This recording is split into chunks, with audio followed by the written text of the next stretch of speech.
me. No, If no, we are now, live. now. YouTube had a little bit of a tism there this time, but it managed. It managed. Hello, We I have guess. Or returned. if it is working.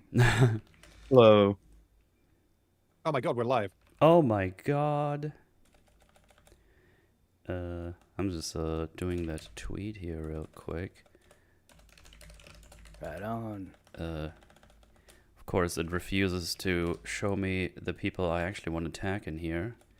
Actually, it's not doing a lot in general. Man, this website is so good. But yeah, we have Can't wait till they release YouTube too. No, I'm talking about Twitter. Oh. It's being a bit of a flame.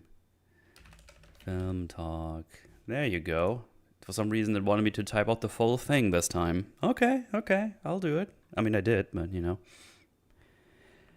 Ah, man. Yeah, Mr. Mum said this did come out already. Metal This and I did realized come this out. like a few days ago. We were like, oh crap, or I guess a week ago at this point. We're like, oh, Bone Temple's this week. I guess that's our first forge back. So Yep. no delay getting into the Hollywood slop this year. we're going in hot for We're forge. going into the mines. Come on. Okay, Well, I do yearn for the mines. I'll say they definitely changed something with the ad findings because I had to type out all of your tags almost completely. Ah. Yeah. Big sneaky. Stinky. I want to say stinky. A stinky. That's the worst ones when you don't expect them. Be like, ooh, that was a stinky. As it happens sometimes. Wait, did it post it now on Twitter? Dude, I swear, X just gets worse and worse every week. Like, I'm not even trying to be hyperbolic. There's so many things that just don't work a lot of times. Did you guys It see? just pinged me, so I think it's posted. Yeah. Okay, because it's pretending like I didn't hit post yet, but I did, so it's just confusing.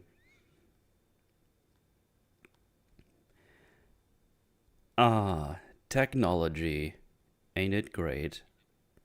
I mean, I can just check my. Well, that definitely went out. So this is just lying to me. Awesome. Hey everybody, what's going on? I'm okay. How are you, Metal? Alrighty. I have to go back to work tomorrow, which I'm not thrilled by. It's also gonna force me to fix my sleep schedule, so that's gonna be fun. In a way, I guess. Moodle, you'll be moving things with your freaking mind. That should continue tomorrow. I did start my Forspoken adventures. Yes, on Monday, I think it was Monday or Tuesday.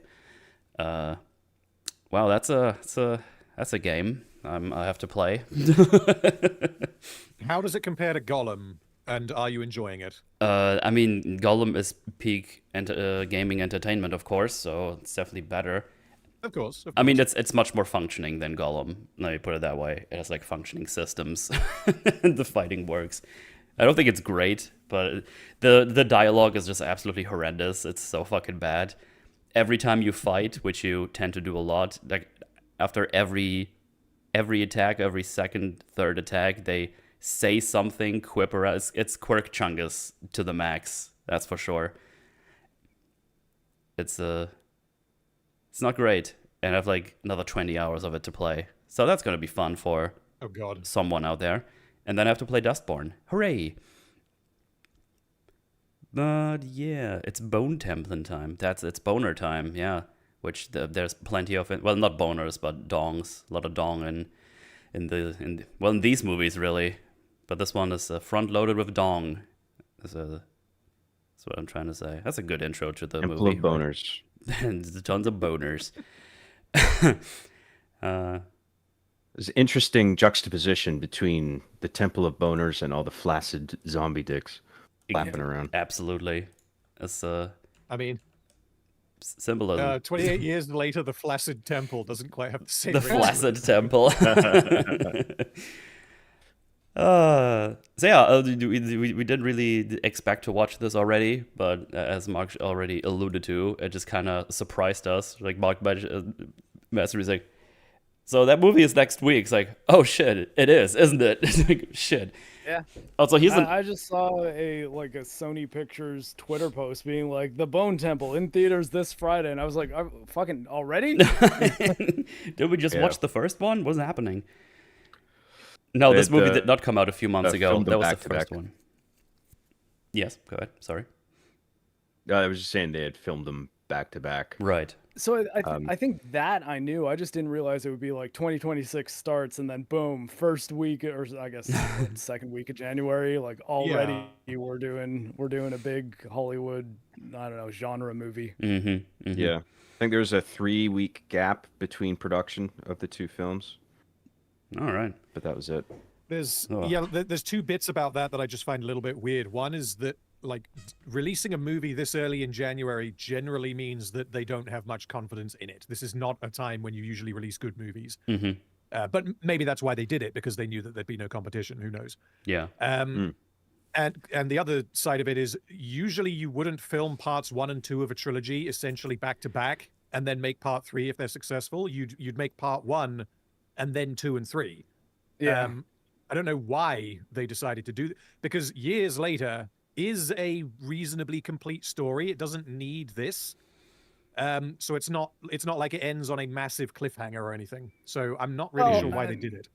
To an extent it does, but that massive cliffhanger is like when the movie entirely changes tone for the last 3 minutes. Oh, when, like, of course. The Yes. enemies are introduced. Yes, how could I forget? They could have, if you had removed that cliffhanger hook, then yeah, well, I guess what I'm saying is if it didn't have a cliffhanger, then it wouldn't have a cliffhanger.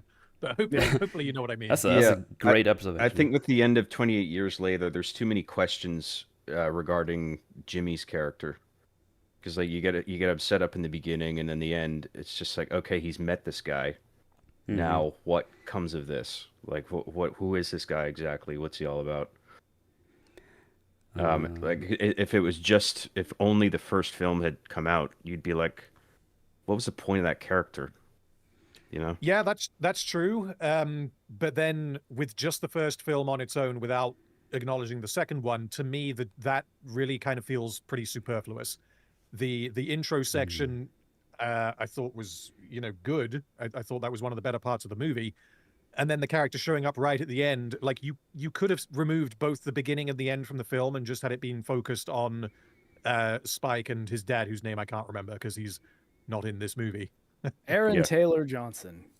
What was the name of the character? Kick-Ass. Kick-Ass. I'm convinced. Dad. Here's another surprise. Return to Silent Hill. I think that's coming out next week, actually.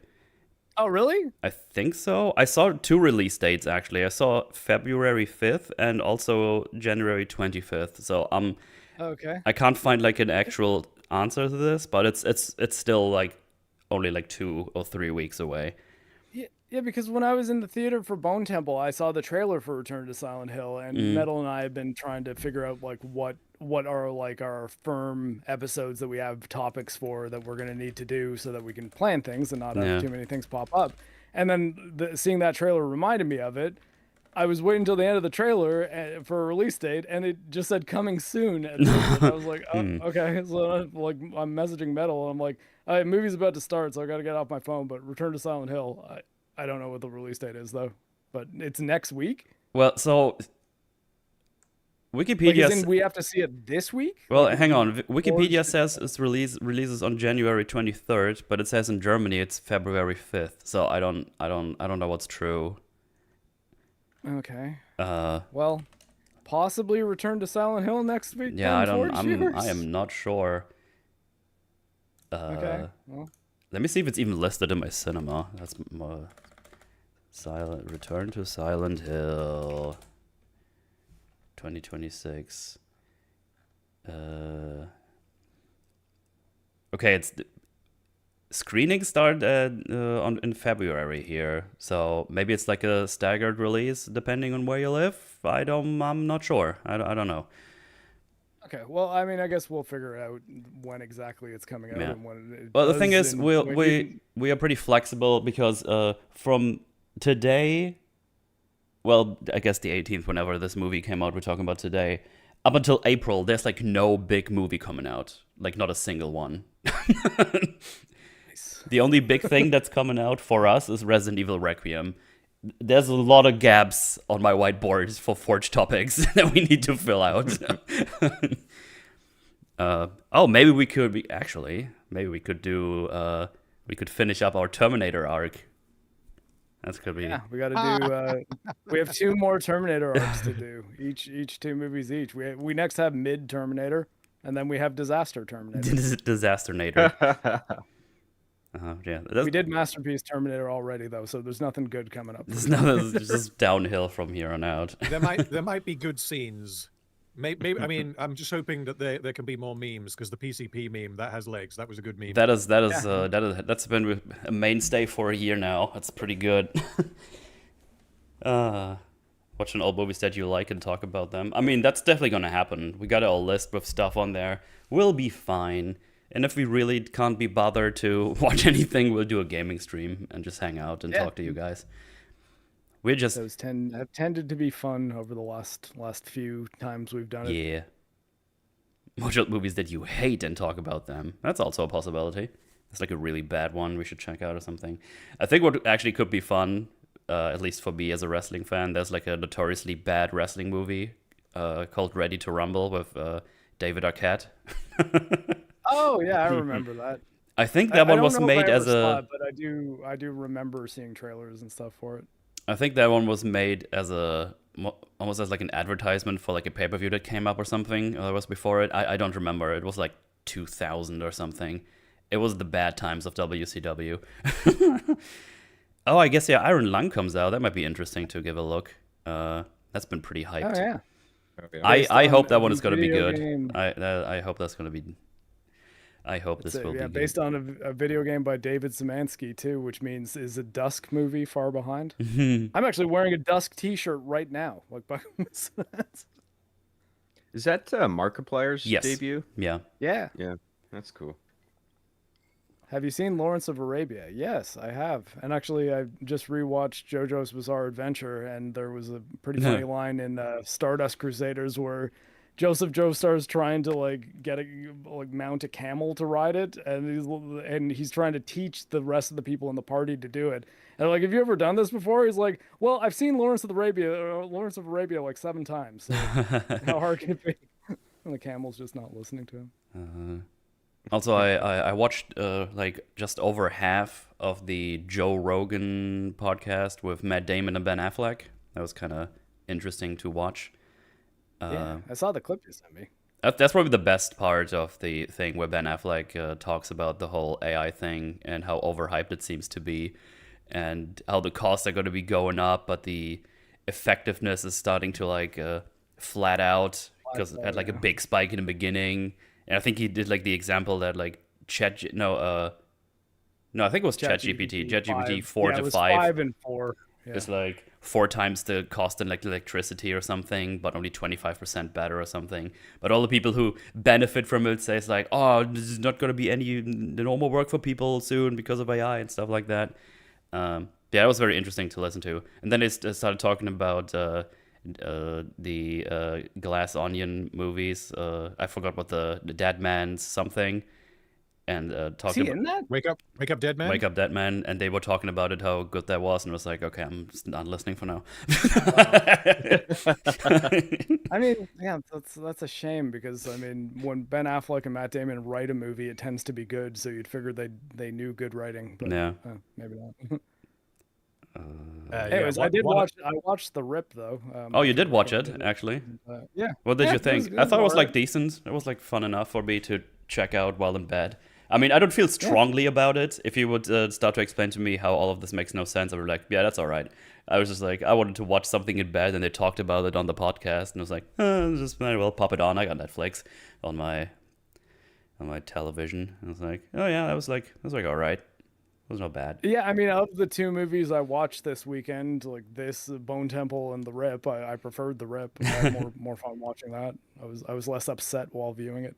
I bet Metal loved Starfleet Academy. I did not watch that. All I've seen is what we talked about on Open Bar, the trailer or what it was, and it looked pretty atrocious. So I don't have like high hopes for that one if I were to check it out, which I won't. But we got a Night of the Seven Kingdoms coming up, that new Game of Thrones thingy. That's like in between Game of Thrones and I'm blanking now. No, it's House of the Dragon? prior House of the prior Dragon. to Game of Thrones. Maybe yeah, between. No, House it's of like the Dragon time wise, and it's like between Game the of two. Is what I was Thrones, trying to say. Yeah. So yeah, I'm gonna check that out. Seems to be pretty low scope. Like 30-minute episodes as well, 6 of them or something. So hopefully it's gonna be good. Yeah, That would be I nice. like the story, like the book. Well, I guess books, because it's like I think a series of novellas, even though it's collected as one book now. But it's also not finished. Like the story's kind of still ongoing by the time you get to the end of the last one. So it's like, well, so we're adapting another George R. R. Martin Song of Ice and Fire worlds, like not incomplete story. Is that a good idea? At least House of the Dragon is done. Like the Right. source material is. But But yeah, yeah. we'll see how it goes. Yeah, should It's be. much more focused though. It's kind of just about like a knight and his squire, and the squire's got an identity. Yeah, my hopes are slightly higher for things like this when I hear it's like like a smaller scope and more focus. Like, okay, you don't have that much to fuck up then, right? So can you like make it like a decent at least, please? Pretty please. Dave says at least they're self-contained. I mean, I guess each one sort of tells its own story, but it's also sort of an ongoing story about the two of them kind of traveling, and I mean, there's no real resolution that's come to it at any point, at least now, or for as far as I've read, unless they released. I feel like if George R. R. Martin released a new book, I would have heard about it, but no. I'm caught up on them, is what I'm saying. Nice. Saw Fellowship Extended Edition doing the weekend in theaters. It was awesome. Yeah, I've seen there's like re-releases happening in the cinemas. Probably just in the Americas, because I didn't see any screenings here. Because you can bet your ass I would make time to go watch that in a cinema. Oh yeah. Oh yes, definitely worth. Because I've never seen the extended version in the cinema. I've seen the cinema versions when they came out, and only seen the extended ever since. We didn't get all the way through the trilogy when I was over at Mahler's. We got like halfway through Return of the King, and then unfortunately the time was up. We started a bit late on those movies. Did you know those movies are like really long? Really? Yeah, it's crazy. Fly by. But yeah, I had to leave early the next day because problems with my flight, and then I was stuck in Amsterdam for 4 hours, and then that flight got canceled, and then I took a train back home to Germany. It was awesome. Instead of 5 hours, I was on the road all day. It was great. I loved it. It wasn't shit at all. Here in South Africa, we get to see Fellowship Extended. Damn. Well, I am in Germany. We don't get any nice things, so makes sense. But yeah, I don't know. The Rip is on Netflix. It's a pretty easy watch, I would say. I don't know. Kind of a crime thriller, bit of a whodunit, as Metal said to me, and Yeah. it's there's a bit of mystery to it, some dirty cop drama, and yeah, it's also pretty self-contained. Primarily takes place like in one house. That's true. I feel like there's something else I wanted to talk about, and I forgot what it was. Well, it must have been very important, I guess. I mean, know. there's your general kind of Christmas catch-up stuff because we've been gone for a little while. Yeah, so, yeah. I'm sure we'll think of the things as they've come up. My Christmas project was I've made it so that now pretty much every computer I own at least dual boots to Linux, and I'm actually doing Forge from Linux today. Ooh. So my big goal is when my Steam replay like summary thing happens at the end of the year that it says I was on Linux more than Windows. Nice. So, Good stuff. Big goals this year. Big goals. Oh yeah, my laptop is on the fritz. So I feel like I'm kind of forced to buy a new one this year, which I don't want to do because prices are, up. I'd maybe try to do it now, or get a secondhand one that's like, 'cause, like if you get a secondhand laptop that's like a year or two old, especially like if it's just a person who got a really high-end gaming laptop 3 years ago and realizes they don't play video games. Sometimes they sell those for pretty cheap because they don't understand how much they're still worth. Yeah, Presumably the current like RAM boom, the price hike on RAM, is that affecting laptops as well? yes, yes. Oh yeah. Oh yeah, yeah, Okay. absolutely. Lots of Everything. laptops are going to 8 gigs of RAM too, or 16, or Which make them- like higher end ones. You can do Which Yeah. make them e-waste, in my opinion. Like, I have no use for a laptop with 8 gigabytes of VRAM. Fuck that shit. Which means I have to start at like 2K to actually get something with 16 gigs, or at least like 12 or something. Yeah, it's rough. And like laptop RAM isn't exactly easy to switch. System storage, like most laptops have an NVMe that you can swap out or an extra port, so that's not as big a deal. But RAM is generally soldered to the board on laptops, so bit of a pain in the ass. But Yeah. I'm hoping what this will do is get the gaming industry to be like, okay, let's actually optimize things for lower end systems, because apparently not a lot of people are going to be having 5090s with 128 gigs of RAM. Yeah. Yeah, because I There'll either switched. be a surprised- degradation in RAM count, like, or gigabyte count, or the bandwidth, like it'll be scaled down to like DDR3 as opposed to 5. DDR3 is back in production, so actually yes. Really? That's, Yeah. how much will- DDR3 is back in production, and NVIDIA has resumed production on the RTX 3060. Oh, no way. How much are they going for? I And think I still have discontinued a. I the think 5070s. Jesus. Apparently 5070s being discontinued and 3060s back. I think I still have a DDR3 kit running around. Chad, if you want one, I'll give them to you for 2,000. I was just so What- surprised at how quickly the prices went up, because in November I built a computer for a friend, and Same, I think actually. it was like 32 gigs of RAM. For, I think it was about 150 pounds, something Yeah. like that. That sounds about Um, right, yeah. And then now, my brother's asked me to like sort of put together a list so that he can build a computer. Exactly the same RAM, 350 pounds. It's gone up by more than double in the space of like That's 2 one of the months. better prices. They start going for like 500 and stuff now. It's actually insane. Jesus. Yeah. And my sister messaged me, it's like, hey, I actually have like games complaining I don't have enough RAM. It's like, okay, I don't know what you're playing, but sure. Have fun, because those shits are super expensive right now. I was like, so yeah, good stuff. Well, not for us, for everyone except us.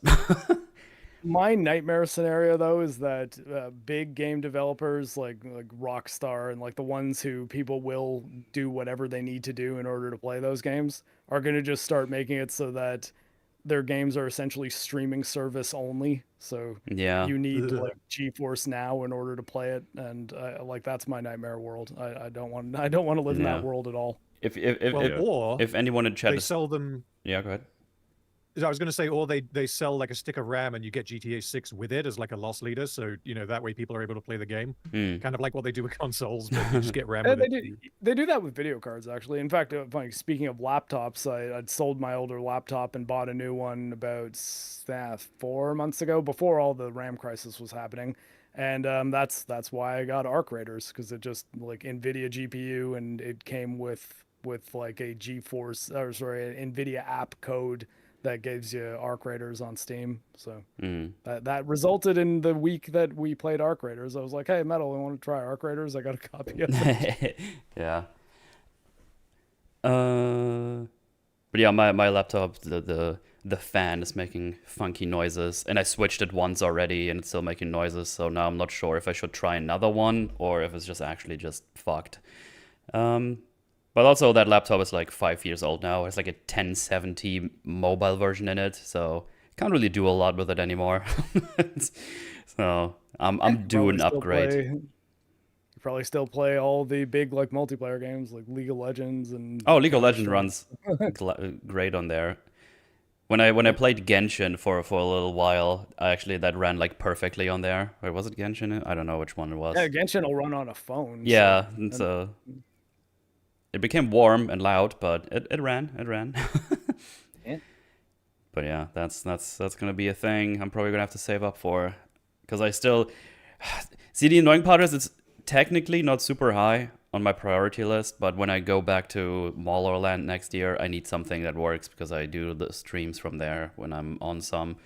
So I definitely need something to do. Also, sometimes he's just busy with his stream, so I need something to do for myself. So if I have something I can play something on, that would be nice.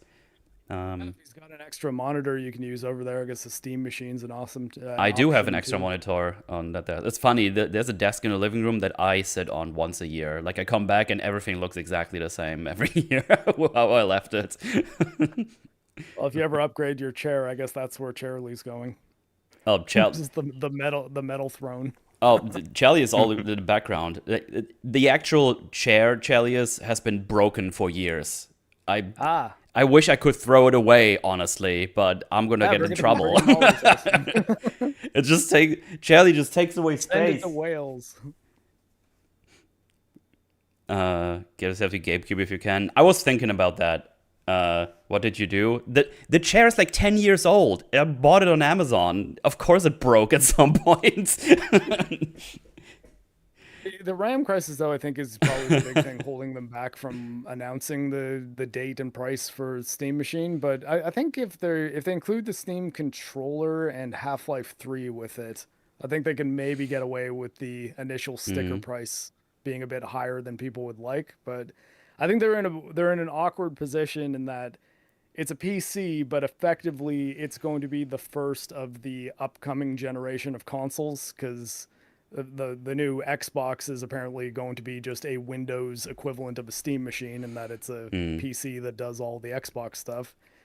And then PlayStation 6, I hear is 2027 is the most likely for it. And I'm hearing stuff about that being like a portable portable hybrid like Switch. But it remains to be seen what console prices are going to look like with all this like tech inflation. So Steam Machine's in a bit of a bad position that if they launch for $800 in an era where all the new consoles are going to be $1,000, because they're the first one, they're the ones that are going to be looked at as the bad deal. Well, and you don't want to end up in a situation, or I guess Valve doesn't want to be in a situation where they release it as less powerful than the next PlayStation or Xbox so that they can sell it for a reasonable price. Oh, I think it will be. It will be less powerful than the next ones. I think it's around as powerful as the current ones, but I guess the difference being that it has all the flexibility of a PC, and that's a difficult thing to sell to console people if they don't quite understand how much more you can do on a PC. But like, I mean, it's all the thing I would always say would be the best way to explain it to someone is if they start playing a game and there's a simple issue with it, like cutscenes capped at 30 frames a second. The fact that if you're playing on PC, you can just hop on Nexus mods and search 60 FPS cutscenes for this game, and if the game is relatively popular and has been out for like a couple weeks, there will probably be a mod that will just let you do that. And the first time you fix a problem like that by just applying an aftermarket mod, it's difficult to go back to consoles or to even view them as the ideal way to play games, because when there's an issue that or a little thing that bothers you about a console game, you're stuck with that version of that game, like unless they officially update it. There's nothing you can do. Where on PC it's like, wonder if there's a fix for this. Looks like there is. Okay, here's the instructions. Just extract to game directory. Okay, extract, boot the game up. Oh, look at that, everything's better, and it's powerful. It's a superpower, really. It's the prices as well. The prices of gaming on PC is just, it seems to be so much cheaper. You know, like my wife recently got I recently got my wife a Nintendo Switch 2. And fuck me, the games on that are so expensive. Like you're maybe gonna buy one a month, if that. Whereas on Steam for like £70, like you can easily buy like 10 games if they're on sale. And even for new release games, if you go to a site like Green Man Gaming or Loaded, which is what CD Keys is called now, new release games or even pre-orders are like 30% cheaper than just buying them directly through Steam. So it's like even there you can get some pretty good deals if all you care about is brand new AAA like new release, you know. And I don't think people understand that if they've just been in the console world exclusively. And But that's a hard thing for especially Valve to advertise, right? You can't be like, and you Yeah. can just go on CD keys and get games cheaper than buying them from us, because that's cutting into their profits, right? And it's also kind of tough to get developers on board with you saying, "Oh yeah, and if there's something shitty in this game, you can just go on a mod site and see if you can fix it." It's hard to put those things in official marketing, even though they're very much true and possible, and they are selling points. There's that gray area of like, should we talk about these things or not? But I think they're hoping that just saying, yeah, and it's a PC, so you've got all the flexibility of a PC. But if you've never been in the PC gaming world, you don't understand the weight of that statement, right? Yeah, if they're trying to appeal to console owners and then bring them over to the PC or Steam ecosystem, I guess, then yeah, that's going to be pretty difficult for them to do. Because anytime it involves, effort or something that they don't necessarily know how to do, then someone who only ever plays with consoles is going to be like, but I could just use my console and not have to do that. Yeah. Do we know if there's is the Steam box or whatever it's called, the Steam machine, is that going to be like user upgradable? So could you upgrade the RAM, hard drives, and everything? Well, so storage capacity, like the NVMe drive, yes, absolutely. RAM, technically, yes, but it is soldered. So like you'd have to know what you're doing. Even the GPU, it's like you could theoretically upgrade them if you can find things of the same form factor, but you also will have to be like taking things off a soldered board. So if you're dipping your toe into the PC gaming world from consoles, you're not soldering anything to a friggin' motherboard. So, like, I would say ultimately no. The advantage, though, of that style of device is because there's the Valve Steam machine, like the Gabe Cube, that is the stats that it is. There's nothing really stopping them from doing partnerships with like Lenovo and Asus and all sorts of other things to make either lower ends, like this can only play Steam games from like 10 years ago tier Steam machines, or higher end ones that like if you want to spend $2,000 to get a small form factor PC that runs on Steam OS and does all the Steam machine things, but it's way more powerful than other manufacturers could theoretically make those. But yeah, so I guess that's the benefit. Almost like the only console that's ever really done that was the 3DO. There was like a couple versions of the 3DO because it was like a specification that I think Philips made one, and I think Philips, no, they did the CDI. Panasonic made one, and there was another company, but yeah. But I really think the big thing is AWOL was saying the downside is every time Windows does an update, nothing works properly.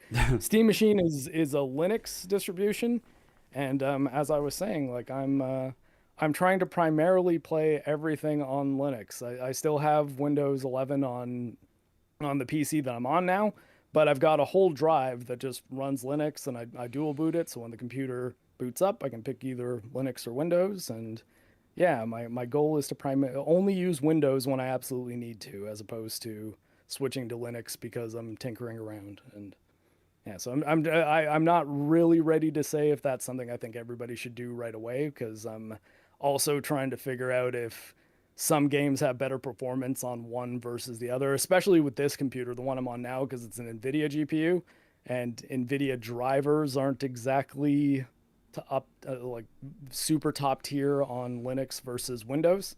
But yeah, I think I'm doing my part to make the Linux adoption percentage go up, so that hopefully things like the anti-cheat issue, where some anti-cheats for games like Battlefield and Call of Duty and Fortnite, for example, don't run on Linux at all, because they assume that there's nobody playing on Linux. But as that percentage of people on Linux number goes up, I feel like most companies will be like, okay, we've got to make it so that Linux players can play here too. Otherwise, we're going to be losing money. And yeah, and then the advantage to that is no Microsoft Copilot asking you if you want to do things with AI all the time. No. Right. I'm so fucking sick of Microsoft, dude. I feel like they can't die soon enough now. We all are. Like, not only, I mean, just one broken update after another, but just they are going all in on the AI thing, and it's exploitable. And like I was just hearing the other day that Copilot got hacked, and people are using it as a way in to access people's systems and files and private information. It's such bullshit. They're just trying to wedge this in. Yep. And it's like, who the fuck asked for this? Yes. Yeah, I guess. Yeah, because Windows 10 support is done now, so there's going to be no more security updates for Windows 10, which means even if you want to stay on Windows 10, your computer is more vulnerable as a result. Yeah, You're not going to be getting Windows security updates. that's the problem I'm in. I haven't bothered upgrading to 11 because I don't see the need. Yeah, Well, I don't know. We'll have to see. I could send you the Bazite page, and if you want to make a Linux partition on your computer, That's a I could maybe. maybe help you out. That's a maybe. I've got lots of experience using Windows and like the various Apple OSs. I have never used a Linux machine. That might fry my brain at this point, but yeah, I mean, potentially. honestly, like the one I use, Bazite, is very Windows-ish as far as like its UI is, and it's quite similar to SteamOS as well. And I think SteamOS is the way it is because they want people to not be totally stunned by how different it is from Windows. And yeah, most of the Windows things work on Bazite at least, and a few things are a little bit more efficient and flexible too. So. The only downside is some stuff is just not on there, like the NVIDIA app. So if I want to do all the crazy DLSS override stuff that NVIDIA just did on this computer, I can't really do that unless I'm on the Windows branch.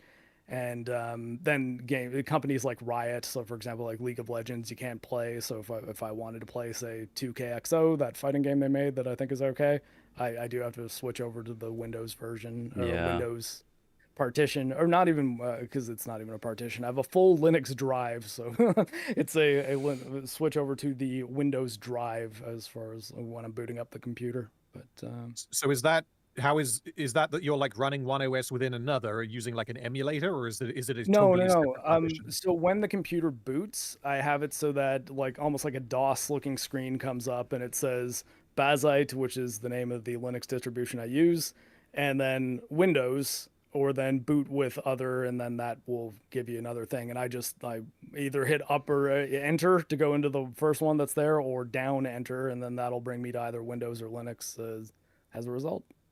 Okay, that's a nice smooth way of doing it, I guess. Yeah. Yeah.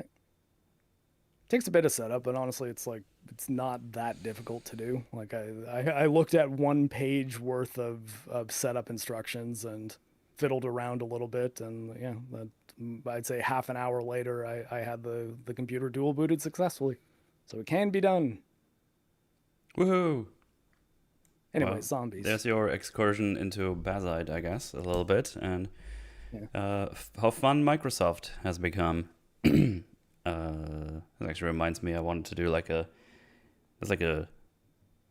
app, not an app, like a software you can use that just deactivates all the spyware on Microsoft stuff. I still haven't gotten around to do that because I keep forgetting it because I'm stupid. But I'll write it down right now so I can forget it after I write it down too. I think Windows updates keeps re-enabling all that bullshit. Probably, if you yeah. Try to like, get rid of it. You got to run the GitHub program every time. Yeah. If the GitHub code will still work, and the Microsoft updates aren't blocking it out. Yeah. Whatever. Zombies, infected, whatever you'd like to call them in here. There's like 7 of them in this movie. Yeah. Yeah, if you've forgotten this this takes place in an I don't even know if you can call it overrun Europe or UK. It's more like the remnants of the outbreak of the rage virus. In 28 years later, the Bone Temple. Of course, this is the sequel to the first 28 years later, which did not have a subtitle, I'm pretty sure. I did not. And it's just also... It is, I don't know, it's not even really about Spike. Like, you don't really get a lot about for his character or whatever has been going on with him and the family or whatever. It's more, I don't know, about the Jimmy fella and Kelso doing his thing. Yeah, Ray Fiennes. Ray Fiennes, I'd say, is the star of the movie, like protagonist-wise. He was very fun to watch. Absolutely, yes. yeah. Oh yeah, he's the best part of it as well. And Yeah. I actually, when I walked out of the theater, I told Metal the two things I liked about this movie are that it seems like Duran Duran probably made a lot of money, and it seems like Ray Fiennes had fun. Yeah. I guess we could do like small blurbs as we do. The first blurbs of the year. Oh my god, get hyped. Uh, Yay! Going left to right. For me at least, John is first, which I think you're probably the most positive one about this movie, because I think I saw a tweet of yours. I'm spying on you. Yeah. Probably that's the case. This is the same deal with 28 Years Later, where I was on EFAP for that. I was the outsider. Loser. And I think this is a better film than 28 Years Later. Couple problems here and there, but I really enjoyed this one. Your comment, Metal, about Spike sort of being sidelined, I kind of get that. It feels like it's more about ideas rather than character. The characters just sort of help facilitate the exploration of the ideas of like the nature of good and evil and faith in a higher power and stuff like that. And I really enjoyed that. I think Mark, you had mentioned, you had commented on the lack of zombies. I was actually okay with that as well, because it feels like that is what they're going for. That is not the focus of this film. It's more about what the humans do in a world that's steeped in death and violence and chaos like this, and what like a perversion of faith. And what people how the way people will delude themselves, and in a world that's so like horrific, like this plague has made everything so horrific. What does that do to people psychologically? Where you might start to think, is this divine intervention? Is this God's punishment? Or maybe Satan has taken over, right? Hence why the movie heavily revolves around this group of Satanists who have completely sort of, the world is turned on its head, and so faith has kind of done the same thing, where people start, like, they know what good is, but they deliberately go the other way and worship evil itself. And there's all these interesting juxtapositions through different narratives and characters that I think explore like the differences between good and evil. Like um, you have, like, if they're in this like hellish apocalyptic world, it's like God is playing, and if there is a God, it's like God is playing a cruel joke on them. And so the idea of like having this gang of people who model themselves after Jimmy Savile, who was this horrific sort of UK cultural, he was a cultural icon, and then after he died, all his horrific crimes came out, and then he was just like this sort of cultural monster. And they sort of embody that and become monster themselves and start worshiping evil itself as a way of slighting God for punishing them with the way the world has ended up. Um, and this inversion of like taking the character Ray Fiennes, who is like he's a force of good in this very bleak world. But then it's interesting how he gets perceived in the film, where people think he's the Jimmy Gang. They think he's Satan because of the way his skin is colored, and his bone temple that he's constructed as a monument to the dead. But it gets perceived as sort of a Satan's bone castle. I thought that was really interesting, and it's like they perceive him as the evil one, the king of evil, literally. And this idea of religious delusion, where like you have the leader of the Jimmy Gang, he knows like this is what he's doing is bullshit, but he wants to like keep up the image for the sake of his followers because he likes the position of power that he's in. And yeah, there's all these interesting juxtapositions through clashing different narratives and characters together in a way that I thought really efficiently explored the human capacity for good and evil, and good being absolute truth, but then like people lying in service of what they believe is the right thing to do. I found it a very cerebral experience, but it also has the violence too. I mean, even if does have a lack of zombies, it's a fucking brutal movie. And like, I mean, right at the beginning, it sort of front loads you with violence, and it's just like, holy shit, we are like hitting the ground running here in this regard. So I enjoyed it on that level as well. Um, that's all I'll say for now. That's my little blurb. Blurb. All right, Random. All right. I definitely have a more negative view than John, although I did not hate it. I think, having only seen each film once, I definitely enjoyed this one more than 28 Years. But I did not think that it was as good. I think that like the standout sequence from both of these movies together by far is the opening sort of 30 minutes or so from 28 Years. I think everything else is just not as good as that. But yeah, so this film, like the first one, was very well presented and very well acted. I couldn't really fault how it told the story that it decided to tell. The first hour I thought I found it pretty uninteresting. Largely, it might just be because I was caught off guard by the fact that they had sidelined the Spike character so much, because the opening scene is pretty much immediately afterwards. It's his Spike, being inducted into the Jimmy gang. Yeah, exactly. And that kind of almost sets the tone for like, okay, it gives you certain expectations that are then not followed through on, I don't think. That maybe they will be in the third film. I have no idea. I felt like opening it with the Kelson and Samson stuff probably would have been a better idea, but yeah. I thought the violence was occasionally, like, I have a very strong stomach for this kind of stuff, but here it felt excessive because it didn't seem to have much of a point to it narratively. And maybe that was the point that they were trying to make, is that, oh, look, we're the real monsters. Like, we don't need infected because we're just as bad as them. Like, okay, cool, but we don't need to spend half an hour skinning people alive. Like, I don't have a problem with that kind of thing being in a movie if it has some kind of narrative purpose. But here it really did just feel excessive, like borderline torture porn kind of thing. The final half hour of the film I thought was extremely entertaining, but I thought it was very silly.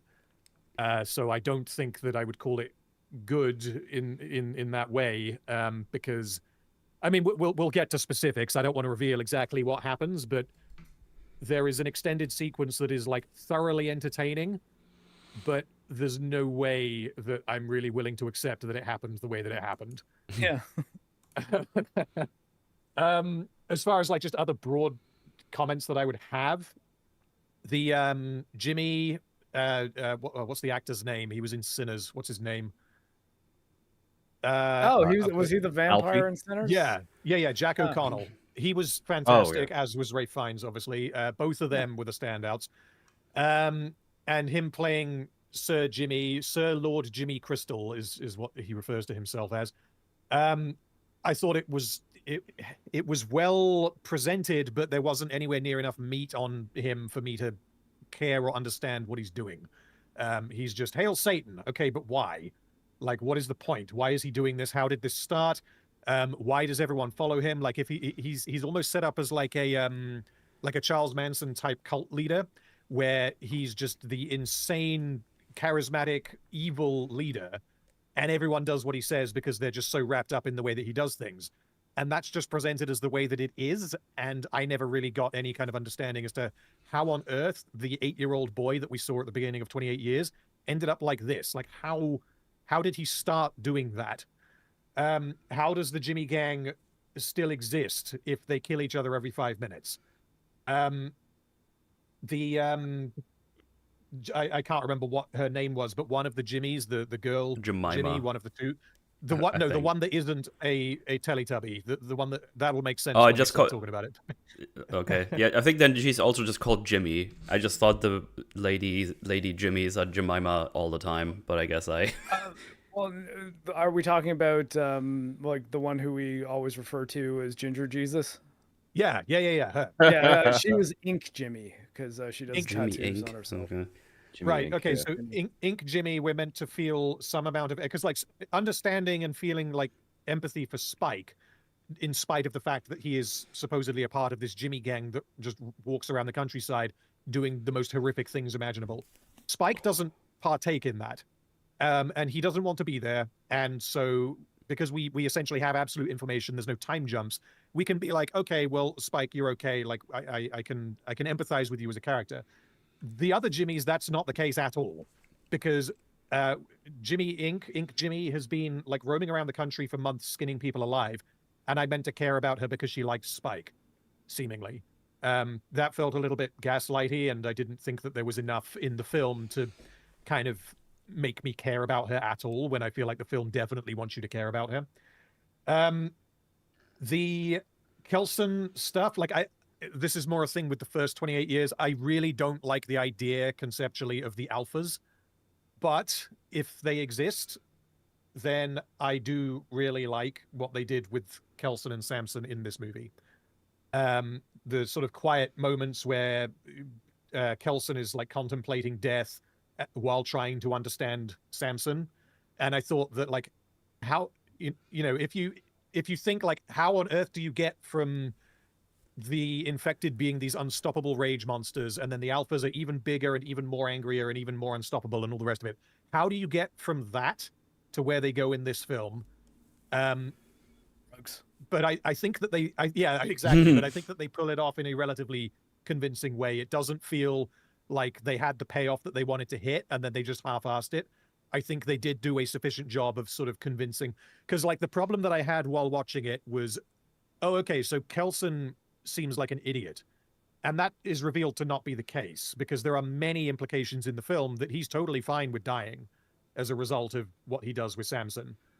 And that was when that whole subplot, I guess, kind of clicked for me and started to make a lot more sense. Because, yeah, he essentially risks his life in multiple scenes in order to do what he does with Samson. And that runs the risk of depicting him as an idiot. And if he's depicted as an idiot, then the film doesn't work. So that side of things I liked a lot more than the skinning everyone we meet side of the story. But yeah, overall, I guess it was entertaining. I don't think that I liked it, though. All right. So I guess that brings us to me. In general, I did not like this movie. I do agree, though, with a lot of what Random was saying about the if alphas are to exist, because I think that's more of a problem with the previous movie, the concept of them. I think all the stuff with Kelson and Samson, was pretty interesting, especially the opiate addiction idea is like the method of control. I thought made some sense too.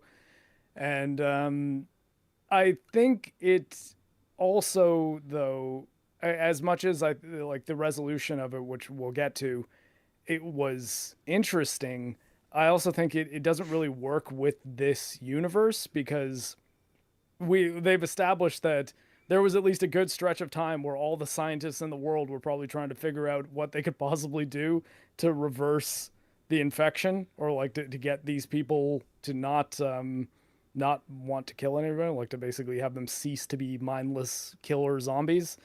And Kelson's able to kind of figure it out with very limited resources. And as much as that's nice, it's like, well, maybe if this was just a zombie apocalypse that happened and the whole world's been in chaos since, that would make more sense. But because we had the whole 28 weeks later era, which I guess we're to assume is canon, that I'm actually not even 100% sure about, I feel like more testing would have happened to figure that out. So even the stuff I liked, it's like there's still a lot of questions as to whether or not that actually makes sense. Acting, I think, pretty solid across the board. I don't think there was really anything to complain about, especially from like the aforementioned Jack O'Connell and Ray Fiennes. They were great. Direction, though, I had a lot of problem with the way this movie was directed. So ninja zombies happen when pretty much anytime zombies happen, and they're always followed up with a jump scare. So it's like super quiet stealth zombies, and then all of a sudden big loud noise and blah, and all of a sudden they're running, and it's as if they were making tons of noise the entire time they were walking up to the characters that they then surprised. I was even actually telling Metal right when I walked in, or maybe this was yesterday actually, that towards the end of the movie, there's a quiet moment, and there was a couple of people in my theater, and they might have heard me say, "Let me guess, jump scare." About 10 seconds of silence, and then, rah! And I was like, called it. Like, it's just like, okay, yeah, I get it. You think that being scary is having moments of quiet followed by big loud noise, but it was so just predictable and silly every time they did it. And the bigger problem is it didn't really make sense, right? Because like these zombies are not quiet, even shuffling zombies. They're loud, fast, and they run through places like forests where. I don't know if you ever heard someone run through a forest. It's not quiet. It's pretty easy to hear them coming. And I don't know, stuff like that I just find unnecessary because like you've got the resources making a movie like this to take a bit more care to how you construct those scenes. And then things like at one point, Ink Jimmy slits the throat of a zombie and does a tactical roll afterwards for no reason at all. I'm just like, man, why do you do these things? Like, that just looks stupid. Was no one editing this and being like, okay, why does she roll? And maybe we should have her not do that or have her just dodge out of the way if she was worried about like blood splashing. But I don't know. There's just a lot of things like that I find silly. I think that not having the story even touch on the island village that Spike is from at all. Like, if you're thinking this was going to be the movie where Kick-Ass actually leaves the island and goes to try to find his son, he's not in the film, not even once, nor is anyone that lives in the perfectly safe fortress that Spike is from. They're just not factors. They don't even go there at the end. They go to ruin another 28 Days Later character at the end. No. But the thing is, just very, very briefly, I think we have to assume that Kick-Ass was trying to find Spike off screen for the duration of this movie. Because I mean, he didn't leave to go find him or his wife during the last movie. So I double checked because I couldn't remember. The reason why he didn't follow his son right at the end of the movie is because his son returns just as the tide is coming up, so he can't follow him. He really gives it a good fucking go, but then he can't make it. So as soon as the tide comes down, you've got to assume that he's going to try and find his son. Fucking better. Which makes you think it's like, why not at least? I guess because they wanted to end this movie on Jim and Naomi Harris's daughter. Or I guess I've sort of spoiled the movie for everybody. Oh my god! But like, you'd think that maybe cutting back to Aaron Taylor Johnson and just saying like, yeah, this guy is still a factor if he's ever going to be a factor again. And also Spike doesn't really mention to Ink Jimmy at any point that's like, yeah, I'm from a place that's actually pretty safe. We could go there if we want to escape Jimmy. And I don't know. It's just like I get that Spike wanted to go off on his own and learn the world, but you figure once he almost effectively immediately gets pulled into a satanic cult that he wants to leave. Even the moment where he like says to a person like, yeah, take me with you, and that person kind of just leaves him like takes off without him. What was stopping Spike from just going on his own? Like, because he knows he has a place that he can go which is safe. So like, I don't know, there was a lot of things like that really just made me think that they didn't think very hard about like what was actually happening in this movie. At the same time, overall, I think it probably is a better movie than 28 Years Later by virtue of the fact that it's doing a lot less stuff. Like, it's not trying to have like 1,000 different plot threads going and like totally switching protagonists halfway through the movie or anything like that. It is just kind of following Kelson and Samson and then the Jimmies, and that's pretty much it. And I think that works in its favor. And I liked the big kind of musical sequence towards the end. I thought was lots of fun. And as Random was saying, it may or may not make sense. As where did he get the speakers? That's what I'd like. I know he had a little radio, but I was like more thinking, how on earth did none of the zombies hear it? Yeah, well, I mean, yeah, right. Like, especially with all the fire and everything. Like, but again, I think the upside is it was an entertaining thing in isolation, and Ray Fiennes seemed like he was having an absolute blast. And there's like 7 Duran Duran songs in this movie, and I like that band, so I guess they got a paycheck. Neat. In general, though, I was like, if like I know there's going to be a third one likely, but if I never saw it, I wouldn't be upset. Like, I still think the first one is the only one that is like really great, and yeah, I guess that's the end of my blurb. I might not have much else to talk about during the episode. Yeah, we'll be almost done with the episode. We're just blurbing too hard, man. We're blurb masters. We had all those blurbs stowed up during the break or something. Anyway, my turn. Hello, it's me. I'm here too. Yeah, I have a lot of the same feelings as well. I understand the things that John already talked about, and I do kind of see them. The problem I had with most of the movie, a lot of times when things happened, my question immediately was like, yeah, but why though? Or, oh, how did that happen? Why are you here? Why is this a thing? I don't understand the mechanics of that.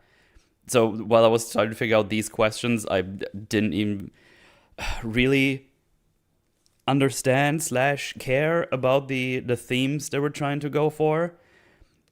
What's interesting about the whole Jimmy Savile thing, and then that this came up last year with the first movie, is for me, I just learned about Jimmy Savile and all the things that happened. I actually rewatched the Netflix documentary after I've seen this movie because I wanted to see, okay, but where is there any similarities? And there's not a lot of them, really.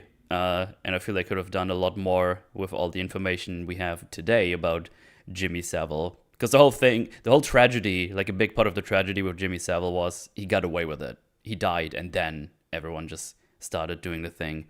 It's an interesting, it's a very good documentary on Netflix, by the way. I would everyone recommend it to watch it. It's really fucking good. And I'll talk about it a bit more pretty much as soon as we get into the full talking points. But yeah, again, well acted. I liked a lot of the shots they have in this movie, especially like the overhead shot with the burning bone temple, and it looks like a big eye or something. It's like, it just looks really cool. It's a good looking movie a lot of times. And yeah, also the whole Samson thing, where they do this stuff. I also like the scenes where they're just kind of hanging out. And I was like, oh, that's interesting. He's like kind of lonely and stuff and wants to hang out. But then he just kind of figures out how to quote unquote cure him or something. I was like, okay, interesting. The thing is, I still don't really understand when the alphas happened. Maybe I just forgot, but I'm pretty sure they just introduced them in the last one. I don't think everyone really knows where they came from. I think they were just a thing at some point. And we have like a almost like a flashback from Samson at a point where he's just in a train. So he's been around the whole time, apparently. Which I just there's a lot of things I just don't understand mechanically and geographically how they even work out. And I just have like the whole thing. There was 28 years later, and from what I understand, pretty much all of Europe is just a wasteland of, well, leftover zombies or infected, really, that somehow survived. And the fact that there's so many infected still around generally in the wooden areas, I don't know, it doesn't really gel with me. Like, I would understand like in the towns where they could, like, I don't know, eat each other or something. I guess in the woods they could like eat like wildlife or something. I don't know. I'm just still constantly trying to figure out. It's like, okay, how are we even still here after 28 years? You know what I mean? Like, why is there still so many infected? Even though there's not many infected in the movie, but every time we want an action scene or a horror scene or whatever, there's infected again. And we've been in this area already, you know? So there's lots of things that, like, I constantly ask why. Like, why is this going on? Why is this here? So I was just kind of put off by everything else. And yeah, that's pretty much my flimbus there. And I guess we could just jump in with the Jimmies. I guess the cult of Jimmy. Sir Lord Jimmy Crystal or whatever. So basically their group, they're all called Jimmy, except one. She's called Jemima, whatever. She does like a Jimina, right? or Jimina. Jimmy, no? whatever. It's going to be extremely confusing at some points to explain. There's going to be this Jimmy, that Jimmy, female Jimmy. They have like Jimmy Inc., Jimmy Shite or something behind, but you never know which one they are. Like I didn't remember. They're just all Jimmy. It's okay though, because I think there's 7 of them in total, and only 3 of them are necessary. Yeah, that's true. So yeah, the number is important because it's like they 7 are the fingers. fingers of Jimmy. Yeah. So it's like he's like a hand of death, or Satan's hand that gets cast across the world. Some bullshit beast like with that. 7 heads. Yeah. Right. As already pointed out, we basically latch onto where we stopped at the first movie. They went to some kind of warehouse or old swimming pool or whatever it was, and they put Spike versus one of the other Jimmys, and it's basically like, here, fight this guy. When you win, you'll be a Jimmy. If you don't win, you're dead. If you run away, we'll kill you. It's like, oh, so you basically have no other choice than to fight. And he's fighting like a bigger guy. He's like a bully. He's bigger, stronger. And he like plays with him. It's like, oh, you little shit, you suck. And we do like the very basic thing. He gets cocky, but Spike does the classic pulling down the trousers and stabbing his and Pantses. Huh? He's when you pull down someone's pants like that, it's you pants them. Oh, you pants them. Yeah. And he picks up the knife he was disarmed with earlier and stabs his artery in the thigh. Yeah. Direct femoral artery hit, which was that's game over. Lucky, but also, yeah, I appreciated that they didn't just treat leg wound as if it doesn't matter. Yeah, and he's just kind of like, oh man, shit, that sucks. But then he starts to realize what's going on, and he's not that cocky guy anymore. He is becoming scared, and he wants help. And everyone is like, no, we don't do that here. When you get stabbed and die, you're just out, and the other guy is the new Jimmy. And the boss Jimmy, which is the big guy, obviously. I called him Boss Jimmy in my notes. So... he's having a great time. It's like, ooh, that was cool. Oh, look at them fight. That's crazy. And no one else is like allowed to help the dying Jimmy, so they just let them die. There's a puddle of blood on the floor, and now Spike is a Jimmy too. Hooray! Yeah. So also, we were pointing out, looks wise, we're going for the Jimmy Savile look, and they all have to wear a wig that looks like him, and they wear like tracksuits and stuff. A lot of rings. A lot of rings. Very, very flashy looking. And that Jimmy Savile fella, he was a wacky guy, a bit wacky. But the whole thing with Jimmy Savile in real life is, and here's, I guess, a little crash course on Jimmy Savile. Like, for 50 years, I think he started in like the 1970s or something along those lines. I don't have like the exact years in my mind right now. But he just started doing interviews and got into the show business and became like a DJ. Was like the best DJ, the world's best DJ, like 3 years in a row. And then he got into show business and he did all these shows. Jimmy will fix it. And you have like kids writing in, it's like, I want to ride a horse. And then he gets him on the show. It's like, here, you can ride a horse. Like, that's our Jimmy. Isn't he great? And then he goes out on the street and interviews people. And then he had like this weird thing where he just gives them a little smooch on the mouth, all the women, which is like, they were okay with this? That's okay, interesting.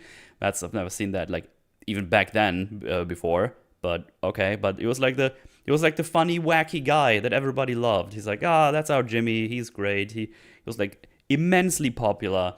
He did like super much charity, like to a degree where today you would be like, that's odd. Why are you doing so much charity? But every time he got asked, like, I just do it. I just enjoy it. And over time, he got like all the access to like hospitals and the mental patients wings and stuff, because he would just hang out with the people, and just make them have a good time, which in hindsight is a horrible thing to say because it's that.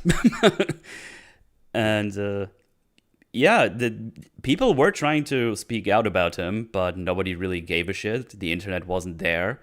Every time they filed a report, it was like, well, it's just you. And he's like a big superstar, and he's kind of protected because at some point he got into into it with the royal family. He was like a de facto advisor, basically. There's like a lot of letters that were sent to him from like the Prince of Wales, like, oh, thanks for all those notes. You really know how to work an audience and stuff like that. And it's like super interesting. He got like super powerful, super respected, and every time someone spoke out about him, it was like, yeah, I did like the rock star life back then, and these things come up. It's like groupies, crazy groupies, and it's hard to understate just how much of a cultural icon this guy was. My parents insane. used to watch his show. He had a show called Jim Will Fix It, yeah. And in case anybody's confused, fix is used synonymously with arrange. So, Right, yeah. Jim, can you arrange it for me to do this thing? And he would grant wishes to children. That was the whole Yeah, it was like show a was kind nice of built and around. it was like a nice and wholesome show. It's like this kid was like, I want to have like a dinner with my teacher because she's super nice, and I wanted to have a nice dinner. And then they drive him out to like a fancy restaurant in like a limo, and it's like, oh, that's so wholesome. And it's like, ha ha ha, isn't that great? And then he did like Top of the Pops for like 25 years.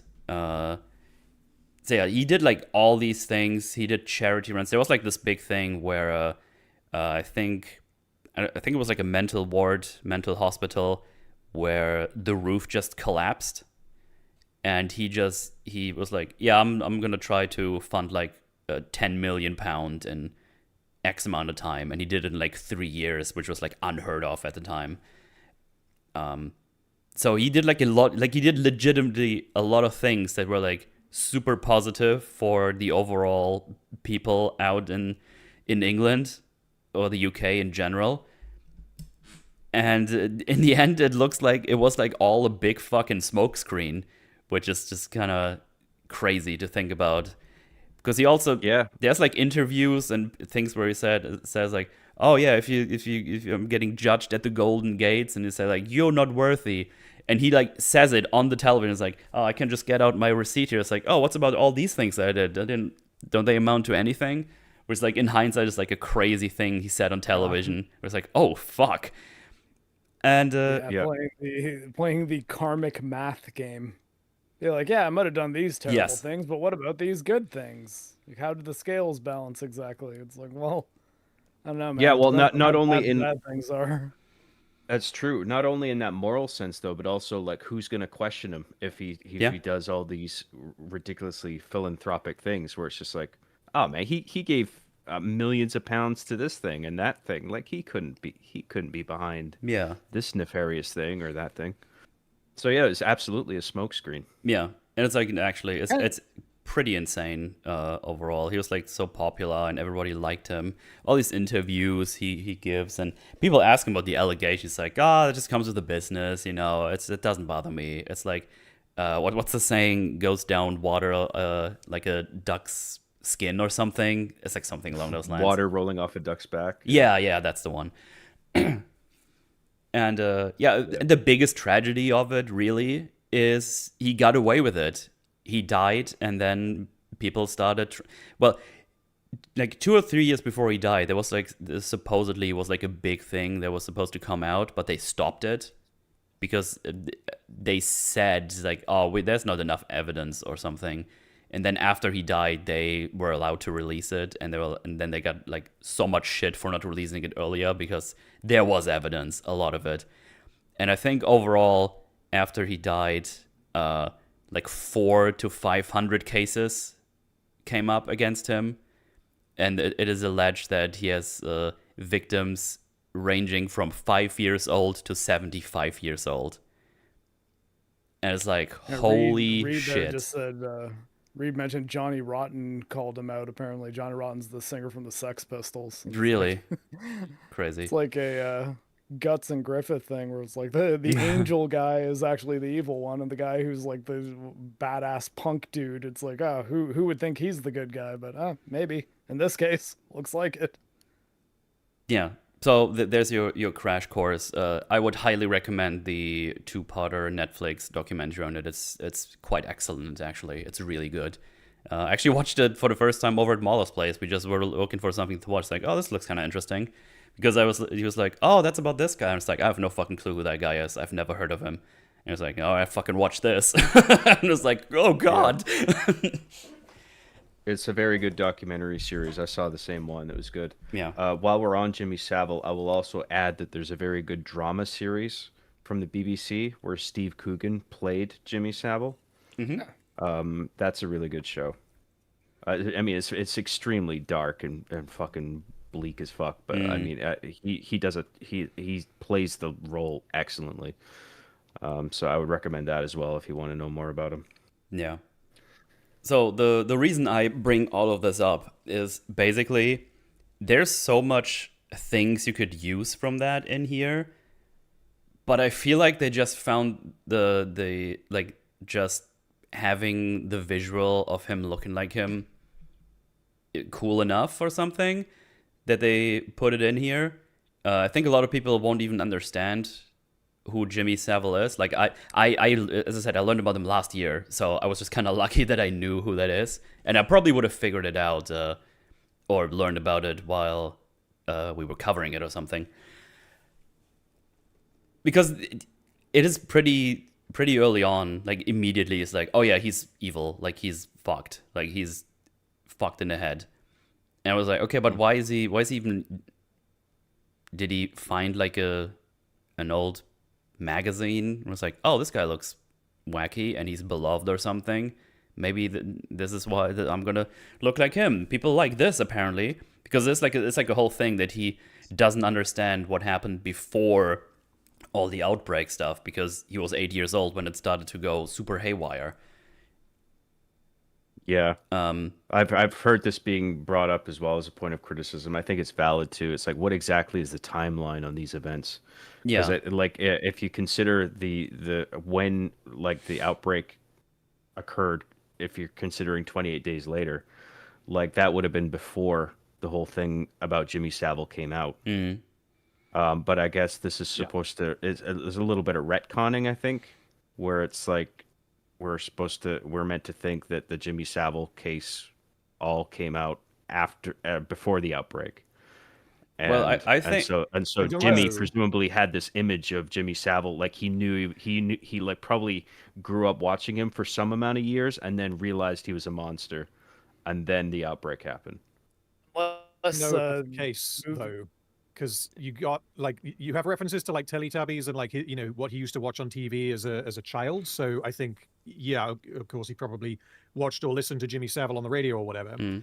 But like Metal was saying, like there's basically nothing in this film or the other one that kind of goes into why, like what does Sir Lord Jimmy Crystal think about Jimmy Savile?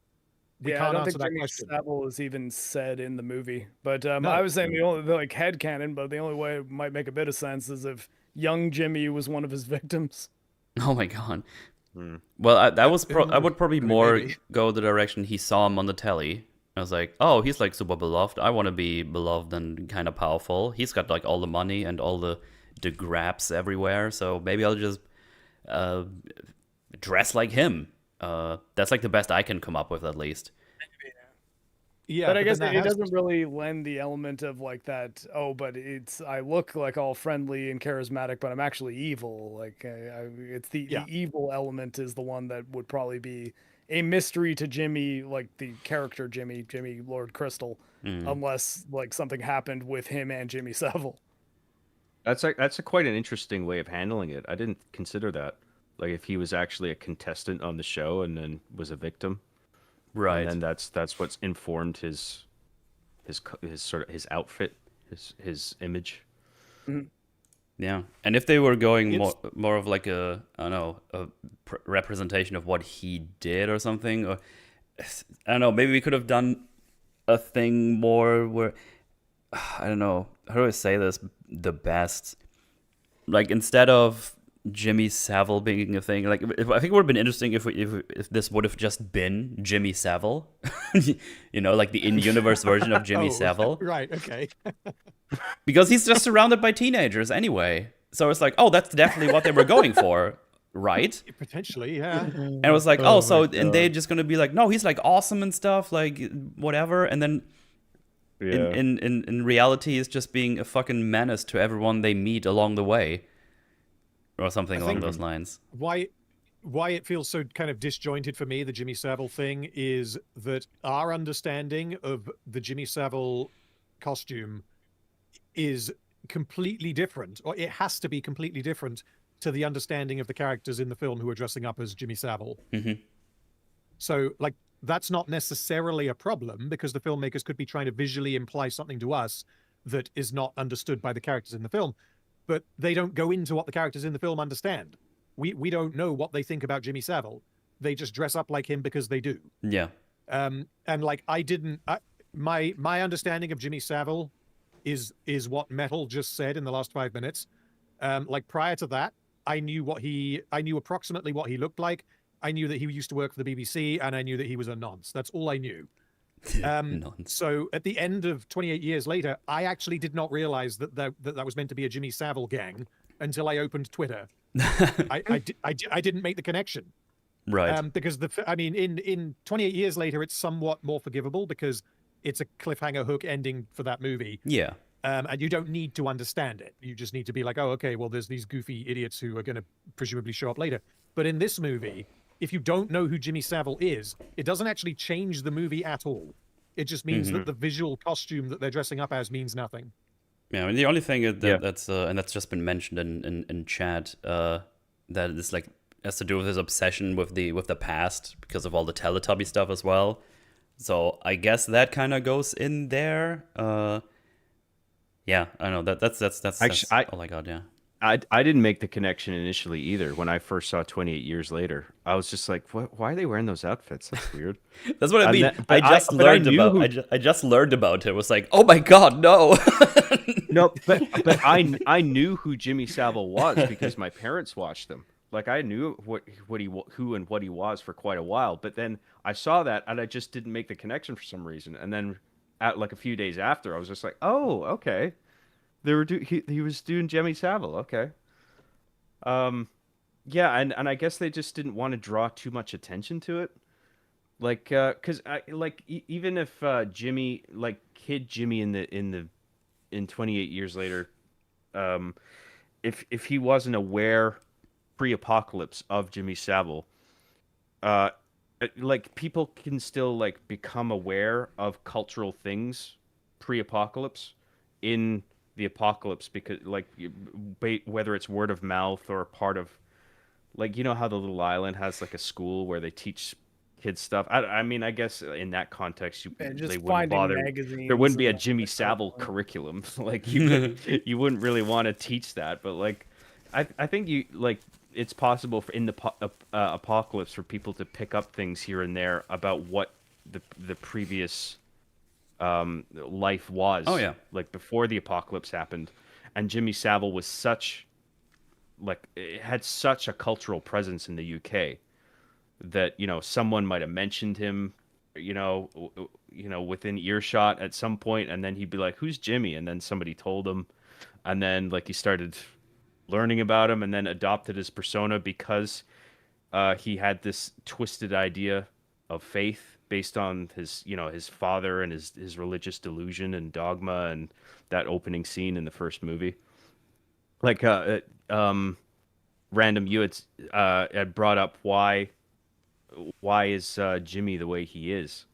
I think it's key to watch the first 28 Years Later. I'm not saying you didn't, by the way. I'm just saying. Oh, I haven't watched it since it came out. For clarity, it's possible that this is explained and I've forgotten it. Right. Well, I mean, it certainly doesn't spend a lot of time on that. But I mean, like the opening scene of the first 28 Years Later, his house gets decimated, and like the kids that he's with some kind of foster family, or maybe at that point in the story, the infection has been progressing for some time, and all the kids are just huddling in one place for safety, like all the neighborhood kids or something.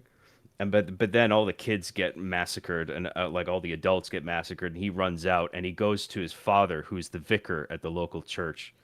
And then his father is convinced that, like, this is the beginning of the first movie, by the way. He's saying, "Oh, we're being saved. This is divine intervention, and the virus is a good thing."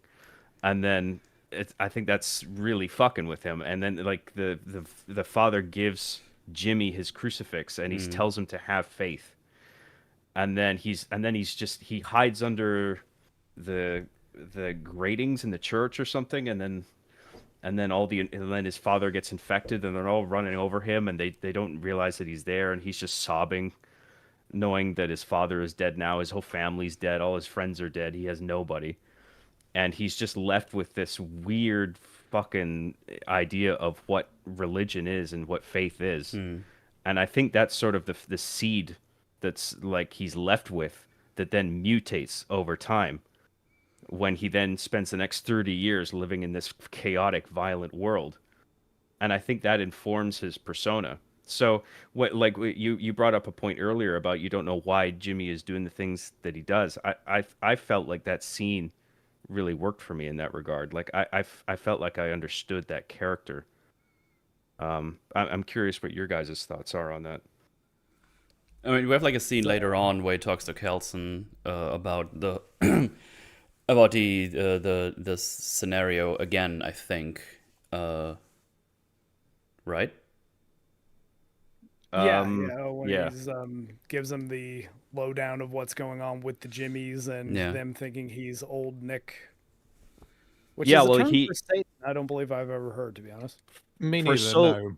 For so long, he's been in a position of power where he's constantly deluding his followers. But then he meets someone that is just as smart as he is, or well, I guess it's not a matter of intelligence, but just how much knowledge you have. I don't know. Like, it's not like his followers are dumb people. I don't think it's just that they're not informed. But he comes across Ray Fiennes, who is like a very informed individual, and there's sort of like a meeting of minds there, where he's just like, okay, I'm gonna level with you, dude. I'm in a bind. Like, I gotta convince my people that what the illusion that I'm giving them is true, and if you don't, I'll kill you. Like he doesn't level like that with anybody else in the movie, right? Because he feels like he's superior over everybody else, like intellectually or in terms of. I don't know. He's not. I guess he immediately gets the sense that Ray Fiennes' character Kelson is not as impressionable. Yeah, I mean, he's kind of a control freak. Like him being in this position as like a cult leader, he is able to control them, and like I have issues with how exactly that goes down. But yeah, once he bumps into Ray Fiennes' character, which I also have issues with how that goes down, but the scene itself I think is great, and the dialogue between the two characters I thought was great. And then you see towards the end, I'm again not going to spoil it until we get there, but when things don't go exactly as planned, he has like a mini meltdown, because he is not in control, and that's like the first time that we see him not in control. Yeah. I guess the thing is, I also understand what happened, I guess. I just would like to have more what happened in the meantime. I mean, 20 years is like, or 25 years is like a long time to shape your beliefs. I mean, the initial thing, I totally get. He just saw his dad embrace the infection and just calls it the rapture. I don't know if he calls it the rapture, but he makes it look like the rapture is happening. We all deserve this. I'm gonna take it. I don't think he says that, but it is basically that. That's what he's thinking of. But then we just cut to him being here and somehow has the 7 fingers, and he's been doing this for a while, at least for some amount of time. He might have been wandering around trying to survive, and then just sees more fucked up shit over and over. Is like, okay, like this God guy, not a fan. What about the guy on the bottom? Let me turn the cross upside down, and well, I mean, who knows what the fuck happened to him across that 30 years? Yeah, right? And I wish we would explore this a little, at least. I think it would be interesting. I think that bit at the beginning is sort of key, right? Where, absolutely. It's his father. It's a father figure who is looking at this objectively horrifying thing that's taking over the world as a positive. And then that's fucking with his entire perception of the world and the universe and the like existence itself. He's just like, what does it mean that all these zombies are coming for us and this is supposed to be a good thing? Like, and my father, like, he wouldn't lie. He's a vicar, right? Like I think that was all just stewing in his head, and and that just sort of mutated into this horrific thing that sort of informed what he is now. So I think that mostly worked for me. I can Um, I can totally accept that what happened to him at the start of 28 years later seriously fucked him up, and then we encounter him 28 years later and he's seriously fucked up, but that's kind of it. That's kind of all we get. We don't understand exactly what happened to him in those 28 years. It's just that something bad happened to him and now he's a murderous Satan worshipping maniac. And the point I it's was going to coherent, make, but the point I was going to make in that regard is that I think that this story, there's a version of it that I think could have maybe worked as a TV show, or like a more long form story where they have time to explore different episodes that focus on a character and their backstory. But it just seems like it's all kind of crammed into one movie where we don't really get too much of of what's going on with anybody. I think probably we get the most on Rafe Fiennes, and I think that's done in a way where the implicit nature of like, okay, like his wife's gone and he's uncertain as to whether or not he wants to even bother continuing to live a life without his love, right? And I think that's easy enough to understand. Whereas if Rafe Fiennes were going around skinning people's torsos, I think I would need a bit more than that. So for Jimmy, it does seem like there's too many questions for me to properly understand him to any degree. And It's I the think, it's yeah, the it's also just the degree as twisted he is because he keeps saying that he hears his father in his head all the time. Like we were talking about the, I guess there's like a similarity to the alphas, like it's like a psychosis where he hears things that are not actually there. You know, like something along the line happened even more. Like that must have been grinding on his fucking mind, where he's just like, yeah, I'm Satan's son, obviously. Now you're my seven fingers. And I was like, whoa, okay. I want to. Perhaps we could have seen more Yeah. across his 30-year journey to sort of further inform who he is. But the reason it works for me is that opening scene in the first movie feels like the point it's making is that it's a direct inversion of a faith in a God that is good, and he starts going the other way, where it's just like, oh, I guess evil is God, Satan is God. And then like whatever happens beyond that, I mean that was the first step in that direction. Right, yeah. And so like I get what you guys are saying. I mean it could be the case where, you know, maybe we could have seen something when he was a teenager or like maybe a couple more scenes, but it worked for me because it was that one small step in that direction of Satanism. And then it's just like it's like that inversion of inversion or perversion of faith, however you want to look at it, and then we immediately see the final stage of it, where it's just like he's now a Satanist and he's sort of going out of his way to punish the innocent as a way of slighting God or something like that. Because it's like, how dare you do this to us? How dare you do this to humanity? And then he sort of like flipped the other way completely in terms of morality. like revenge against God for the crime of being Bucko.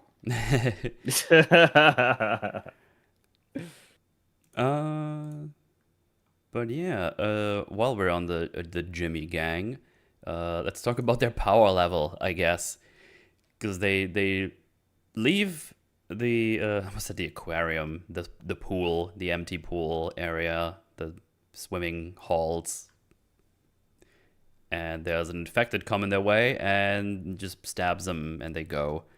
It's probably like the most normal stabbing they've been doing. If you don't remember, at the end of 28 years later, they were just basically Power Rangers. They just They did literally flips and shoot shit. it like an episode of Power Rangers. They did. I mean, they used trampolines on set and shit. Yeah. Like to have them bouncing over the camera. And every time they're around and there's infected, the infected are just not a threat. They're just, for some reason, very agile and good at fighting, and they only use like a knife. And I don't know why. Does Boss Jimmy train them? Do they just copy something they saw on some magazines, or an old television at some point. I'm just confused because they're just Did he really become good a at finger? fighting. They are really good at fighting. Like there's like a scene later where Jemima, one of the female Jimmies, she fights a guy and she just does like hand-to-hand combat like she's fucking Solid Snake. Yeah, TQC. Yeah, CQC. I was like, why are they so good at fighting? But they just are. And I mean, the only thing I can think is that the way that you seem to get inducted into the Jimmy gang, which we don't know if this is the only way. I don't think it can be the only way, but is that you have to win a fight to the death with one of the existing members. So theoretically, you're only going to get in if you're good at fighting. No. But the problem with that is that they seem to just, if one of them has to die in order for someone else to join the gang, then that would suggest that the current members of the gang haven't been in the gang for a huge amount of time.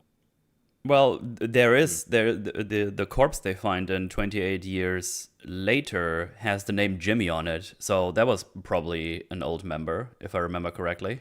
I think there was one that said Jimmy on it, right? Was this in the house? Yes, I think the so. First...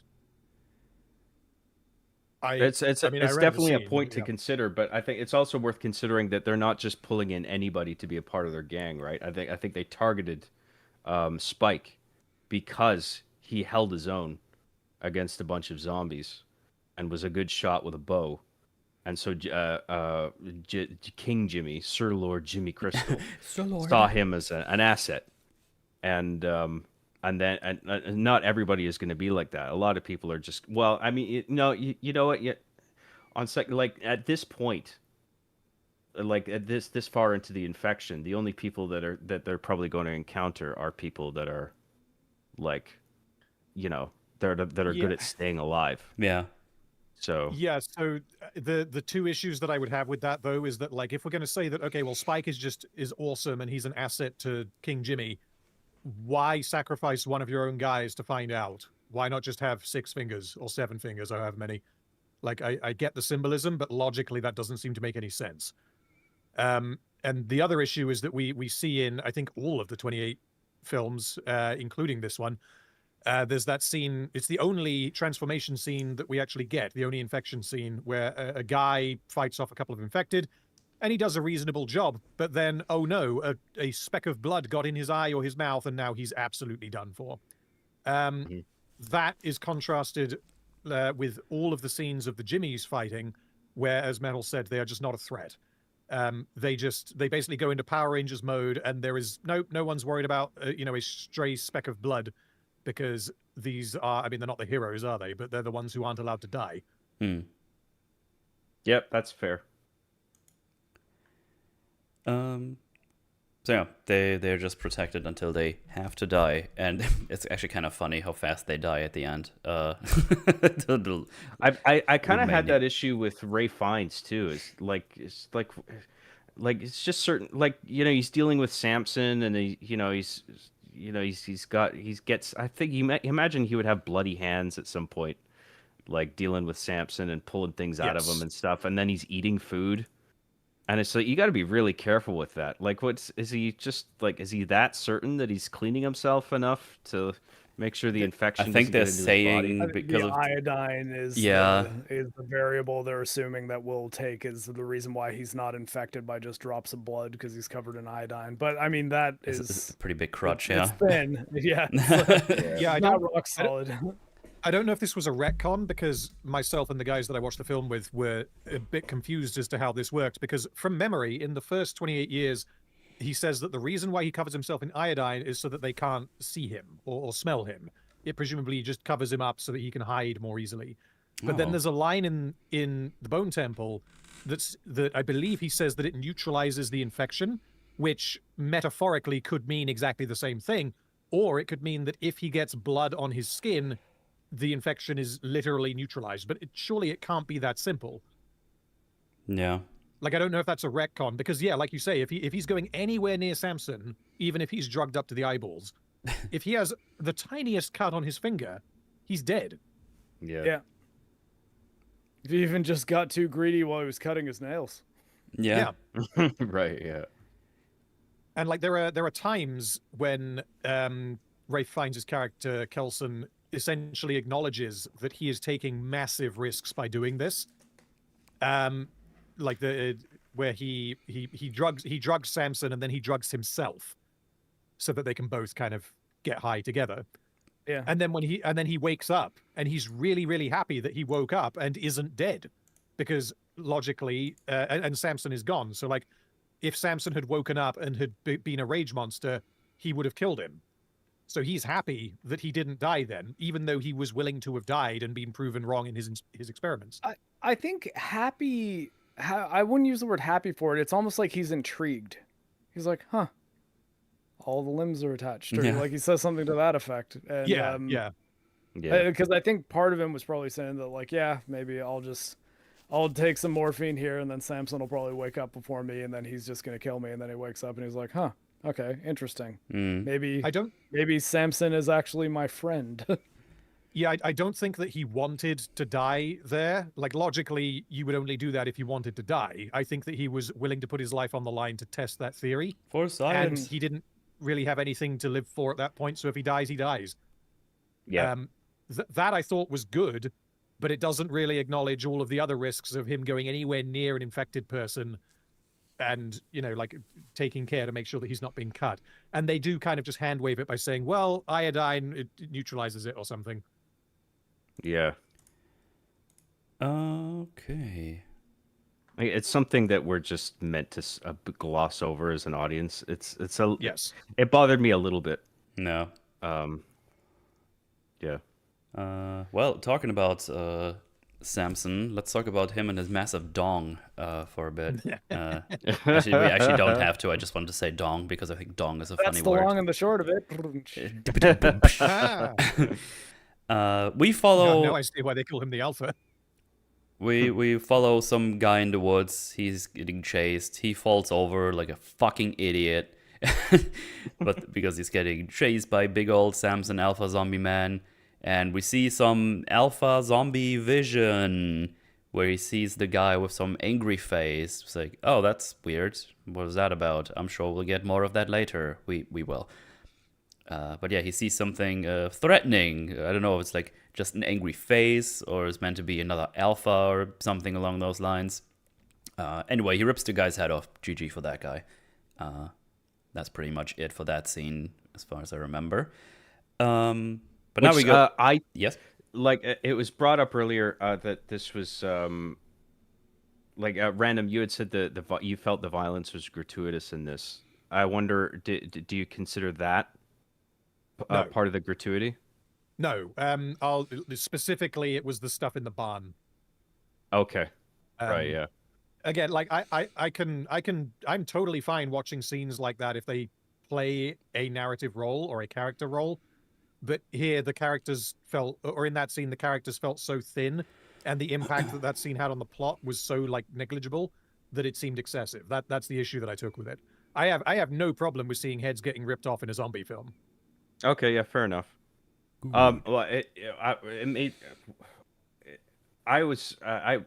It gave me some pause for thought because in the first movie we already saw him tear a guy's head off, and I was thinking, like, do we need to see this again? And I think because it's a new film, and Samson has the arc that he does. Yeah, I think it's key that we see his brutality like full on in a way that we didn't see in the first film. Like he grabs this guy's head like it's a bowling ball. Like he just like sticks his fingers in his eyes and his mouth and just fucking rips his head. It's fucking gnarly, dude. Like a little clown boy. But it's like that is juxtaposed with like his B point in the movie, like at the end, where it's just like we're going from this to this. So I felt I feel like it's purposeful here. Yeah, I would agree. It also kind of implies a level of intelligence because he has a way of killing that he does every time. Right. And you see, I believe afterwards, you see him eating the brain out of the skull that he just took. Like, that's the reason why he's doing it. And he's evidently worked out that, okay, if I kill them in this way, then I don't destroy my source of food. Yeah. That's a good point, yeah. Yes. So we go to Mr. Kelson, Dr. Kelson. We follow him around, dragging that one Prego infected away to, well, possibly burn her down. I think that's what he does when he gets back home eventually. But he, foolishly, he goes around, sings loudly, which I was like, why are you doing this? You're very aware there's a lot of infected around. You've been very careful with all the iodized stuff, but we needed that, so the alpha zombie hears him. And he's getting to him. He's like, oh, there he is. I'm gonna get my blow darts out. And when he starts aiming at Samson stops. And Kaz is like, interesting. And he lets go of the aim.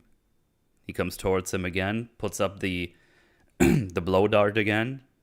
I'm like, oh, he's stopping again. And then he does it a third time, and then he starts to charge, and then he gives him the blow dart, and he's like, yeah, that's interesting. And he gives his little talk with him. Oh yeah, I gave you the name Samson when I heard there was like a new alpha going around because you're like big and strong and stuff. And he gets rid of the arrows in his torso that I think Spike shot at him in the first movie, if I remember correctly. I would like to have seen this elaborated on a bit more. Because we never see Ray Fiennes like running away from infected. Mm-hmm. Like he's always just kind of out there in the wilderness, isolated, except for the alpha, who like approaches him, and it's just like, does him being covered in iodine sort of nullify him from being pursued by general infected? But then the alpha just has some kind of natural resistance to it because he's alpha, and that's why he's able to approach it? Or is it just because like it's just coincidental that he hasn't like encountered any regular infected? Yeah, it seems we only have him saying, this protects me from the infection or infections, and that's it. It's just another thing where I'm not entirely sure of the mechanics of the protection he has here, because I know what you mean. I think it's meant to be the first suggestion that you said there, John. I think it's meant to be that he is virtually immune through sight and smell. Whether that makes sense is a different question. Sound, there's no way that he couldn't be heard by the infected. Mm-hmm. But theoretically, I guess if the infected heard him, they'd be like, oh, what's that? Oh, must have been the wind, and then they keep doing their thing. Yeah. The alpha, however, is more intelligent, and the alpha wants morphine, so that's the connection there. Right. Yeah. Oh yeah, right. Yeah. Forgot about the morphine thing. Yeah. At this point, we've seen Samson's dong quite a bit. I thought I'll point that out because I remember thinking that at this point in time, it's like, oh wow, that's the dong again. All right. Bone Temple. Am I right, guys? But yeah, we see. I was muted. I did like 3 good jokes there over the course of the last 5 minutes. Oh no! Sorry, I blame JoJo. She was barking earlier. Yeah. Darn you, JoJo. But we follow. I won't do them though. The comedic timing's gone. We follow Kelson into his little bunker, and we see a bunch of pictures on his wall, his lover, family, and stuff on there, and it becomes pretty obvious that he's becoming lonely, wants some company, and he ends up going outside and finds Samson again, and he looks like he blow darts him. He's like, I trust you, and this is where they, for the first time, they just kind of chill out. And he makes him high with his tranq darts and points out that, you know what, there's nothing wrong with some peace and tranquility. And then he takes a bit of the tranquilizers himself. I guess on one hand, he just wants also some peace and tranquility, but also, let me see if he's going to rip me to shreds while I'm lying here, because he's going to be waking up after me, before me. But... I think in the scene when we see him in his bunker, I think it's worth mentioning that this is used as a setup for predominantly his ability to play music. Yes. And I think also just that he's surrounded by a bunch of miscellaneous equipment. Yeah, we also see his Randy dong. Rat- Potentially Rabbit. used to do something later in the film. Yeah, we also see his dong in this scene as well. So there's another one right there. Do you think he borrowed the same prosthetic? So he Oh. didn't feel- If you thought you were just going to see flaccid zombie dick No. in this film, You got to see Voldemort's too. Yay! yeah, that's right. You get some live human zombie or a human flaccid dick. And I think it's also here where Dr. Kelson is starting to think, maybe the infection is just on top of your consciousness. Maybe there's something behind there still. And this is where he starts kind of thinking about, like, maybe I can bring it back somehow or something. I need to do more experiments. Yes. There's a key line that sort of defines the nature of the virus, where it's like, is this virus something that consumes your mind, or is it a fog that clouds your mind? Right. And if the latter, is there a way to remove the fog and bring forth the person? Like the person is still there. That's a huge fucking thing, right? Yeah. Because, like, I mean, I think up to this point, we've all meant to believe that the initial person is gone, but that this movie totally gets rid of that. Well, at least for the exception alphas. to that, well, the exception to that would be 28 weeks later, the dad seems to be hunting down his own children. Yeah. That's the only exception to that, which I don't like that, but that is the only time when they've done that before. Right. Uh,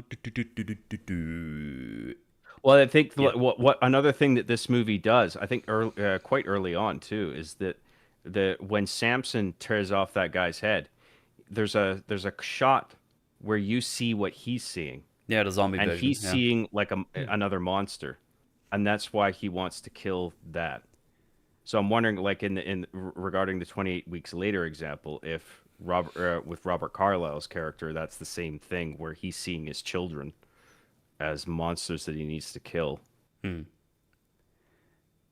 That's a ballsy thing to introduce, because that sort of changes everything. Wait, where was I? Oh yeah, Penises. we dinguses. Well, yeah, it's funny because we follow some dingus troop in the woods next. Three people, and they try to get some mushrooms. Like, oh, yummy mushrooms, yum yum yum. And they see there's one infected. It's like, oh, we need to kill that one, otherwise it's gonna scream, and then everyone else is gonna be here. And obviously he fucks it up, and it screams, and they all run away. He dies, and they go back home. So they lost the boy, the man. The irony being that he fucks it up by stepping on a twig, and Yeah. like the big crowd of zombies running through the forest was making no sound. Yeah. Oh yeah, The that's classic twig that gets stepped on and Damn makes it. a loud cracking And then he noise. slipped on the banana peel, and he's like, oh, whoop, whoop, whoop, whoop, whoop. They go back home. Somebody opens a bag of chips and starts chewing them. Sorry.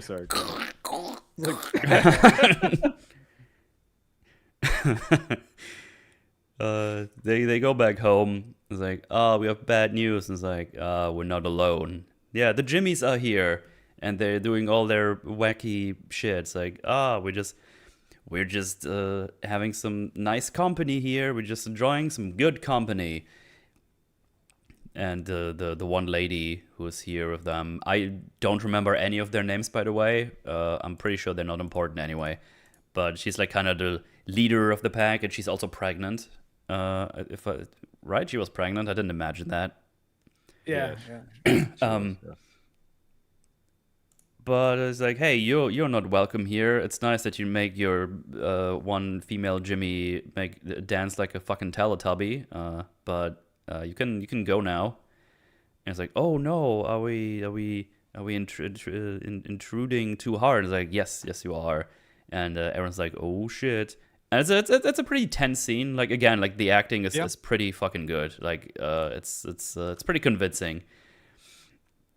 Another thing I liked about this is this scene is preceded by, I mean, you mentioned it before, like the scene outside in the woods.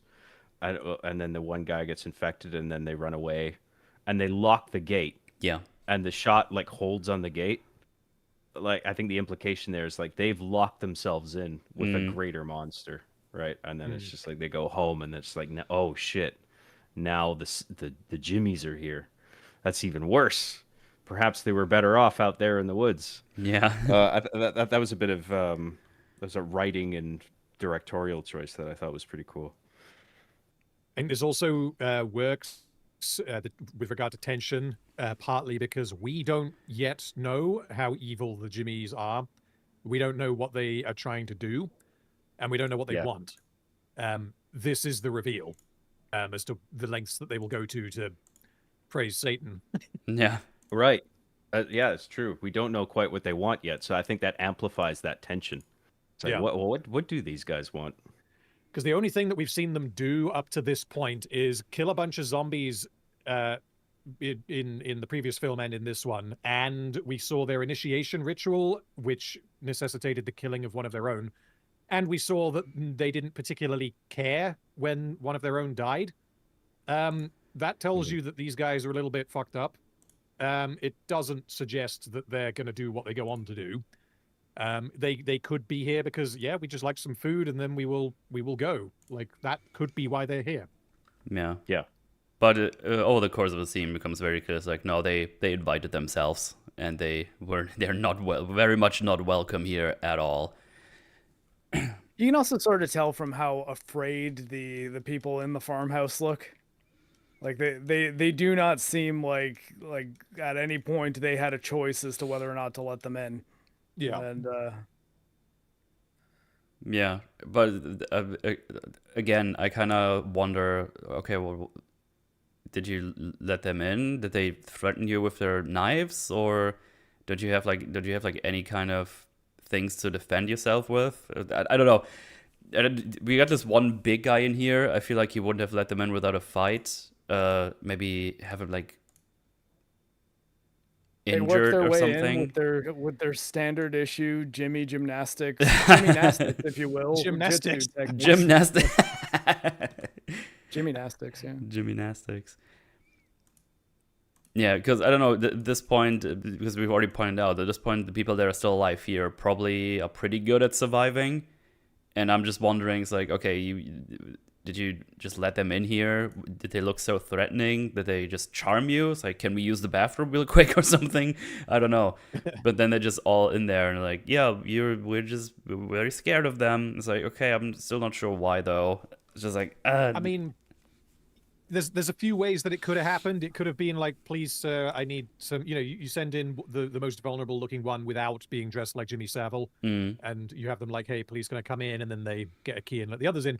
Or you have them ambush one of the residents when they're outside of the gate, and then you use them to blackmail your way in, to threaten them. What I'm also wondering is, we learn after this that one of them gets sent out to scout the area for their next victim, pretty much. I'm wondering if they I would need to actually go back and check because I'm not sure. I wonder if all of them are there when we meet them first in the movie, or if one of them is not around and is currently scouting the area. I'm not sure. To see if this is like a safe place to, crash and fuck them up. And if they saw all 5 of them there, or all 6 of them at this... Yeah, 6, I guess, at this point. And said like, oh yeah, this is I just saw 2 of them leave. We can go there now.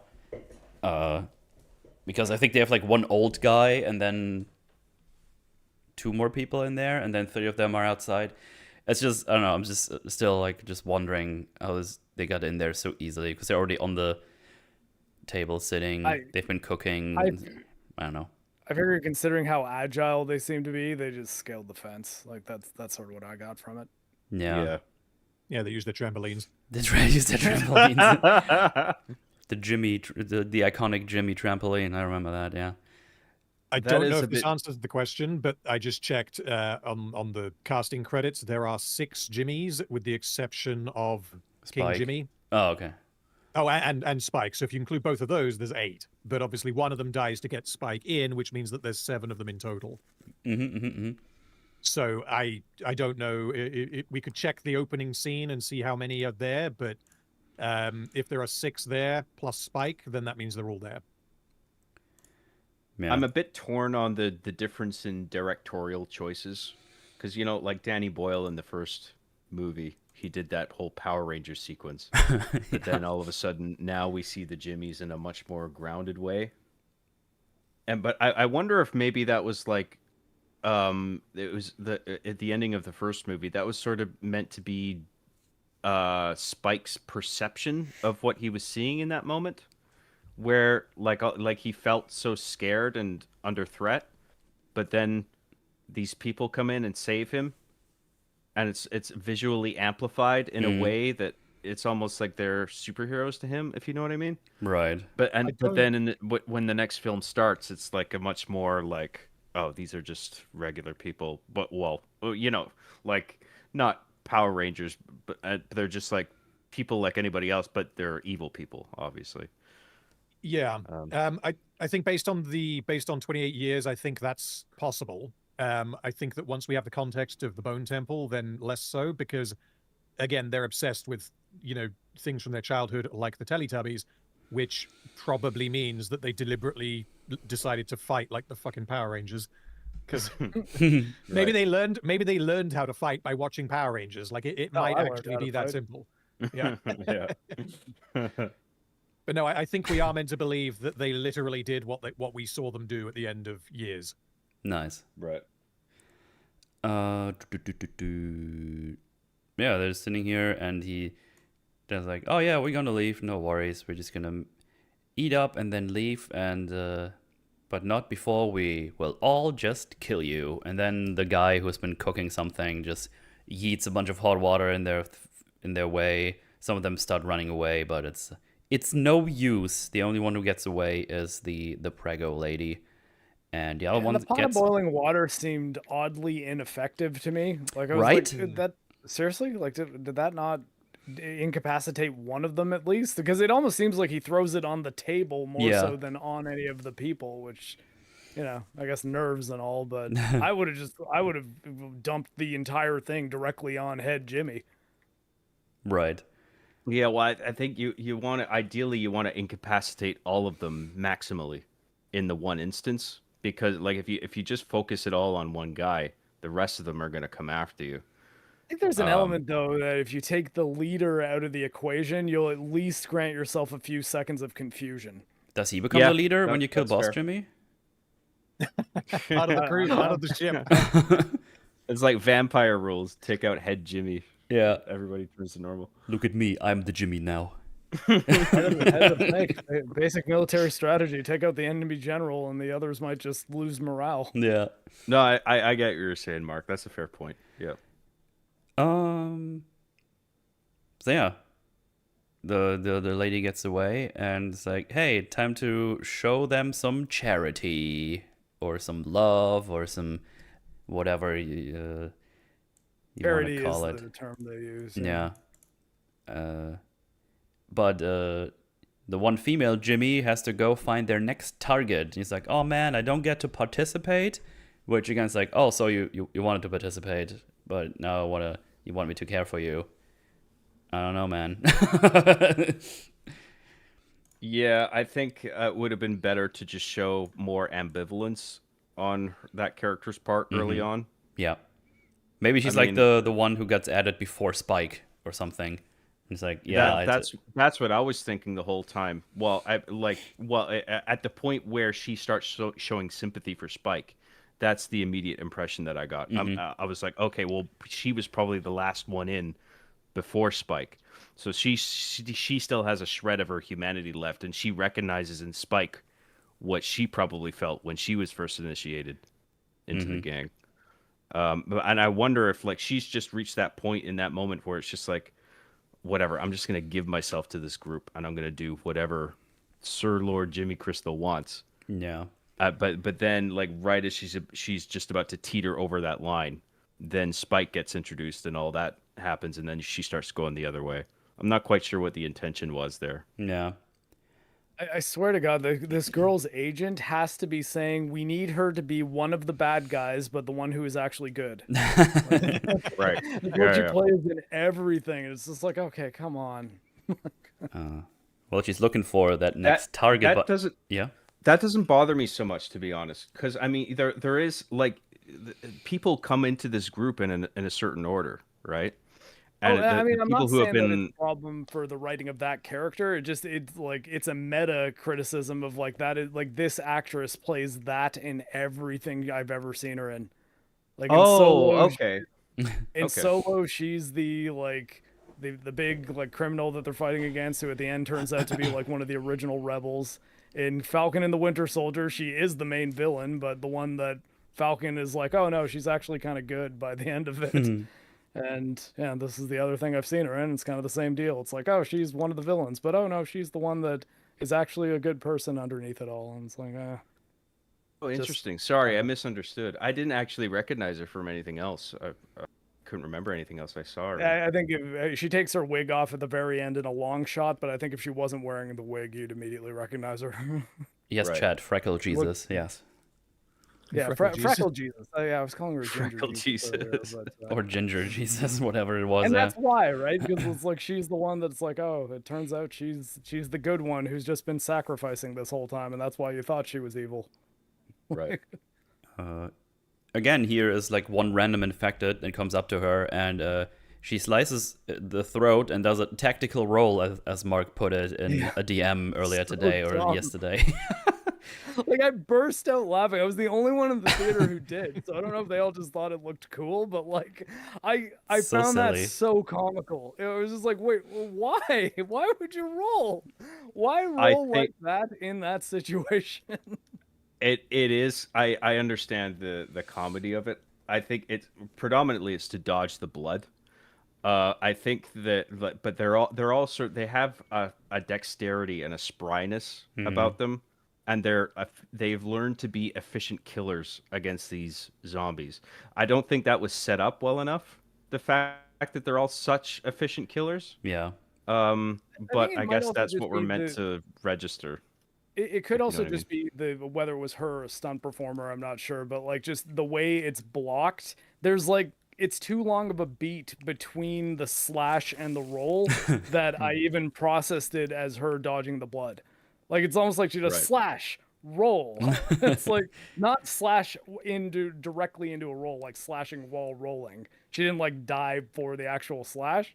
It was like feet planted slash, and then she just does a shoulder roll for no reason. And yeah, I found it very funny. Right. Yeah. Maybe she input I think buffered the it's dodge roll and activated after the backstab. Yeah, cool down skills. I think yeah, that is funny. I think what thematically one of the things is the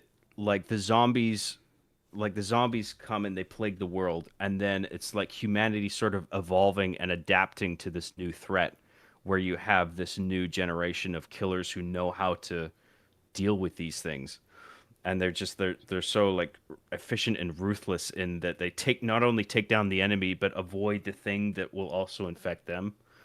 And I mean, I realize I'm being charitable to it because I understand the comedic element of it, where it just seems like a little bit excessive, but Yeah, I mean, like for I me, kind it's of like less that they're so the efficient at the same time.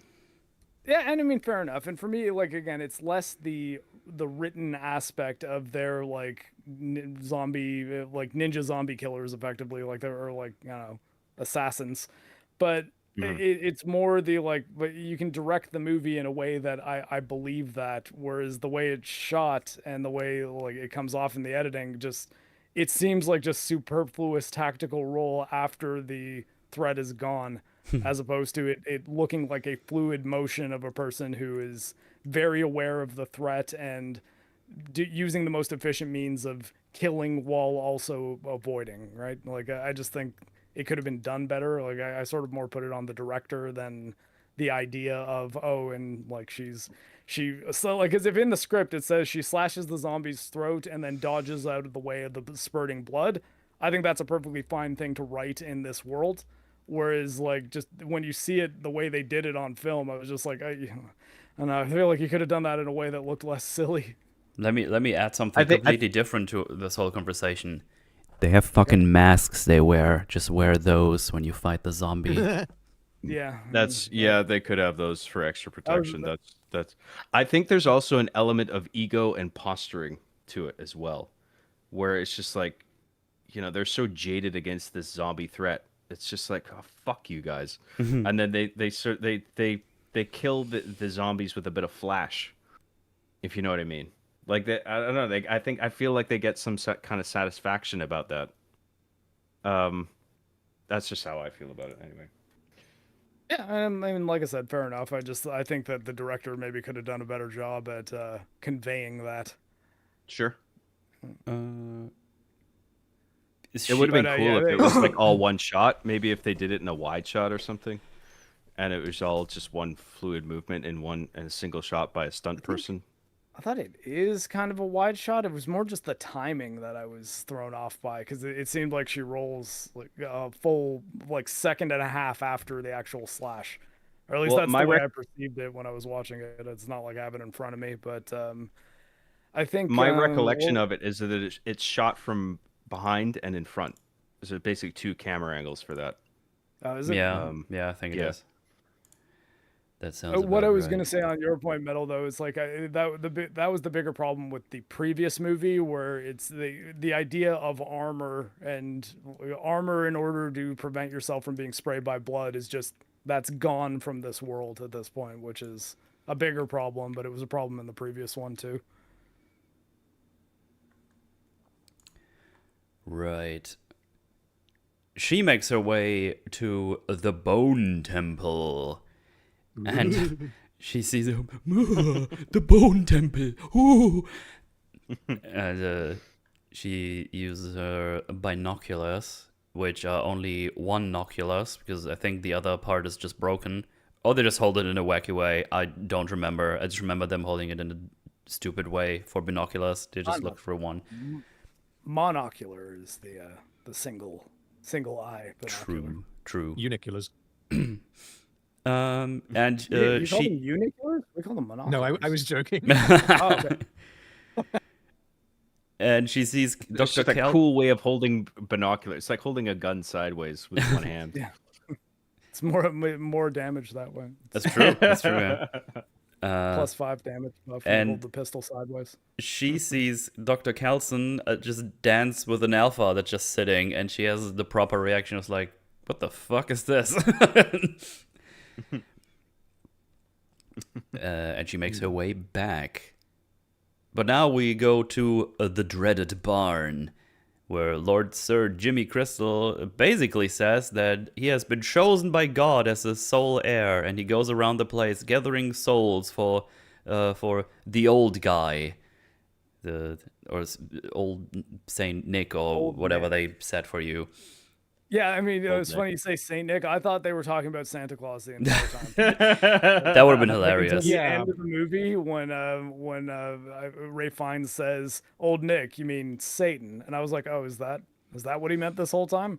Yeah, never heard Saint Nick there. Do you mean by Saint Nick, you mean Santa Claus? Oh, I see. Well, especially because he said like an orange skin. I was like, is the orange skin being like a misinterpretation of like the red suit that Santa Claus wears? Like I didn't catch the Satan aspect of it until he blatantly says it towards the end. Same for me. Yeah. I'd love if he was dressed as Santa. Why did you think I was Santa? Oh, I see. The Santa Claus outfit, the bag of presents. So yeah, they skin them alive. There's 3 people that they caught, and they start skinning them. Was it 4 people? No, it's 2. It's 3, and they skin 2, and the last one gets to fight. Correct? There were Yeah. 4. Oh, there and were the 4. Nothing happens. Yeah, nothing happens to the 4th one though. Okay, so the pregnant one. okay. And Spike. Yes. We were talking about the gratuity of this earlier, and I do think it's extreme, but I think it's within the parameters of the story that it's telling, because this, like, we got it. This Jimmy gang, they are satanic sadists, and we got to see them do a cruel thing, like a really unfathomably cruel thing. Like, and this is the set piece for that. So this didn't seem like, you know, out of pocket to me. You know what I mean? Like it just seemed like this. Right, this is the part where they do a cruel thing, and then this is going to be the moment where Spike is just like, oh fuck, I can't be a part of this group. Um, wh- If the if what the do you guys point think of it, about that? yeah, like if because narratively, I guess the point of it is that this is when Spike realizes, oh, okay, we're not just out for ourselves, we're evil. Like, okay, you know, there's a difference between I might have to kill someone in order to, um, I don't know, raid their fridge or whatever so that I don't die. Like that's one thing. That's not what this is. I think that they definitely did not need to go as far as they did in order to make Spike realize that he was batting for the wrong side. Because you know they them deciding to do what they did, given that they worship Satan, which is not explicitly stated until after this scene. It just seems like King Jimmy has a voice in his head that tells him to do evil shit, which means he's evil because he's crazy, and that's why we're going to spend 30 minutes skinning people. Well, I think That's he's part. evil. But he does this because it's a slight against God. Oh, sure. Because of his inversion of faith. He is going. He knows what good is, and he's going completely the other way and punishing the innocent in the most cruel way possible. That's why it works for me. Sure, but the explicit connection to Satan, maybe this is a me thing, but as was mentioned, I have never heard Satan referred to as Old Nick. Neither I did don't know if I. That was Yeah, new to me I as don't know well. what that's about. yeah, so I don't know if that's something that the film has invented or if that's like a local thing. I have no idea, but I think if Ray Fiennes' character recognizes it, it's probably an actual thing, and I just was never aware of it. yeah, it could be. So I mean, I'm either way, checking if we right just say now, actually. that Old okay, Nick, a nickname for the devil in Christian tradition. I have never heard of that before. What was that called? okay. They didn't teach me that one in Catholic school. No. No. Uh, But yeah, so like him deciding to do what he does, I think is one thing, and if he is just trying to be evil because he wants to be evil, hail Satan and all that, then okay, yeah, fine. Like narratively, I'm totally on board with him doing what he does to them and worse. As far as like realism for would the character do this? Like he's as evil as he could possibly be. Yeah, okay, he'd do some pretty evil things. In terms of how long it goes on and how much the audience needs to see in order to get us to understand Spike's actions, I don't think we needed any of it. And just to be clear about like what happens, we see them, they're strung up, and then they say, okay, yeah, we're going to de-shirt them or remove their shirts or something. And then we see a couple of close-ups of them like cutting into their skin and then like ripping it off. And I was like, okay, right, so they're doing that. We're now going to cut away, and then we might come back later and, you know, that the job has been done. But no, we spent about 20 more minutes in that barn with them sort of pre, post, and during skinning people, where there's just bits of flesh like strewn all over the floor. And then there's like a lengthy, brutal fight scene that goes on in the barn. And to me, it didn't. Maybe the reason why I felt like it was excessive is because I wasn't drawing the connection as to like why on earth is this character doing this. Right. Which that may well be a me problem because I didn't make the connection with him being a Satanist at that point in time. But even if I had made that connection, okay, this character is pure evil. Now here's half an hour of him skinning people. Okay, cool. Like, Well, did we need to depict it in that way? I think the rest of the events in the barn are divorced from the skinning, because when the skinning starts, it's Sir Lord Jimmy Chrisley says, "Let's remove their shirts," and you're like, "What the fuck does that mean?" And then they start cutting into their chests, which and the violence there I think is pretty mild compared to what we saw the Alpha do, which is fucking just tearing a guy's head off. But then we cut away to Spike running out of the barn right after that.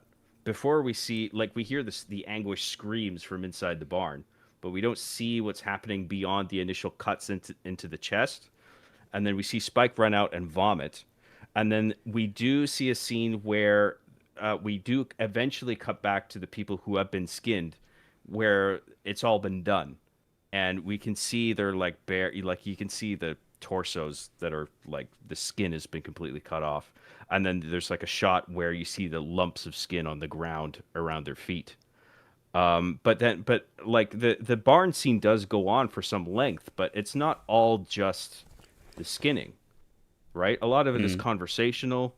A lot, a sequence of it is the girl getting killed by the hook. Well, I mean, we'll get to that. I don't mean to jump ahead or No, it's all anything, right. but I'm just saying that like that the portion of it where they're getting skinned is like an isolated bit of it, and we don't see.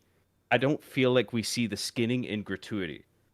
Like we see the initial cutting into the chest, and then we see fragments of the skin completely missing off the torsos, and like I think a bit of it is out of focus too. I mean, there might be one person who's in focus because it could be like a sort of like the camera is close to one person, and then the guy furthest is like blurry or whatever. I can't exactly remember how it was shot, but I didn't get that same feeling that it was too much. I felt like like it was too much in the right way, if you know what I mean, because it is supposed to be Right. disturbing, right?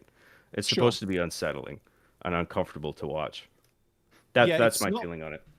It wasn't so much that it was like what we are seeing was like a needlessly graphic depiction of a person being skinned in minute detail. Like that's not so much what I'm saying, because off the top of my head, I can't think of one, but there's definitely more graphic skinning scenes than this. I think we see it in like Game of Thrones, for example, Right. where it takes long, but there's usually more of a point to it. And like someone in chat just mentioned this, which brings it to mind, is the alpha killing the guy by balling his head, and then ripping his spine out.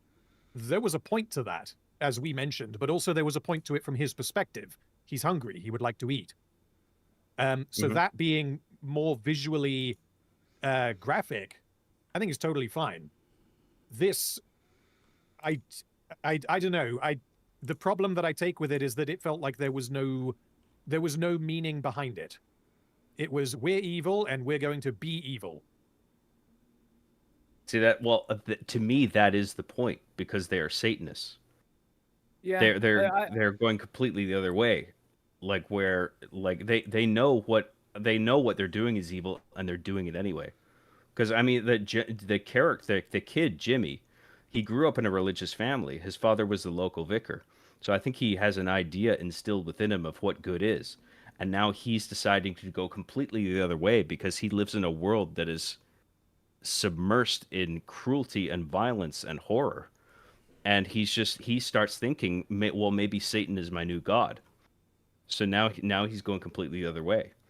So like I respect what you're saying. Like I get it. I'm just saying like I feel I'm more strongly looking at it from the perspective where like it doesn't seem unmotivated to me or purposeless. It feels like It'll this is his objective. Yeah, It it'll be interesting if I do rewatch these two movies. I think it would benefit from rewatching them back to back. Mm. And obviously, at now I will be aware that he is a Satanist going into the movie rather than at the end, because that's not well made it explicit by the film until the end, apart from the old Nick references. I think it actually is because he talks with Ray Fiennes in the Bone That's the Temple. scene. That's the scene I'm talking about. Sorry, Mm. that's you're maybe half an hour off the end of the film by that point, I think. Yeah. Yeah. And like prior to that, the only suggestions that they are Satanists is the references to Old Nick, which apparently, I mean, no one here was aware of it, which means it's a pretty niche turn of phrase. Well, I think Sorry. there's an implicit reference to the fact that they're Satanists based on what they're doing, like the skinning, right? Yeah. They Oh, are sure. worshiping evil. That's their new god. They have made a new god. That their god is Satan. That's what I took from it. I don't mean to be like confrontational here. Like I'm just saying No, like that's this fine. is my that's my interpretation of it. It actually worked for me because I got the feeling that these like even before that discussion with the doctor that this is their goal. They are worshiping evil. in this new world, because it's a way of them trying to make sense of this world that they're in, because it's so fucking horrific. You know what I mean? Yeah, I think part of the issue that I would take is that is there a difference between someone just going out of their way to be as evil as they possibly can be and someone being a Satanist? Because I would imagine that there is more nuance to someone who worships Satan than just, I want to inflict as much harm on every living thing as possible. And I don't think that we get that in the film. I think also to that point, Jimmy's also essentially entirely grown up in a, I guess, a world in which education and resources to do things like look up the correct ways to praise Satan, if there is one, are limited. So the amount of structure he has is probably intentionally on the weak side. I also think that, like, just as far as like cult horror movies go, there generally would be a scene where even the audience is just shown the scope of just how terrible this group is.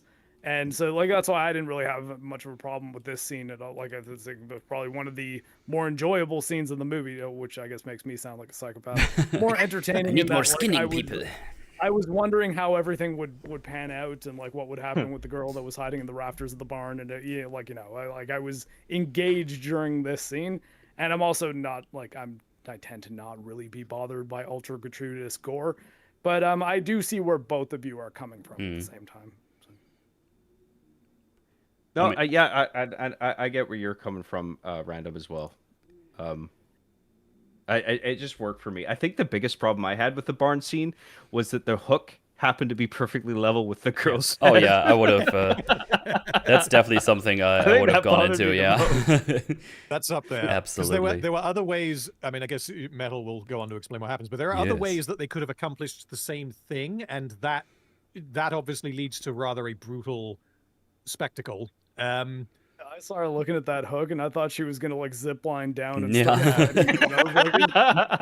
when she looked at it, I was like, "Are you fucking kidding? Like, no chance. You might get one, but like, there's way more of them, and you don't have any other weapons, and you're pregnant." And even if it were to work in the way that we see it work, it relies on no one seeing or hearing it coming. Yeah. Mm-hmm. Yeah. Like it's not small, but yeah. Anyway. So yeah, their good deed for the day is skinning them alive. Besides one, but we'll get there in a little bit. Because we go back to Kelson and Samson, and we see them having like a big old trip through tranquility, if you will. But Kelson points out, "Hey, I've scoured every hospital, pharmacy in the radius of like 70 miles or something, I think it said, and there's nothing here. And the amount of morphine you're taking from me right now, I'll be out in 2 weeks. And I've concocted something that will give you complete peace forever, because I want you to have peace as well, because you're obviously enjoying the whole being at peace with all the drugs that I'm pumping into you. So I made this little thing here, a little syringe, and he's trying to kill him here and free him of the rage. And before he puts in the needle, he's like, "Oh man, I wish you could say something, like any reaction to basically consent to this being the thing you want." And obviously he does react, but he says moon. And that makes Kelson stop. And I was like, oh, okay. He's, I guess he does have some kind of consciousness going on. So Kelson is doing is working. Yeah. Yes. Like, so Kelson goes back to the drawing board, if you will, and we'll meet them later again. It's probably worth saying, because I don't know if we actually explicitly said it. We were kind of joking that he was just drugging up Samson on morphine and then getting high with him. Like that is what was happening, but the reasoning was not that. He kind of worked out that like Samson was essentially developing like a morphine addiction, but the effect of why he kept doing it and why he thought that Samson was liking it as well as the addictive properties of morphine was because it was essentially counteracting the rage virus that was in him, and it was allowing him to theoretically kind of return to a pre-infected state mentally. Yeah. So when he had received a sufficient dose, he would be sitting there looking like he's just baked out of his mind. But Kelson's theory was that he was actually more lucid than he was when he was full of rage. That was kind of the point of what he was doing. Yeah. Absolutely.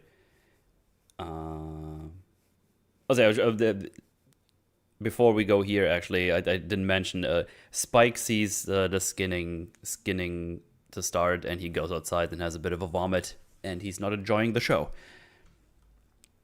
The female Jimmy comes back, and King Jimmy, Boss Jimmy, tells her, sort this out. And Spike essentially just says, I can't do this, I don't want to do this. And she says, yeah, okay, let's just stay outside. And they do, which I guess is allowed and doesn't upset Boss Jimmy. I guess that's cool. Yeah, no, this is a good point. This is something I worried I was concerned about myself. Like, why he wouldn't. I don't know. Like if when you have the newest member and probably the next newest member going outside the barn and talking amongst themselves, I feel like if I was Sir Lord Jimmy Crystal, I would be a little curious about what they were talking about. You know what I mean? If I wanted to maintain this little cult, especially because in the beginning when Spike had to kill the other lad, they made sure he watches him die. So they definitely want them to look at things that happen, but they don't do it here for some reason. Right. Yeah. I was willing to give some slack to, I was willing to get grant that the group, or like the head boss Jimmy, would let Spike go outside the barn, because he's probably experienced this before plenty of times, right? Where he's recruited members, and then he does something so fucked up that the newest member has to be like, I gotta go outside, dude. This is too much for me. Like, I feel like that's probably happened a number of times where he's just like used to it. The Jimmy called onboarding period. Right, yeah. But then the probably the second last person to come in also goes outside. I would worry that there was some kind of conspiracy going on outside. Right. I mean, they could have escaped. They could have just left. Right, yeah. Exactly. Which is something that both of them want. And presumably Jimmy knows that that's a risk, but yeah.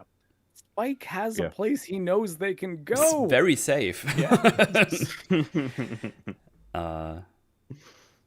So we have one guy that has not been skinned. They left him.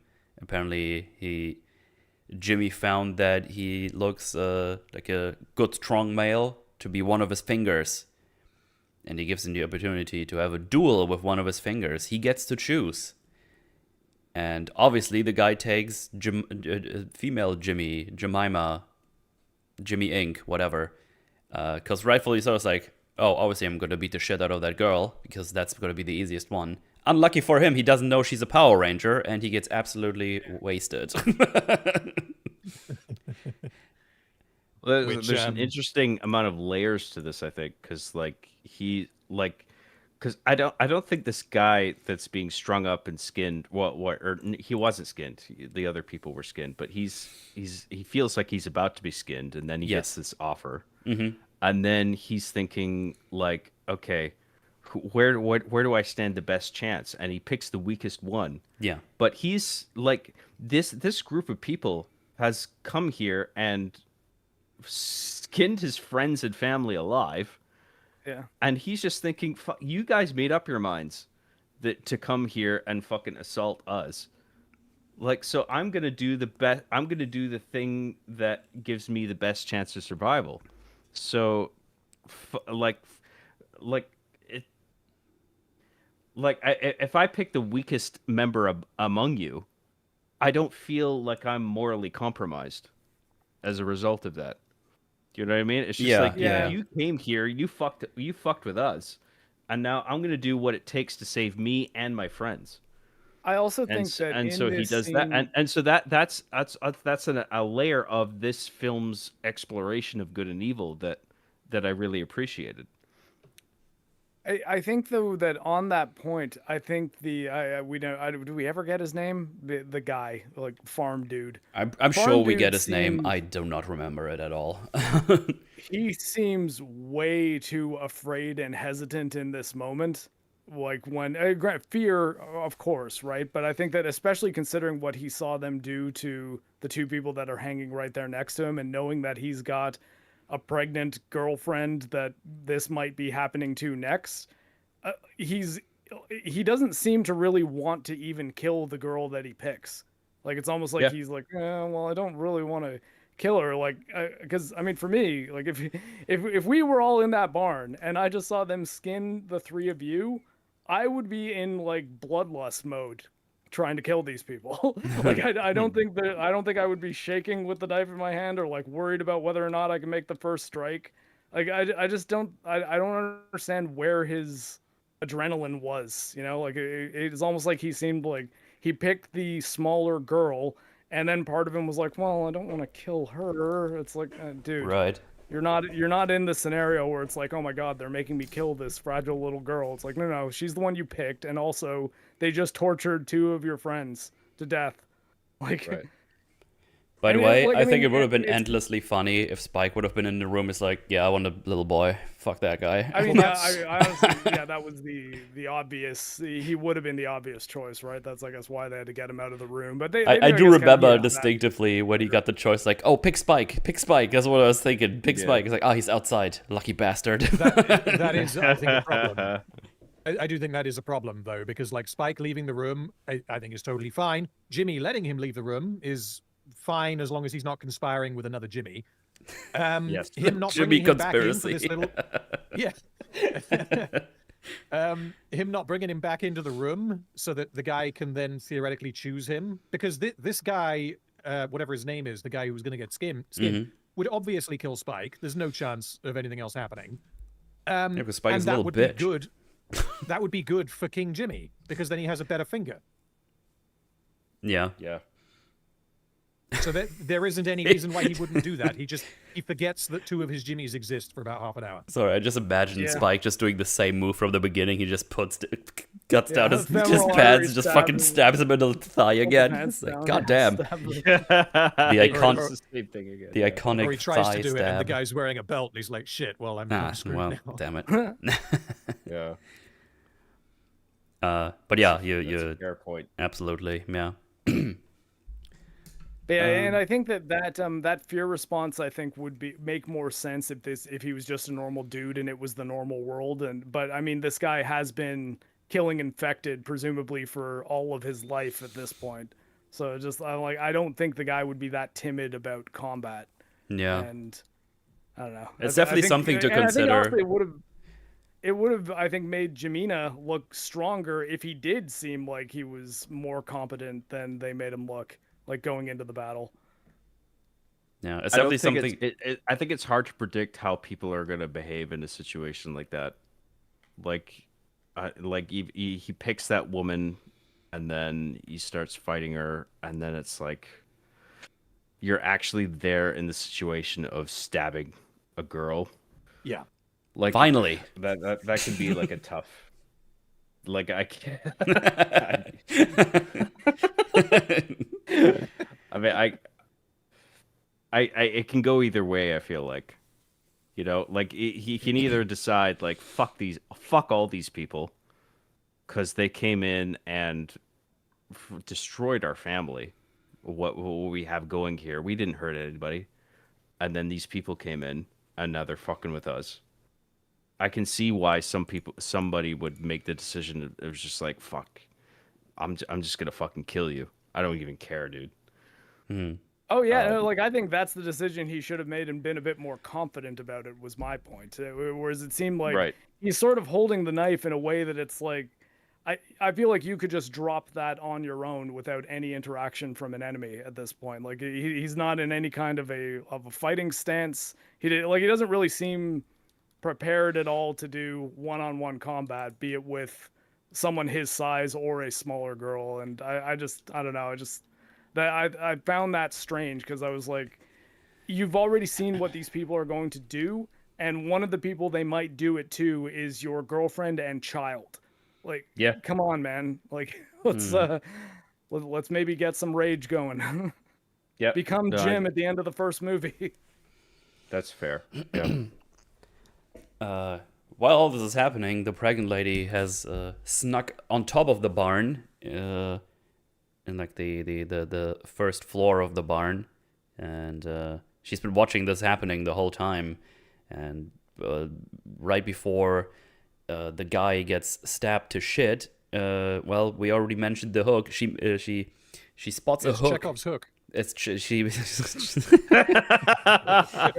Why is Chekhov's hook so funny? I've put Chekhov's in front of so many things, but for some reason Chekhov's. It's an inside joke with me and my streams. Like anything that sort of plays some role in the story is Chekhov's. Something, oh yeah, you know what I mean. Like I don't know what it is about Chekhov's hook specifically that just kind of got me. Oh no, Chekhov's hook. Well, I mean, I was playing context, Resident it sounds Evil like it has- recently, and like the gas truck that comes in, like I made a joke that was Chekhov's gas truck. Like it was Chekhov that drove it in. You know what I mean? Like it's just anything that sort of conveniently services the plot. It belongs to Chekhov, and he put it there. Absolutely. Chekhov's Jimmy. But yeah, she sees it. Oh, for Christ's sake. No, well, pun intended. I guess we're going to have Chekhov's Satan later, aren't we? Oh yeah. Anyway, she spots that hook, and yeah, I think we all thought, oh, she's gonna like slide down or something, or uses it to distract them. But the female Jimmy is on top of the guy about to stab him, and I guess she just let loose the hook, and it lodged right back into her brain juices, and she has like some spasms and says some Teletubby stuff and nursery rhymes or something before dying. It basically crushes her skull and goes straight in there. It's like hooked right in there, and then she dies, and everyone is very angry. Boss Jimmy's like, fuck, get her, and they're all distracted, scattering around trying to get her. While that is going on, the guy on the ground crawls to a gas tank, opens it up, holds it onto like a lantern, I think, on the wall, which enlightens it, and he sets one of the Jimmy on fire. It was only one Jimmy. Yeah, now his survival instinct kicked in when he's making makeshift flamethrowers. The Jimmies also have some. Confused. Yes. I was confused at first. Well, not at first, but like just generally, I still don't know what ignited the gas stream. From I the think tank. there's like a. Was it a lantern? Yeah, I think there's a lantern on the wall. Lantern, yeah. It's pretty far away. It's a bit of a stretch, I think. At least from memory, it was like rather far away, and it worked. I don't know how great the pressure is when you open up the gas tanks or something. I don't know. Yeah. But it is a lantern on the wall. So yeah, the one Jimmy gets set on fire, and he gets shot in the chest with a bolt that comes from like a slingshot thingy they built, some contraption like that. And that makes so he's dead now. So rip the guy. Rip. And yeah, no new characters. No new characters. But that makes the canister still on fire roll around the barn and sets the whole thing on fire. Outside, Spike and Jimmy, female Jimmy are still waiting. They're like, huh, those are some weird screams. But hey, they scream all the time when they're doing their shenanigans with people, so that's fine. You could see the fire, though. This is another one of those things that I'm just like, okay, you would see and smell that for sure. Like, it's like, oh, actually, this sounds like a bit of a weird screaming. And then they come out. One of them is on fire. Everything is shit. And it's like, oh no. They're trying to look out for the one Jimmy, but he's dying. He's dead. Obviously, the female Jimmy is dead with the hook in the back. of her head. And Spike gets the order to get the girl. And I was like, oh, well, you're out of here. Easy. No problem. And he goes up to her, uses his bow to threaten her, but then it's like, no, please take me with you. And then the pregnant lady, smartest character in the whole universe, probably, was like, I have no reason to fucking trust you. Fucking gut punches him and just takes off, which I found really funny. And I was like, oh, Yeah. that's pretty smart. I didn't even expect that to happen. Yeah. But Spike, instead of just going after her or in her general direction, he goes back to Jimmy to tell him, hey, why did you let her get away? It's like, oh no, I had to kill her in the woods. Yeah, I don't know why you said that. Yeah. And then Boss I Jimmy's don't know like, why Jimmy sent only Spike to go get him, to go get her. Like, send anyone else? Send him and someone Yeah. else? and he's like, oh, and you didn't think of skinning her face or bring me her unborn baby as some kind of initiative? It's like, holy, what the fuck? I mean, like, as fucked up as that is, I actually kind of agree with Jimmy there. Like, it's like, wait, what do you mean you killed her and you're just coming back with no blood on you and Yeah. like you have nothing to prove that you're not just lying. Like, if anything, Right, you right, should have just said, okay, look, she got away. She got out of the gate, then locked it behind her. What do you want me to do? Yeah. So, like, here, Yeah. King Jimmy obviously does not believe Spike, and he believes that he let her leave. And then he seems to just forget about this completely. Like, he's ready to, like, tear the kid's head off and kill him, and then he basically just forgets about it. No, he's like, let's ask the old guy. Let's ask old guy Ask old Nick. yeah. Well, that's what he says, but then that never leads to anything. Oh yeah, because No, with it because does, this leads to female Jimmy. It's like, hey, yeah, Same, no, yeah. we should ask him directly. It's like, what? Are you talking to him now? It's like, no, I saw him on our next target. He has like the red skin and everything, and he's dancing with the demons, as you described it, an alpha, no less. So we should just go Yeah. ask him. He actually was literally dancing with Samson. Yeah. He was like dancing to I think it was like Girls on Film or something. There was another Duran Duran song. Yeah. That's Rio, kind of what I whatever. mean, though, is that he King Jimmy is about to kill Spike, essentially. Yeah. And then girl Jimmy, Freckle Jesus, says like, well, no, don't do that. Let's ask Satan. And then the rest of the movie essentially is like, well, is he actually Satan or is he not? Like, how, how do we solve this problem? It has nothing to do. Yeah, we with, never get to that point. Is Jimmy going to kill Spike? Yeah. They completely drop it and move on to the next thing. I think initially, like, when the girl escapes, right, and then like Spike, he makes an attempt to go with her, and then it doesn't work. Yeah. And he has to go back. And then I think in a moment of desperation, he's thinking, well, I think it's better if I convey to Boss Jimmy that I was at least efficient, where, like, I killed her and her body's out there somewhere. Like, there's an element of panic here where I'm willing to lend credence to the fact that he said what he said, instead of just she got away. Because he might figure, if Boss Jimmy thinks I'm inefficient as to catch up with this girl and take care of her, that he might just get rid of me. But if I say that I killed her and her body's out there somewhere in the woods, and he isn't able to find her body, he might let me go. Like, I mean, I'm not saying it's like perfectly logically sound, but like, he might just feel in that moment that that's what's going to save his life. Yeah, I'm that's okay with that. like it's From Spike's perspective, I don't like it from King Jimmy's perspective. Okay, yeah. Right. And then, well, King Jimmy knows it's bullshit. Because he's smarter than he lets on. And yeah, he knows it's bullshit, and then he essentially does nothing about it when he's got effectively a traitor in his midst.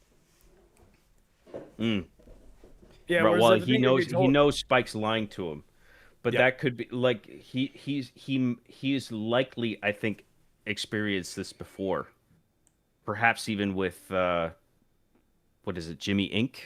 Ink Jimmy. or Yeah. whatever the girl is, Kelly. Freckle I can't Jesus. remember. Yeah. He has a Freckle name? Jesus. Did they say her name at any point? Like he She might have says it gone right at through the this end. multiple times, Oh. so I think he might have a certain degree of patience with this sort of behavior. Yeah.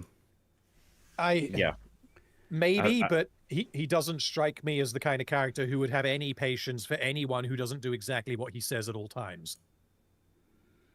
Right. I think the difference we have is that I think he will have a certain degree of tolerance with the newest members. That's my feeling on it. I feel like he's sort of toying with him there.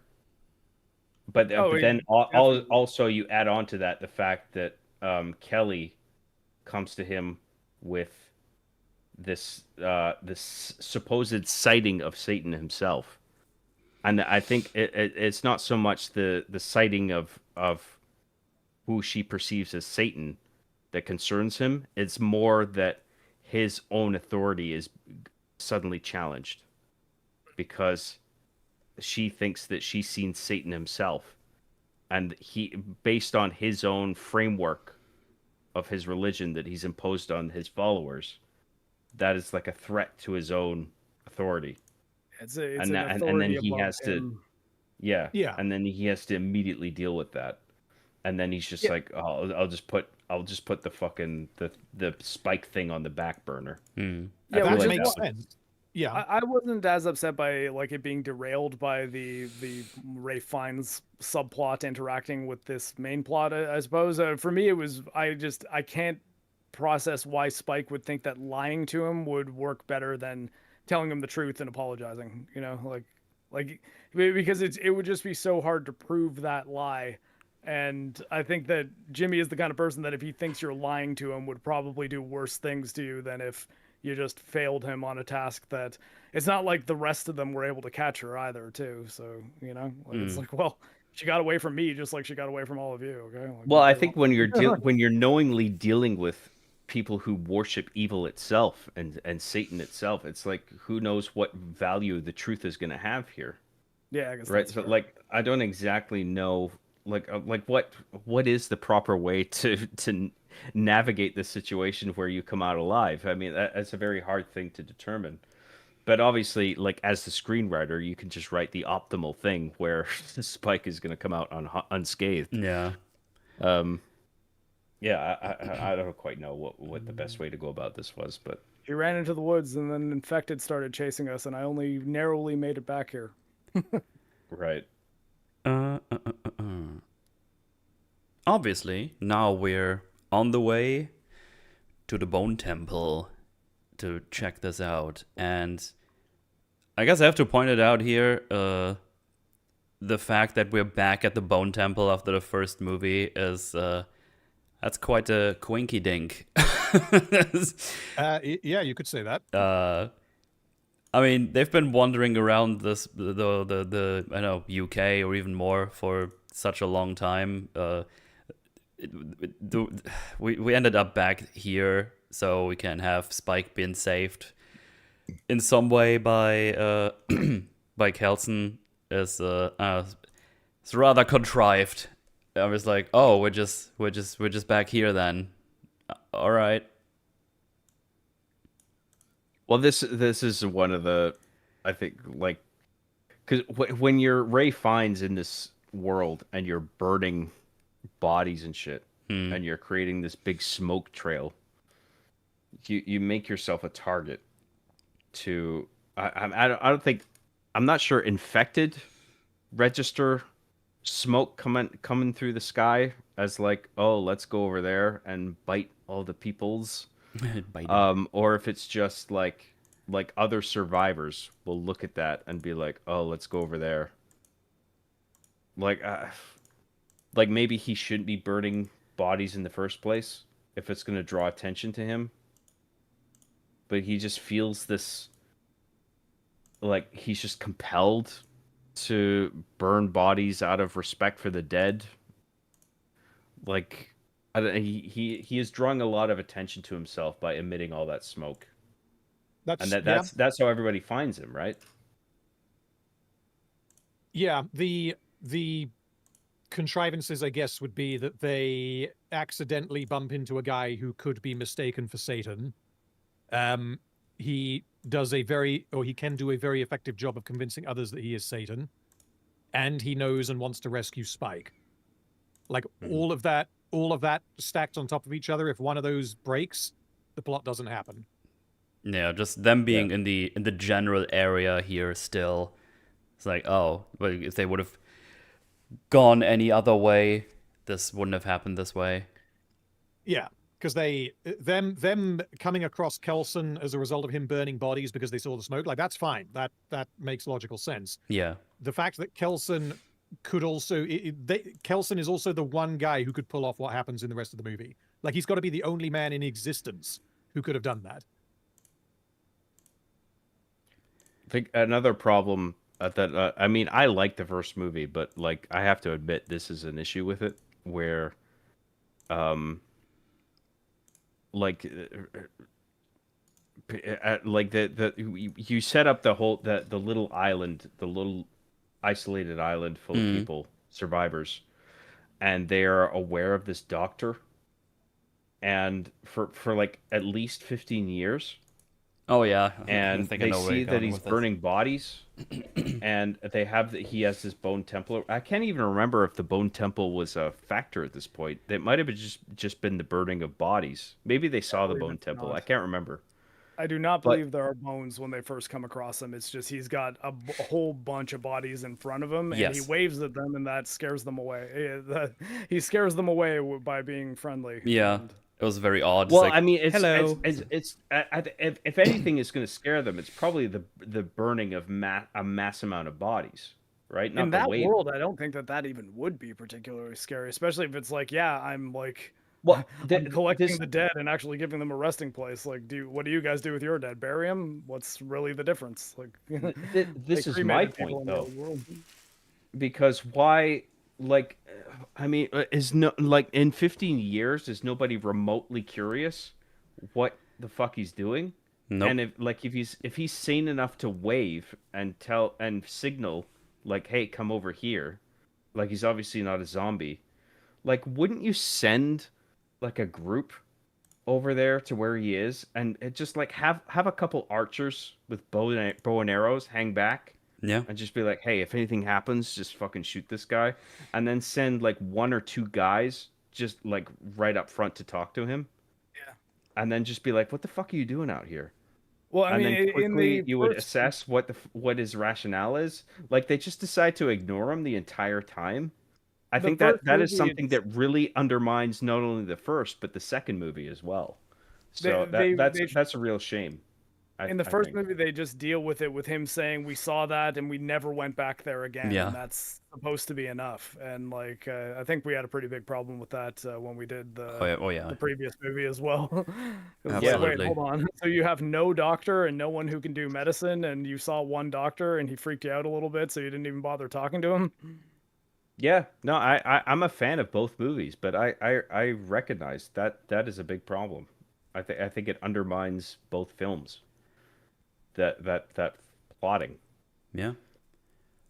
So, I think we have like a small scene where Kelson is doing some kind of more research, trying to figure out how he can control Samson's rage a bit more, and then we see the Jimmies arrive at Kelson, and they look at him, and there's like a bit of a pause, and Boss Jimmy's like, yeah, he does look like my old man, which I just found kind of funny. It's like, yeah, he does kind of look like Satan, doesn't he? With his red skin. But he's still not sure, obviously. But he's like, I'm going to talk to him first, though. Just to be, don't want to make him angry with your peasantness, peasant Jimmies. I got a question on that. Yes. Why on earth does he do that? Why does King Jimmy say, yes, that is Satan? Surely he would say, regardless of whether or not he is delusional or he actually, or he's making it this whole, like, I'm the son of the devil thing up. It does not benefit him in any way for, like, the authority reasons that we mentioned earlier, to be like, yeah, that guy looks like Satan. Let's go and speak to him. He would just be like, lol, no, let's turn around and go the other way. Or if he wants to use it, he could say something like, he doesn't look like he did the last time I saw him, but he is capable of changing forms. Maybe I should go talk to him. You all stay here if he does still want to figure out what the But- guy's deal is. But why is that necessary? Like, why would he do that? In case he wants to effectively use the plan that he does, which granted doesn't work, but his attempt was to use this person to reinforce his own authority. So I think what they're trying to do here is that he does have like the delusions, and he thinks he is walking the earth here somewhere, and he's I think that's what you're going for. He's like actually surprised, like, oh shit, he's here. Well, let me go talk to him by myself. Yeah. So we can I don't know, worship him or something. I don't know. I think to be maximally charitable, I think he's like right on the line between like entertaining the idea that this is actually Satan or this is bullshit. Yeah. But he wants to keep up the front for the sake of maintaining control over his disciples. And then he goes over to him, talk to him, and then he quickly realizes, oh, this is just a guy. Yeah. And then he starts just having an actual conversation. It's actually quite funny. It's like, are you Satan? It's like, no, my name is Ian. Yeah. So do you think that the film thinks that he was on board with the guy being Satan until he went to speak to him? I think so. I think he was. I think there might be an ambiguity there where he might have thought both things at the same time, or at least like considering both things at the same time.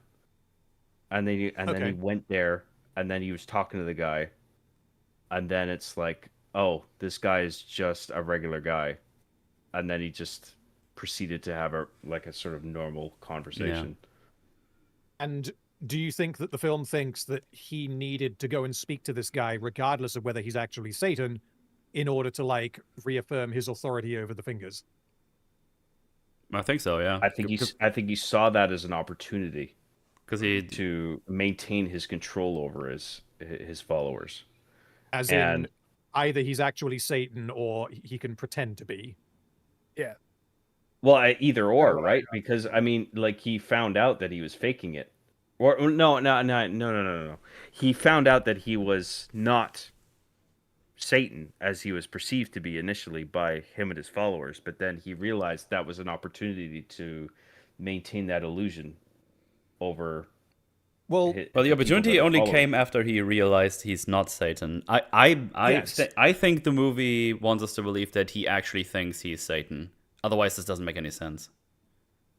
That was kind of what I was thinking as well, because we also get lines from Freckle Jesus after this saying, like, have you ever noticed that like King Jimmy seems to be full of shit? Like that essentially calls into question, like, does he even hear voices? Does he actually worship Satan? Like, it calls his entire ideology into question and how he presents himself, and suggests that it might just be, I want to have power over other people, so I'm going to put on this act of being what we see him as. But if that's the case, if it is all an act, it doesn't benefit him at all to go and speak to this guy, because he has to know that he isn't Satan. Yeah, because he thinks he's not Satan. He could have just said, no, that's not him. Let's go and fuck him up. Exactly. Yeah. I'm not quite sure I understand. So you're saying like they could have just gone and killed him, like? Well, yeah, because the reason they went here is because female Jimmy was like, "Hey, I saw actual Satan. He's like dancing with an alpha." And he's like, "Oh yeah, let's go check it out." And then he looks at him and if he thinks it's all a show he's putting on, and he sees the guy, like, why would he say, "Oh yeah, he does look like my old man. Let me go and give it a shot" or something? Instead of going like, "Oh yeah, he might look like it, but I think he just has some paint on him or something," and he might be even able to go like, "Oh, he's an imposter. Let's fuck him up." Like he's trying to bullshit his way through stuff or whatever. Like there's no real benefit of him saying he looks like my old man. Let me go talk to him. Because him doing this causes a problem for King Jimmy. He says to Ray Fiennes afterwards, like, I'm in a bind, and so are you, because now that I thought you were Satan, you're not, and I now need to convince my followers that you are Satan, so you need to play along here. And that gives them both a problem that they need to work out how to solve. Mhm. But the only reason why they're in that situation is because he thought, yeah, that might be Satan, and decided to go and speak to him. And I don't think that makes any sense at all. Yeah, unless we have to believe. I think he might have seen that as an opportunity to reinforce his leadership over his followers. Like if he can orchestrate some event, right, where like his followers will think, oh, that really is Satan, then his followers will obey his orders unquestionably. Yeah, but I'm pretty sure this only comes to his mind after he figures out that, oh, he's just a guy. He's not actually Satan. Yeah. That's why I'm saying I think he just believes this is actually Satan, his old man. So, yeah, John, I think initially, you could be right, because it could be that when he comes up with this plan and he decides to say, yeah, that might be Satan, let me go and speak to him, he's got two options. Either he is Satan, in which case win-win, or he isn't, in which case he figures what he ends up deciding later, that he can just convince the guy to pretend to be Satan for a bit so as to then give himself more power, which is what he goes on to do. If that is his plan B, then he is so fucking lucky that this guy was able to do what he did in essentially convincing them that he's Satan in the way that he does.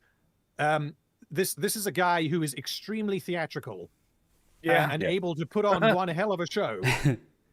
If this was just a guy who was like, I mean, we said like, hello, I'm Ian, I'm a farmer. Now what? Like, why? Yeah, I think that it doesn't make sense unless there is that thought in the back of his mind that might actually be Satan, which I don't think is what the film wants us to think. Well, I mean, I think Lord Jimmy, Boss Jimmy, he was thinking. I think he's so I think he's on the line between being delusional and being like, oh, maybe this is just a guy, and then he goes to talk to him and he realizes he's just a guy, and he's saying, put on a show to convince my followers that you're Satan, otherwise I'll kill you violently. But I don't think he's expecting the degree to which Ray Fiennes is gonna put on a show to convince his followers that he's Satan. I feel like he is just expecting Kelson to just be like, hello, I'm Satan. To just come out and be just say something, you know, like it doesn't even have to put on an outfit. He doesn't need to play Iron Maiden or any of this shit. He just comes out and he's just like, hello, I'm Satan. He can put on a Voldemort voice when he's coming out and talking to people, talking to them, and it's just like that might be all he was expecting and all it might take to convince them all that he is what he is what they think he is. But then he turns it up to 11. He explicitly puts on says an Iron that. Maiden concert, like with the effects and everything. There's fire and explosions. Right. Drugs. It's like pyrotechnics and music. And like there's young people among this group who were probably born in the apocalypse and may not be familiar with stage shows and music and bands and pyrotechnics. So when they see something like this, they are legitimately going to be fucking blown away by something like this, where they might think like this is actually magic. Satan or some deity or magic or something like that. Yeah. Right. I think I might have gone off the rails there with what you were initially asking, but how dare you? I don't know if I directly answered your question. If you feel like I didn't, please let me know. No, I think we're good. I get what you're saying. I think I disagree. I may need to watch it again, but yeah, maybe it's because of the fact that it is so unbelievably lucky that they bump into the one guy who could possibly pull this off. And then you've got me. Right. It seems like King Jimmy just makes a decision that you would never make because he's got to know that guy can't be Satan because he's not that insane. Well, I think after 30 years, he might have bought his own bullshit. You know, it's like if you repeat a lie long enough, you might yourself believe it. Particularly I with think how that's what's...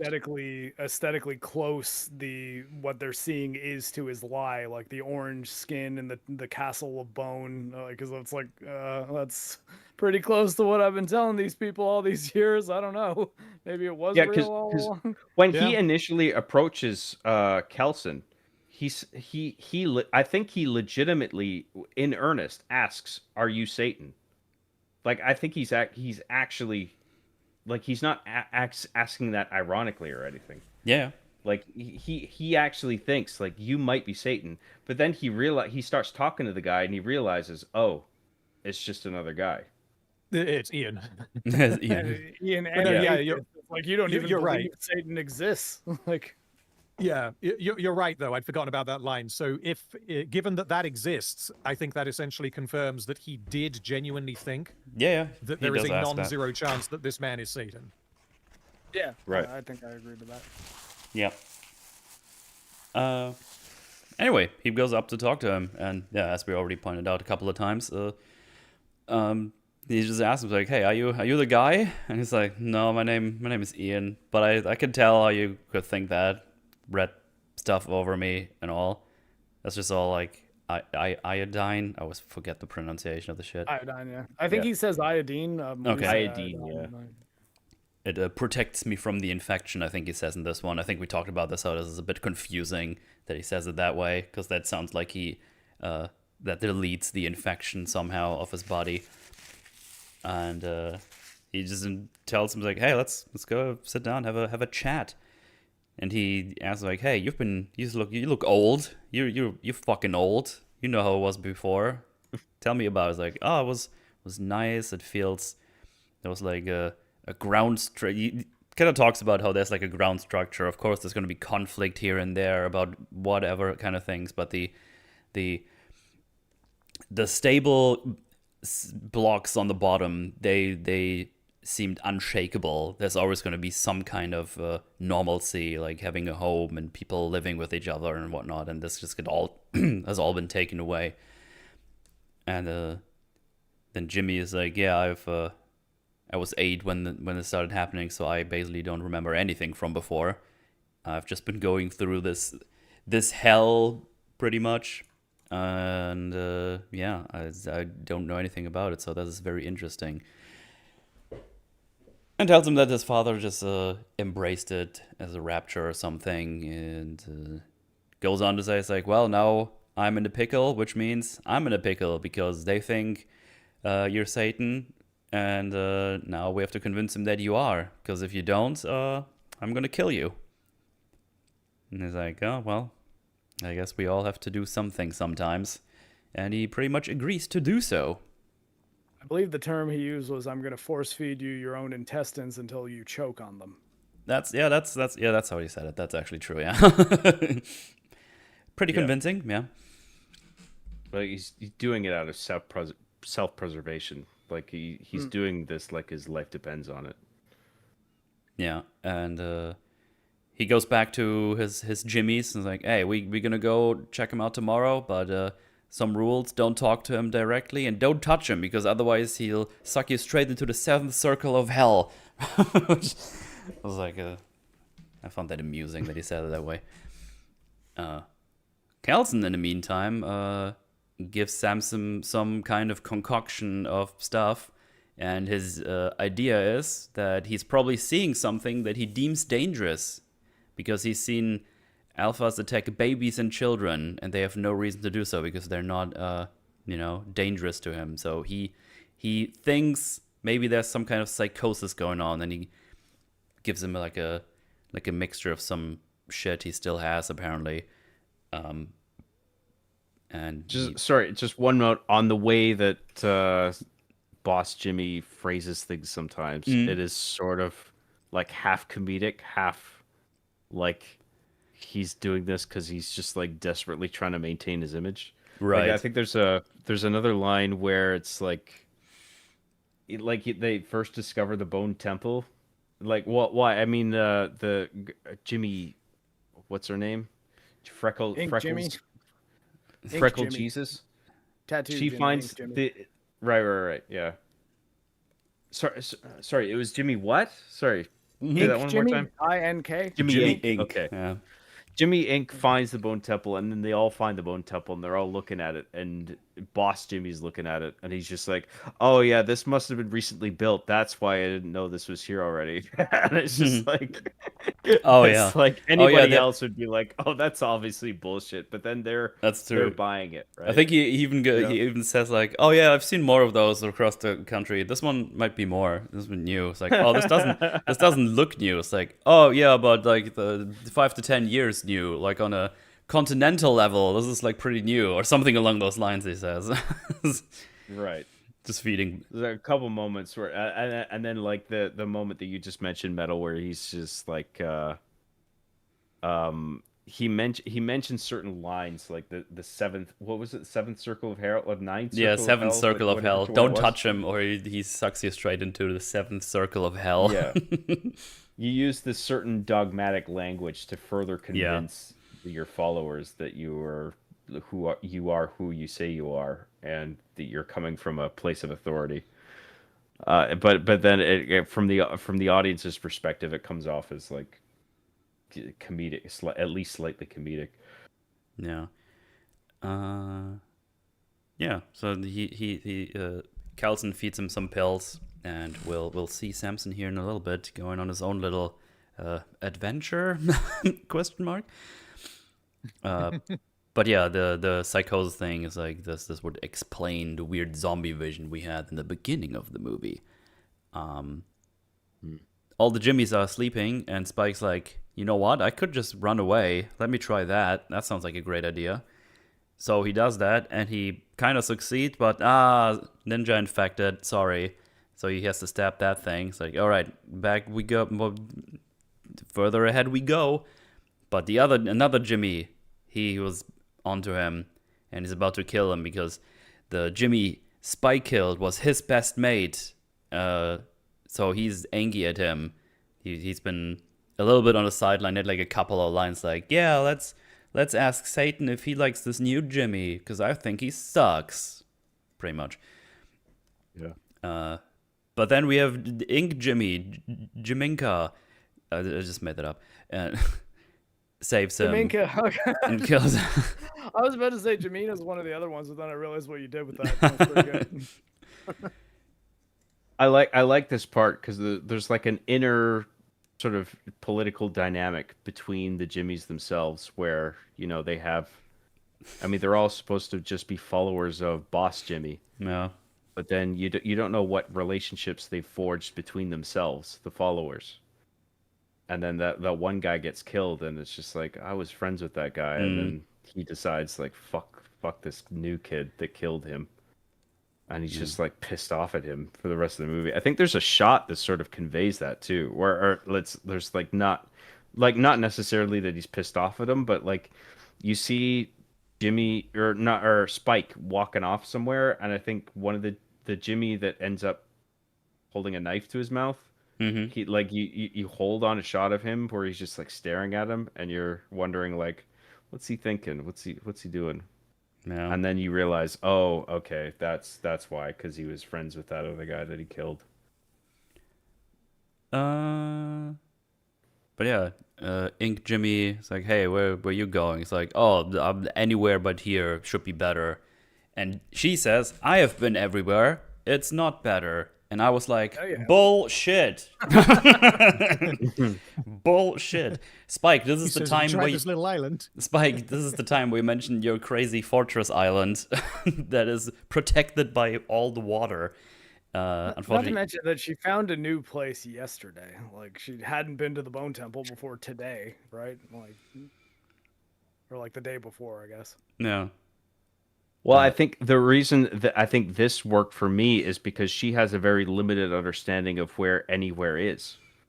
Like she clearly hasn't been anywhere or everywhere. Oh right? yeah, Like I'm she has more a very limited span of where she's explored. I'm more But then- dunking but on she Spike here. constitutes that not on- as anywhere. I'm more dunking on Spike, who comes from the super safe island that has like one very small place to enter it from. Where you should be like, oh no, there's like this one thing that's like actually pretty good, like Oh, compared like to he everything. should have mentioned that Yes. in the moment. Yeah. Yeah. I agree Even with that. without details, just saying there is, trust me, I can take you there. Yeah. But like we have to go now, otherwise I'm not going to take you there. Right. But yeah, they end up going back to boss Jimmy and tell him, yeah, he was trying. The other Jimmy was trying to run away, so he attacked us, so we had to kill him. And that's right before they go to Kelson. So his numbers are dwindling. He only has like 4 fingers left or something. What's next? Oh, Samson. We're doing the Samson flashback adventure. He's just kind of hanging out in the water and just washing his hands. He's not as nasty anymore. And he starts to remember stuff. And we go to the train where we gave birth to half zombie baby, half infected baby. And it seems like he remembers a time when he was a child on a train and gets asked for a ticket, but he didn't have a ticket. And they show it like the lady who's asked for the ticket has like the angry face on it. So I was just confused. I'm trying to reconstruct it in my mind because he also goes back to being an adult and then says, I don't have a ticket. So now I'm wondering, was he infected as a child and saw that and he fucked up everything here? Or I was just confused a little bit. Maybe you guys can explain it a bit better. Confused me also. I mean, it was filmed like very like surreal dream sequence type thing where it was switching back and forward between him infected as an adult and him as a child. So he goes onto the train and he sees himself. I don't think there's any reason to believe that he was infected as a child, but that's possible. I guess you could work out based on his age approximately, although it's difficult based on, looking at him. Like how old is the guy who plays Samson? I don't know. Yeah. And then he's remembering a moment on that train for some reason. I guess it would make more sense if he was infected on the train, but he's remembering it for some reason. Is asked if he has a ticket, and then his reply when he was a child is that he didn't have a ticket. And because he's now able to kind of speak and his brain kind of works, adult infected alpha Samson says, or he kind of mumbles like, I don't have a ticket. Oh, yeah, that I got, but right before it cuts from him being a child to him back as infected Samson, he's like uninfected adult Samson for like a moment. Yeah. And I didn't understand. I was like, okay, wait, so was this memory when he was a kid, or was it when he was an adult and he's remembering it as a kid for some reason? Was the kid his kid? Like, I just didn't find it to be particularly clear as to what they were even trying to do with it. I agree with this. I think they should have just stuck with one or the other. Yeah. Because 28 years can pass, and either like the kid can become an adult, or the adult can be just like an older adult. Like I don't like. It's not clear what he was when that event took place that he's remembering. I don't understand why the movie feels the need to establish both. Like I don't know, is it the idea that he felt like a kid at the moment he was asked if he had a ticket? Because I understand that being like a provocational, like that would be like a memory that stands out in your head if you had just like snuck onto a train for a free trip and then somebody asks, do you have a ticket? Yeah. And then you feel like, oh shit, I don't have a ticket, so I gotta fucking come clean here. I don't have a ticket, like, and then now he's a zombie, and now that memory sticks out to him as something that was kind of traumatic to him before, like in the context of the regular world before the apocalypse happened. That's something that he can like latch onto to sort of like pull himself back into a regular state of thinking. I don't know what they were doing there. I think it would have been. I would rather if they just stuck with one. Like, is he a kid or is he with the child thing, we also had like the little book that he was reading with the moon on it, which goes back to this core memory. I think they could just left the Should have just left the adult part where he just is a normal adult for a bit, and was like, that was odd. Yeah, I mean, cut that right. one shot out of it, and that whole scene's much more easy to read. Yeah. Like, while still being a somewhat surreal dream sequence, it's like I get what your point is with it, but when it cuts to him being an adult for just a moment, I was like, oh, okay, wait. I wonder if they were Now trying I'm to confused do. for no reason. I wonder if they were trying to do like a transition back to reality, where he's. That was what I was thinking. Yeah. But Yeah, because he was like he- fully shaven at this point, it's like, oh wait, so is this like another thing or something? But I think they were trying to do a transition, yeah. But I found it a bit so confusing. him as an adult would just be like the alpha, basically, if he was like I think all so. clean Yeah, cut and it was and him- groomed and everything. It was him almost. It wasn't even necessarily him imagining himself if he was not infected. It was more the film showing the audience that this is the meaning of the scene. Essentially, is that this is Samson. This is the first time we've ever seen this in any of the 28 films. This is an infected person essentially undoing the virus and regaining their humanity. I think Yeah. that's probably the point of the shot. Whether it was a good idea to include it, I don't know. Right. Right. Yeah, I get that. But back in reality, he's now surrounded by infected that all attack him. And here I'm now a bit confused about the mechanics, because does it also mean his alpha stank is gone with his rage gone, and now they attack him again? I think Maybe, yeah, yeah. I think that is the intention. Yeah, he doesn't have he's not emitting whatever fucking pheromone or whatever it is that identifies him as a fellow infected. No. Now he's targeted by the infected as like a regular guy. Yeah. Can he still control ravens, which will still confuse me from the previous one. Oh yeah, he did that. I'm in the sorry, last he can movie. control ravens. Yeah, it was the strangest thing that happened in the previous movie. That just They at a set that certain up, point, yeah. At a certain point, he sends a big flock of, I assume, infected ravens at Spike and his father as they're like running away. And I was like, I wait, do hold not on, is he remember that. like, is he a sorcerer? Like, what's the deal with that? Yeah. Oh, is it? So yeah, that was a bit weird, but I guess he lost his stank and his ability to control other infected. Yeah. Anyway, it's infected, an infected Rumble. He just kind of yeets them around, knocks them into Old walls. WWE match. He's just having Yeah, a Royal inside a Rumble in the train. train cart. That's just doing stuff. I mean, it's just a bit of action. Nothing too crazy going on. He's getting bit, which doesn't have an effect on him. Which I guess kind of implies he's like cured and immune? Question Yeah. mark? Yeah. This did strike me as a bit crazy, actually, because like this is a massive turning point in terms of like the nature of the virus and how to cure it, right? Because it's like now this guy, like you were just saying, right?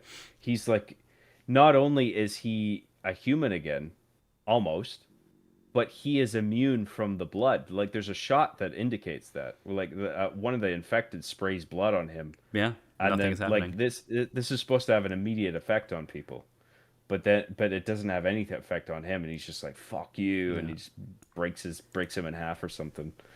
So like he breaks one zombie's back in half and shit, and it's like it's a little fight scene. Yeah, I just put a big question mark on the mechanics here, because I mean I don't know shit about a psychosis, but if he actually treated him for psychosis with some pills, he's gonna go crazy the next day again anyway. They would Right. wear Right. off. Like, if you give him like an antipsychotic medication or I don't know, like antidepressants, anxiety meds, like it seems like he mixed up a few different things in the little It's just- cocktail that he gave him. It's just all placebos.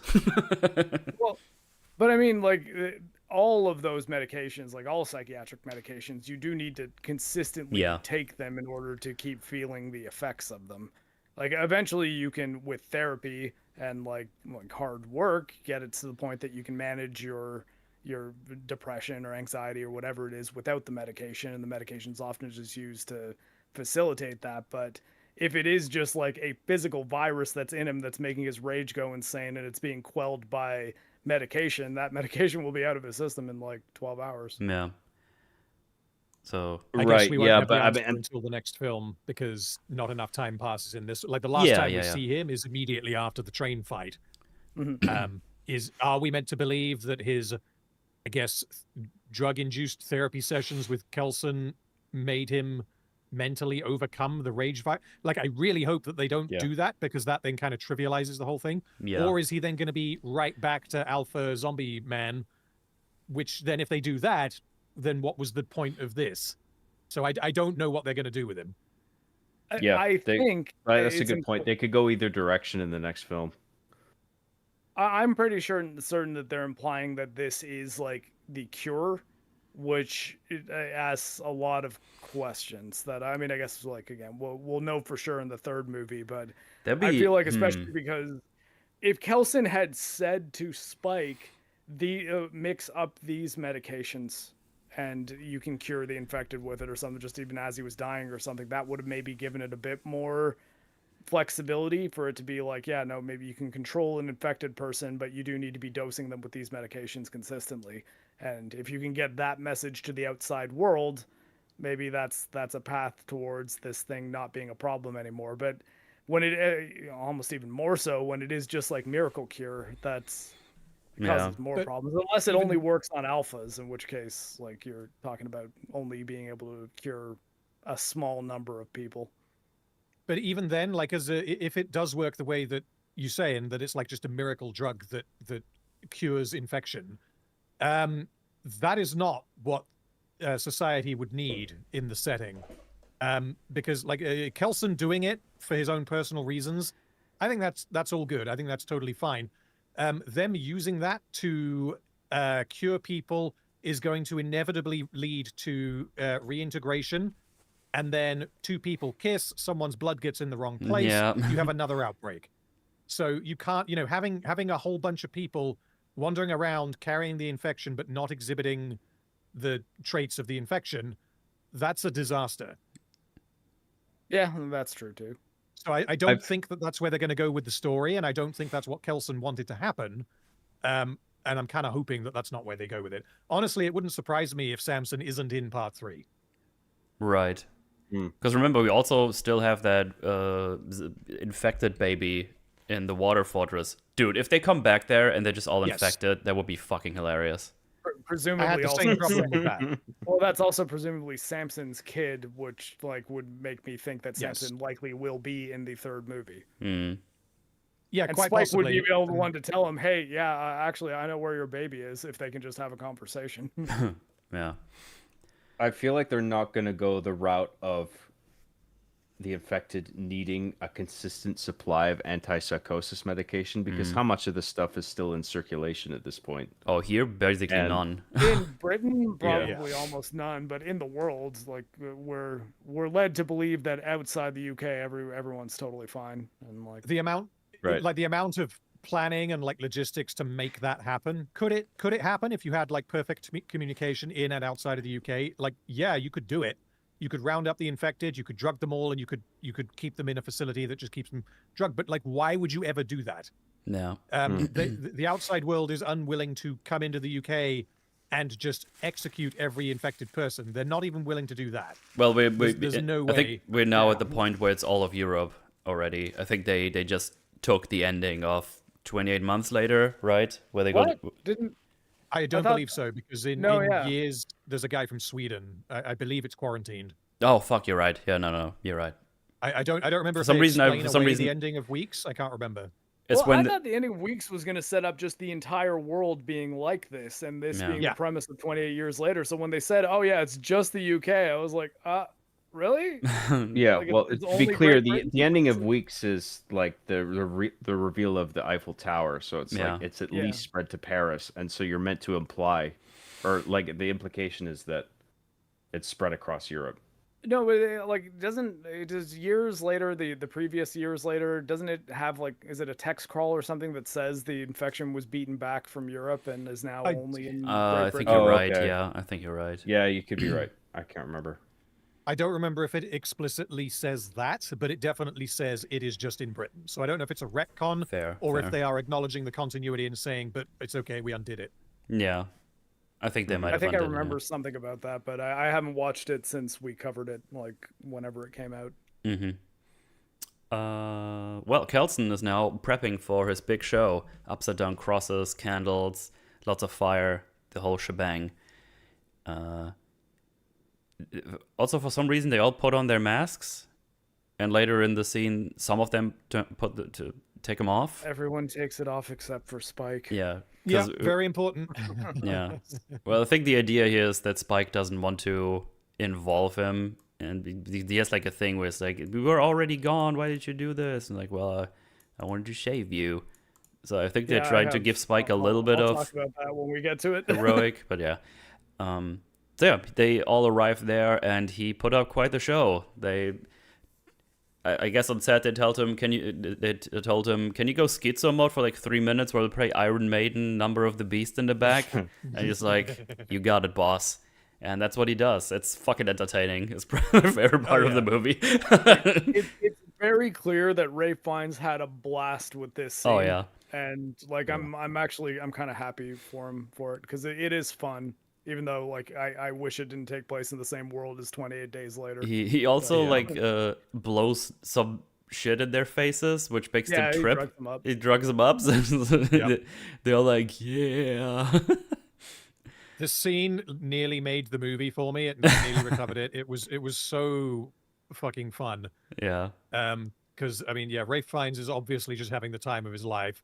Iron Maiden is blasting. The thing is, we never see how that's happening in universe, presumably because we know that he has, we see the physical Number of the Beast record that he has. So he has a record player. Presumably he has large speakers rigged outside somehow, which means he has power. Like, as soon as you start thinking about it, it's like, well, does that really work? Are we meant to believe that the music wasn't there and he was just singing Iron Maiden's Number of the Beast with no music?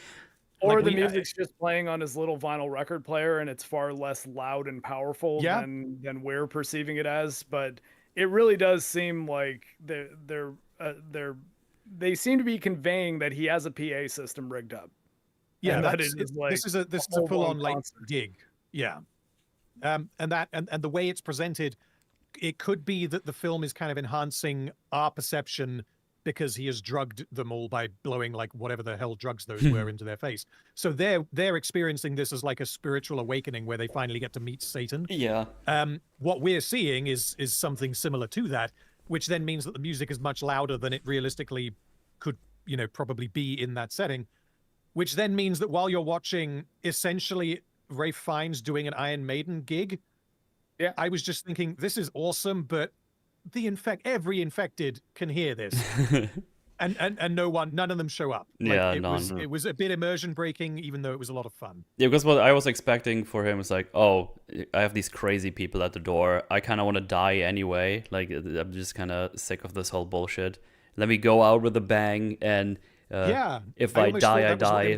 Let's get all the infected here. Maybe Samson is gonna come to a rescue and just fucks them up with whatever I've done to him. I'm shocked that didn't happen. Like I sort of thought that's what all of Samson's thing, including the train sequence that happens just before this, was leading to. But he does show up, but after everything's already resolved. So I thought we were getting a big old zombie or infected craziness here, but that does not happen. In any case, that's a good point about attracting the infected. Yeah. I didn't even consider that. I'm surprised I didn't, but that's It's kind of weird they would hear the noise and then come to it. It's really weird in the setting anyway, because I don't believe there's that many around here anyway after 28 years. But they constantly show up. Like, there's always like strays, and then sometimes only one when they only need one, but then sometimes there's one and then 5 ninja ones that are just roaming the fucking woods. And it's like, okay. They're always around. They're just always being very sneaky. Very sneaky, yeah. So yeah, he does his little gig there. Everyone is listening to him. It's like, yes, hello, I am Satan. You are my only son, Jimmy Boss Man. And you go do your crazy stuff. Go do charity. in my name. It's gonna be great. Now fuck off, pretty much. And Jimmy just can't let it go. It's like, oh, do you have any things for me to do that I should do? And it's like, what? He's like kind of taken aback by him even suggesting. It's like, did I already like do the things you wanted? It's like his the way he looks at him. He's kind of like, yeah, no, you fingers, be strong and always listen to him. And he's like kind of, at some point he starts noticing the one guy with the mask still on, and he does realize it's Spike. And he's like, Spike? And he gets his mask off. And it's like, oh, you know what? I do have one more thing to do. You know the church, right? It's like, yeah. It's like, oh, you know how God's son could only ascend after they crucified him, or he gets to give his life. He's like, yeah. Well, I want a sacrifice. I want you to be crucified. I was like, oh shit. Which, I mean, so I get that he wanted to save Spike. Yeah. He could have so easily just said, but leave this boy with Leave me. this boy. That's what I thought was going to happen. Thought, yeah, It would have been that's what I so thought as easy well. to do It's like that, the where most like, straightforward thing to do. It's like, oh, but leave this boy. I demand a feast or something. I don't know. Yeah. I think the idea is Or that the he wants boy's gonna be to. my concubine. Like, say anything to make your sound like your intentions sound super evil if you want, but realistically, you just want them to leave and Spike to stay. Yeah. Whereas rolling the dice on they're gonna turn on you and crucify you, I was like, man, the odds of that working, I don't know. Man, it's like, oh, and who's gonna crucify me? It's like, oh, they will. It's like, oh, my thing. I was like, oh, you know what? Fuck you guys. This is all bullshit. Do you think this old man really is Satan? Look at him. This just sucks. If he would be Satan, could I just do this? Just stabs him in the side. He's like, oh fuck.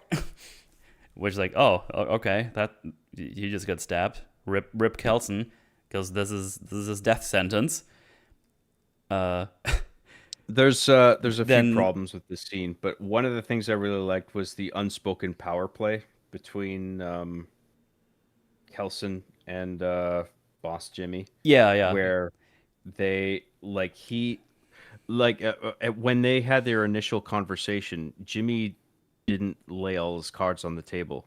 Like, I don't think he made it clear what his actual motivation is. And then only in that conversation did he make it clear, like, oh, so you're saying it's okay that I can go and fucking massacre people and flay them alive and all this bullshit.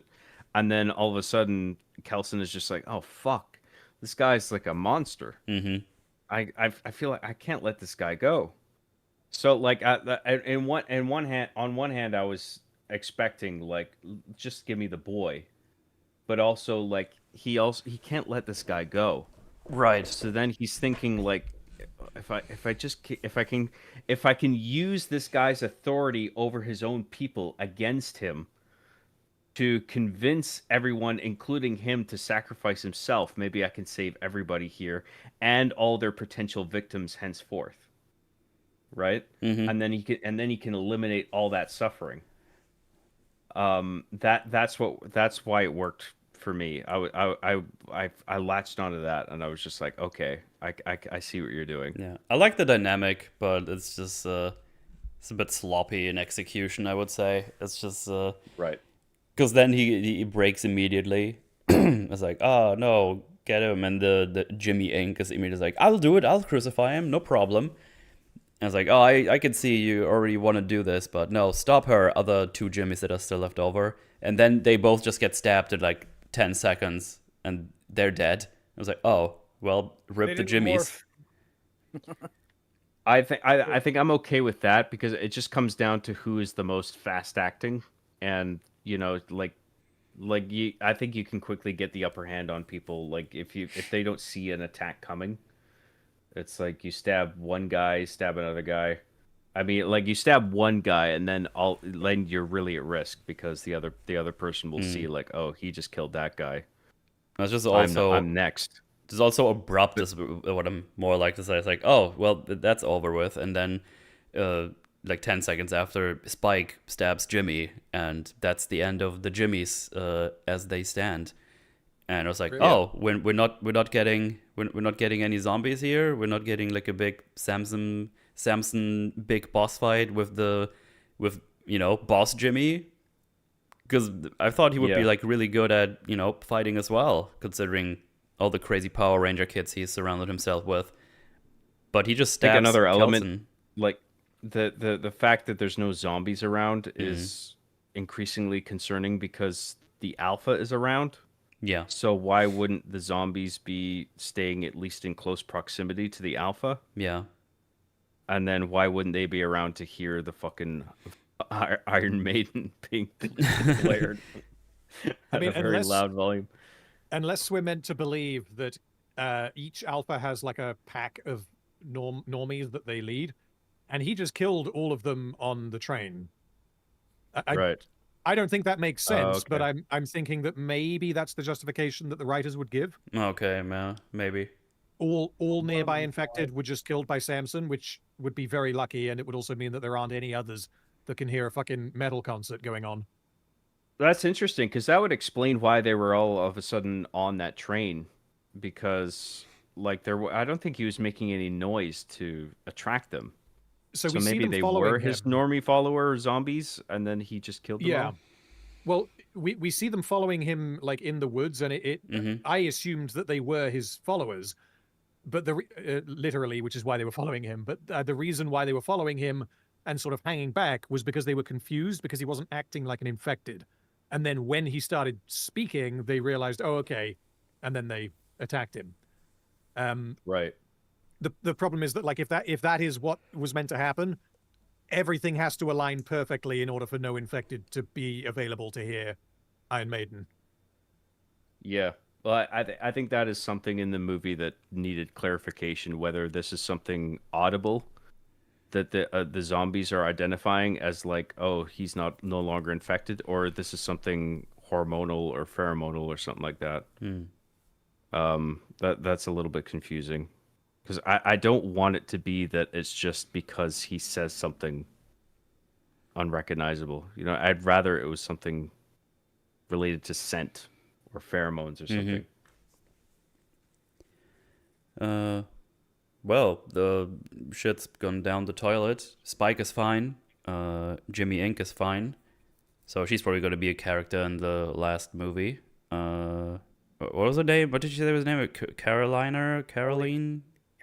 Kelly? Her name's Kelly. Her real name's Kelly, yeah. So, yeah, Spike talks to Kel's like, hey, we were already gone. Why did you do this? Like, oh, it's because you've suffered enough. I couldn't let you just go. And then Jimmy was like, hey, I don't want to be like rude or anything, but I don't think you're going to make it through this one. He just says like, yeah, I'm aware. It's like, don't worry about it. And then Samson arrives shortly after. Well, first the other two are leaving to somewhere. We learn that they go to Cillian Murphy's house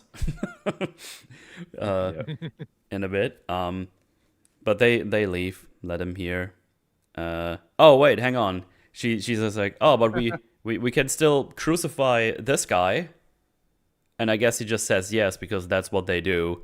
They just fucking crucify him upside down.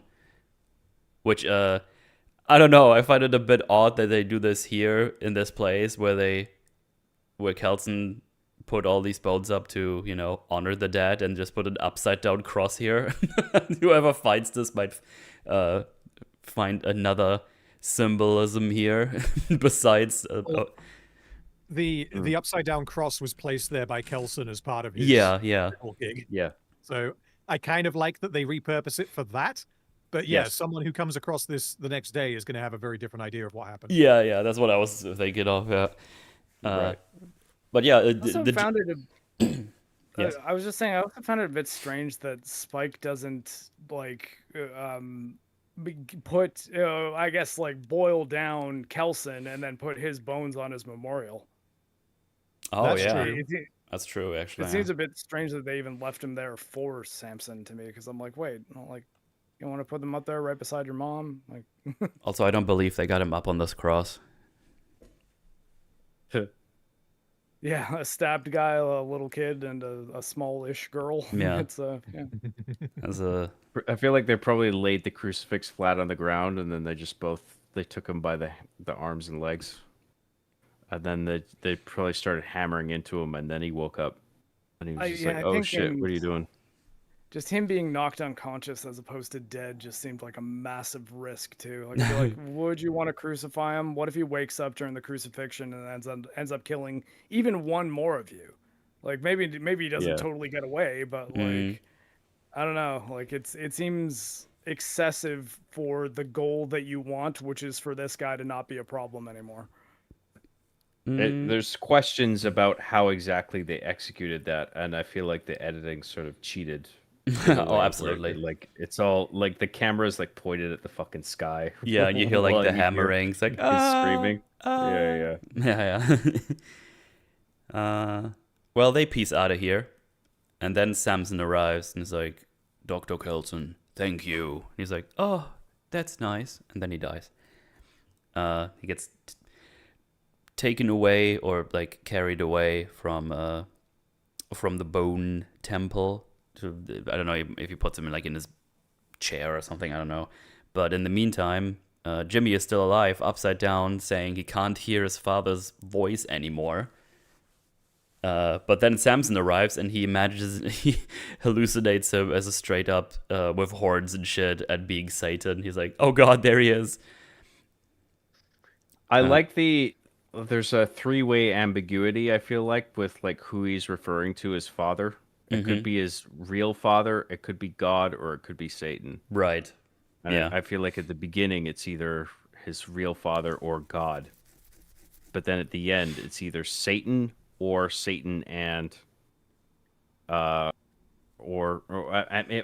it might at the end it might just be Satan. It might not even be his real father he's thinking of at that point. Or maybe he equates his real father with Satan because of the way he was so deluded in thinking that the virus was a good thing and it was like a sort of cleansing of the world, like a sort of like humanity being saved, which is how exactly he put it. Right. And then we get like a really fucking weird jump scare, fear flash, where we kind of follow the POV of Jimmy, who's kind of looking at the sky and looking around upside down, and then it goes like, and then we cut away. Yeah, that was the one where it was like, where I said, "Let me guess, jump scare." Yeah. And like 10 seconds go by because it's a really long time, and then I expected it, but I still flinched because it was so fucking loud. I didn't like that. I think the zombie that comes in, it's almost like he's holding up his arms as if to go like boo. Oh yeah, he definitely You know what I does. mean? Like he's like, that- ooh. Yeah. But like the like the second before that, where the camera is pointing down to the starry sky as if that's the floor, like Yeah. and it's sort of like a metaphor for like this basis of evil that he has established in his life, and it's just baseless, right? There's like there's no floor to stand on. It's just like this abyss Right. below you.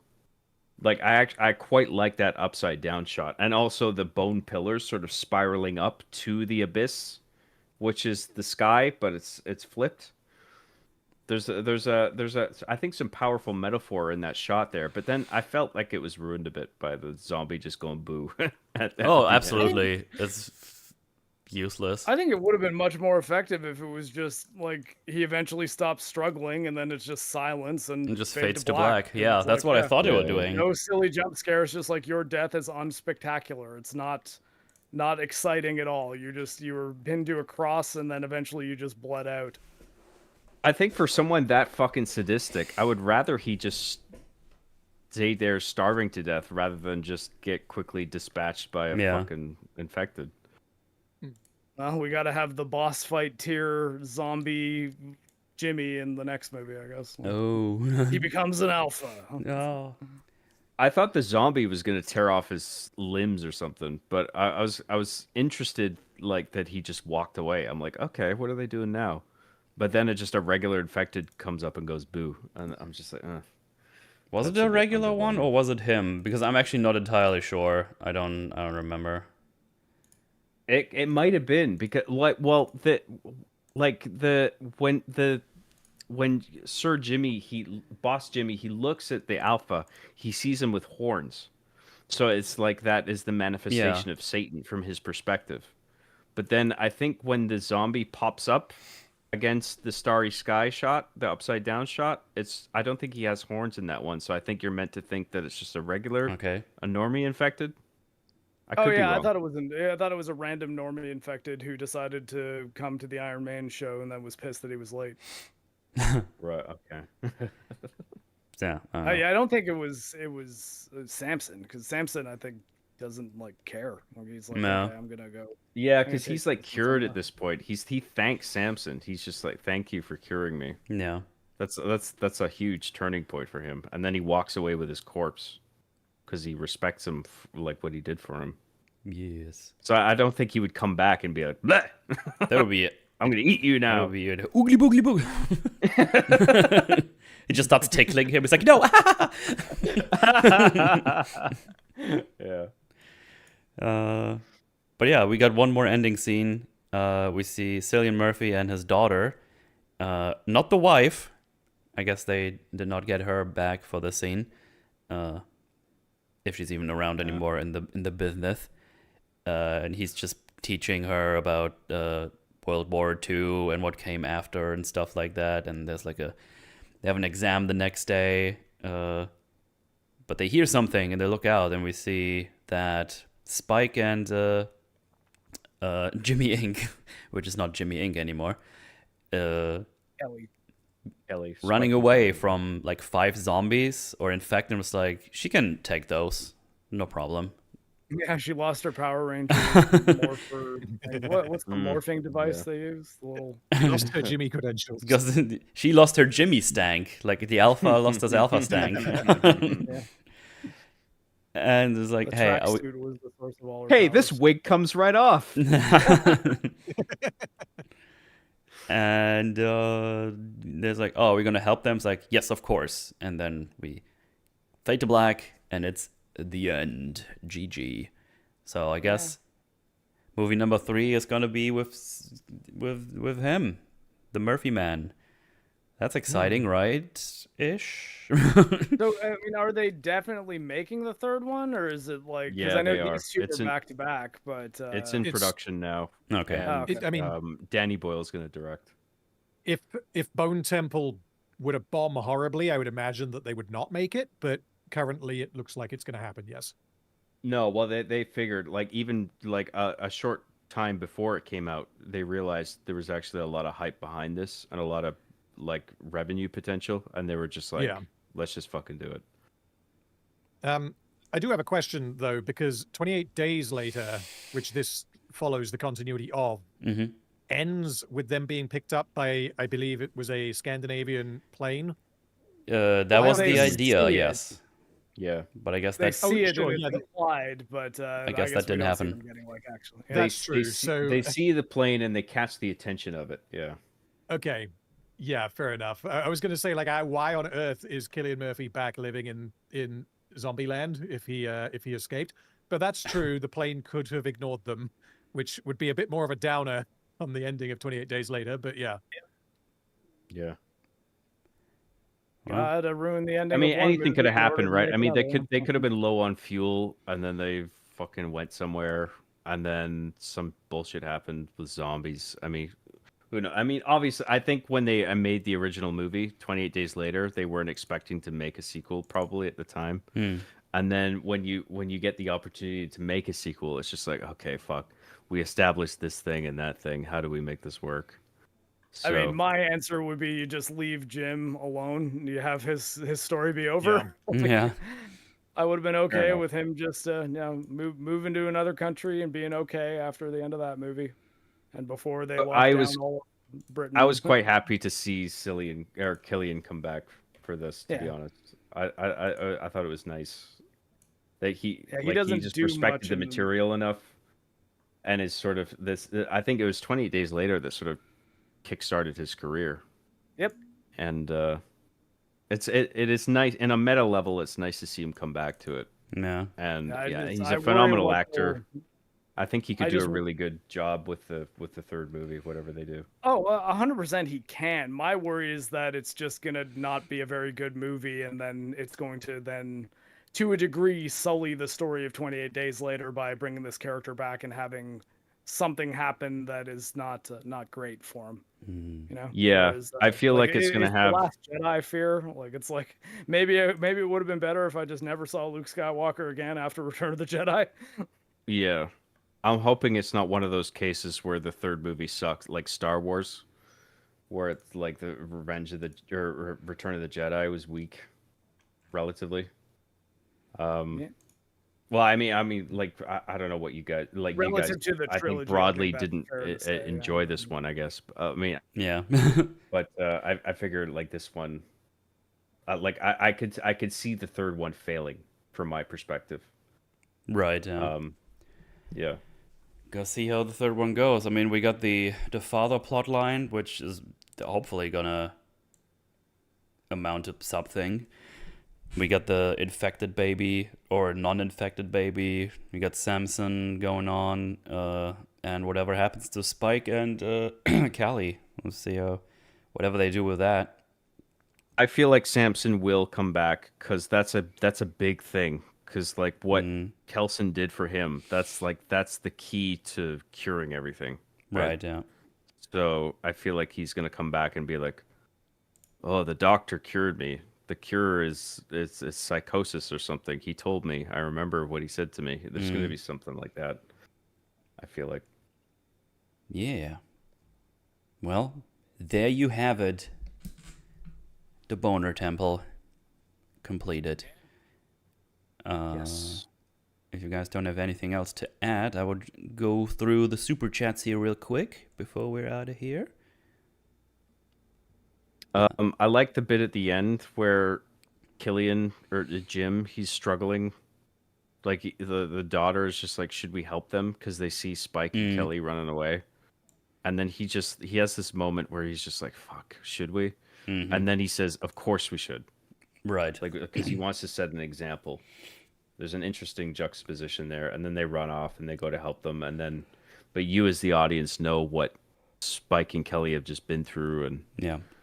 like how is somebody like Kelly gonna deal with like these people where she has a fucking upside down crucifix carved into her fucking forehead? Like what are they gonna make of that? You know what I mean? Like there's definitely some potential there for an interesting film. I hope they don't fuck it up for the last one. I hope they do a good job with that. Yes. Well, let's see what we got here. 20 Swedish shekels from Zotlander. Thank you very much. Would you rather Forspoken balls or locked balls? I mean, locked balls are the automatic winner. You gotta lock them balls. Is there balls in Forspoken? I don't think so. Lock balls. Lock balls. So funny. 35 Zar from Blankface. Thank you very much. I couldn't handle the amount of huge dong in this movie. It was stretching me to my limits. Hey. I think they shrunk the penis down. Yeah. From the first movie. I think it was bigger in the first one. As a soundbite, that's just. I think they shrunk the penis down. It's got a little dick in the second movie. Like, look, he was just too powerful in the first one. Okay, we gotta rein it in. It was overwhelming. Yeah. He's the alpha, not the sigma. Okay. There was some bad dong in this movie. Got $10 from Any Secret Weapon. Thank you very much. Got my plushie super early. I love it. Awesome. I'm glad you like it. Yeah, those people are getting their plushies and they sending me all kinds of pictures on the Twitters, and I enjoy seeing them arrive at their destinations. So I'm glad you're all happy. You all get yours first before I got the ones I ordered. So there you go. And now my tab crashed because YouTube is really good. There we go. I mean, obviously I have the prototype, the very first one. So I still got that one first. Anyway. Another 35 from Blank Face. Thank you very much. If you want to weep about the state of modern gaming, look at the specs list for the new Lego Batman game. Uh-oh.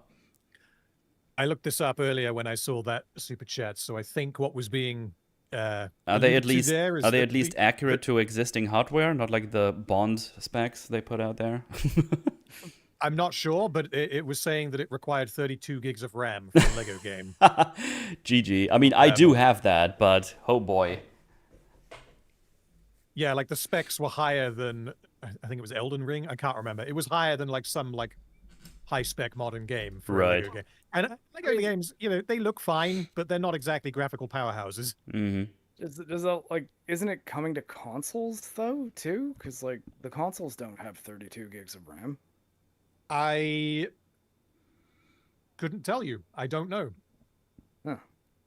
I feel like I'll if your post it game here, needs hold on. 32 gigs of RAM, you gotta optimize. I feel like that's Well, bullshit. especially in today's day and age. Yeah. Well, fun stuff. It's gonna be interesting to see the next couple of years for sure.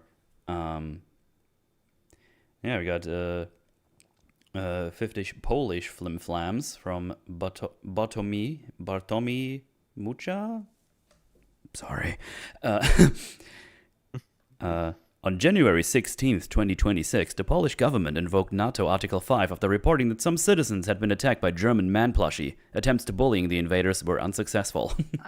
I didn't see I didn't understand where that was going. I was like, is this the kind of stuff we're getting in super chats now? Current events? But, yeah. You got me. Yeah, thanks for the super chat, and I hope you enjoy your plushie. Mr. Ariman, 42, with $5. Thank you very much. The joke is that Jimmy and the gang don't know about the atrocities, and in their timeline it never came out. They're dressed as a beloved TV icon. Yeah, that's what I think, what they're trying to do. They saw it or aware of it. It's like, ooh, he looks popular and wacky, so maybe we dress like him. So, yeah. No, I don't think that's just what it is. I think they're dressing up as him because of the evil element to him. So like it must have been in this story of the show, it must have come out already that he was like he did all these nefarious things. I don't think they would dress up just because like he was like I think they're dressing up as him because he was an evil figure. Additionally, because they are doing evil things. I feel like this is the intention there. Well, maybe we'll figure this out at some. Well, I guess not. He's dead, so I guess we have all the information we can get. Yeah.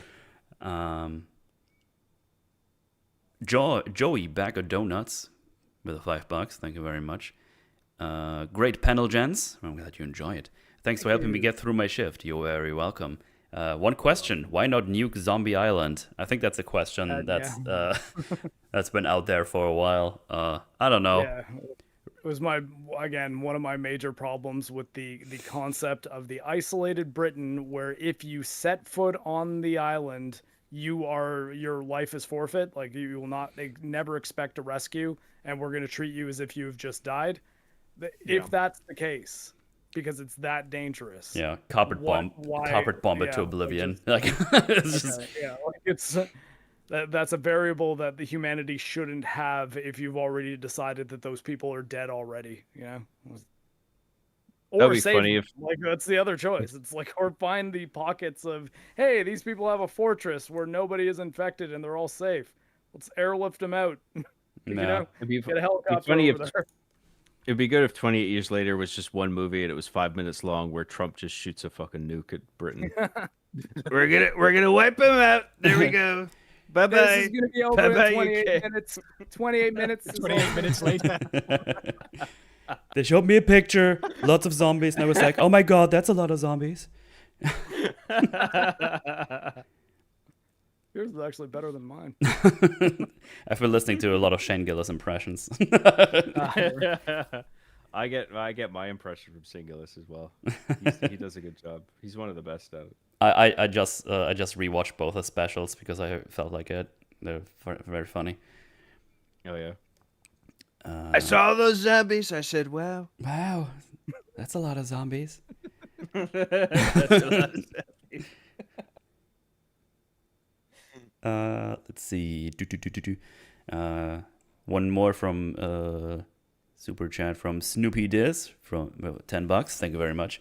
I got an email saying the Mootle plush was on the way, expected by March. Yeah, I think that's the what most people got, including me. Jojo.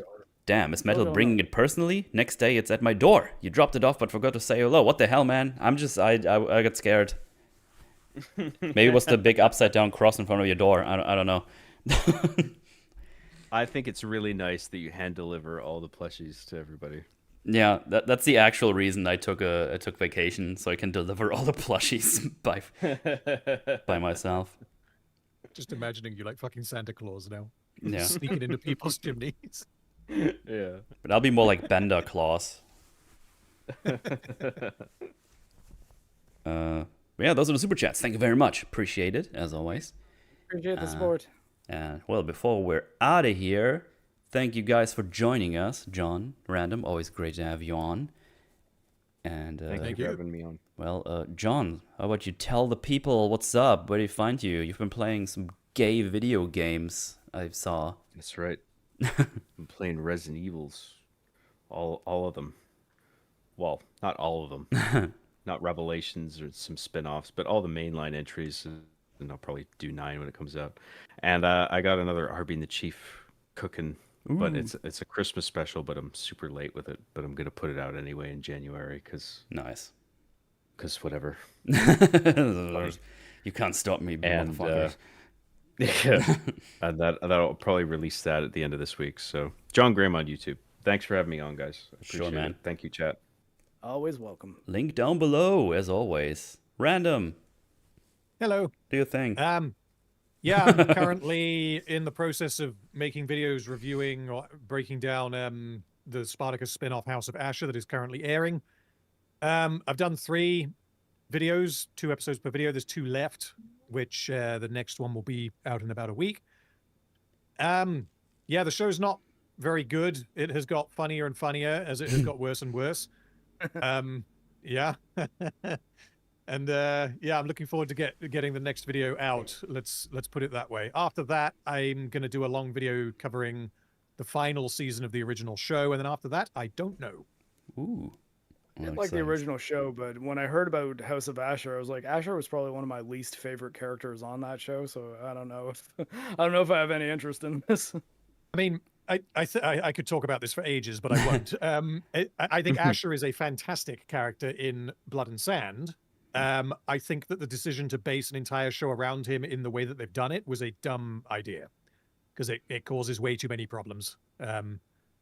But yeah, I mean, in the original show, I think Asher is great. It's been a very long time since I watched it, but I remember being kind of confused as to why they didn't kill him a few times. But again, I don't remember it well enough to support those with, citations. Fair enough, because he in the first season, again, I think he's amazing. In Vengeance, I think he's one of the weakest parts. I think that he basically character assassinates himself multiple times in that season. But hooray! Yeah, yeah, hooray! Yeah, Vengeance is season 2. Like it's season 2. If you with Spartacus skipping the prequel, yeah. Okay. Yes, Vengeance would be season 2. Got it. Yeah. Nice. Well, link down below. Go check it out. I still need to watch all those videos, but maybe I'll just watch the show first because you've been praising it quite a bit. Oh, the original show I would recommend. The spin-off I would not. Oh, I had a feeling after what you showed me earlier, so that's fine. Yes. But yeah, Marc, you got anything cooking here in January? Anything planned? Not really. Just Forge stuff. Tomorrow I'm going to be a patient for a medic competition that's happening. So, yeah, spoiler alert: I'm probably going to be a person who's gotten his leg blown off, but I'm going to be outside freezing to death. So yeah, here's hoping I don't have hypothermia by the end of the day tomorrow. So I hope they don't tell the other guys. That's the big thing I have going on this week. I hope they didn't tell the other guys that you're going to be there and there's like actually a leg missing. They're like, oh my god, what? See, I don't know the people competing in it. I'm not sure who they are yet. So it's like coin toss as to whether or not they're people I know. If they know me, they 100% know. Oh yeah. But if they don't, then like I think it will be. They'll be from like all over Canada. So if I did know them, it was likely when we were posted together at another base. Well. Well, still link down below, of course. There's some good stuff on there either way. as for me, I'm going back to work tomorrow, so I'm very excited. No, not really. I hate the fact that I'm off vacation now. So, depending on how I feel tomorrow after work, I'll probably go back to Forspoken. It's either tomorrow or on Tuesday. So my plan for the foreseeable future is 2 gaming streams a week, a Forge on the weekend, and then just, I don't know, editing and other shit in between. So I'm already stacking myself up for a very busy year. I want to cover more stuff with the Rando Rant format because I think that's been going quite well and actually fits very well in my, I guess, like tight time frames that I have to actually do editing. I still want to finish up the video I've been working on. I hope that's not going to take too much longer, and hopefully I can get everything done as I want to. So, yeah, lots of stuff coming your way, and I don't know, I'll probably pop out on some EFAB at some point. I don't fucking know. I get dragged into those all the time. You know how it is. And yeah, as for next week, so I think next week is not going to be Silent Hill because apparently it only releases in February here for me. But I guess we'll double check. But we'll figure something out. Maybe we'll get something from the list or something. You'll get an episode regardless. But that's it. So yeah, look out for more stuff to come.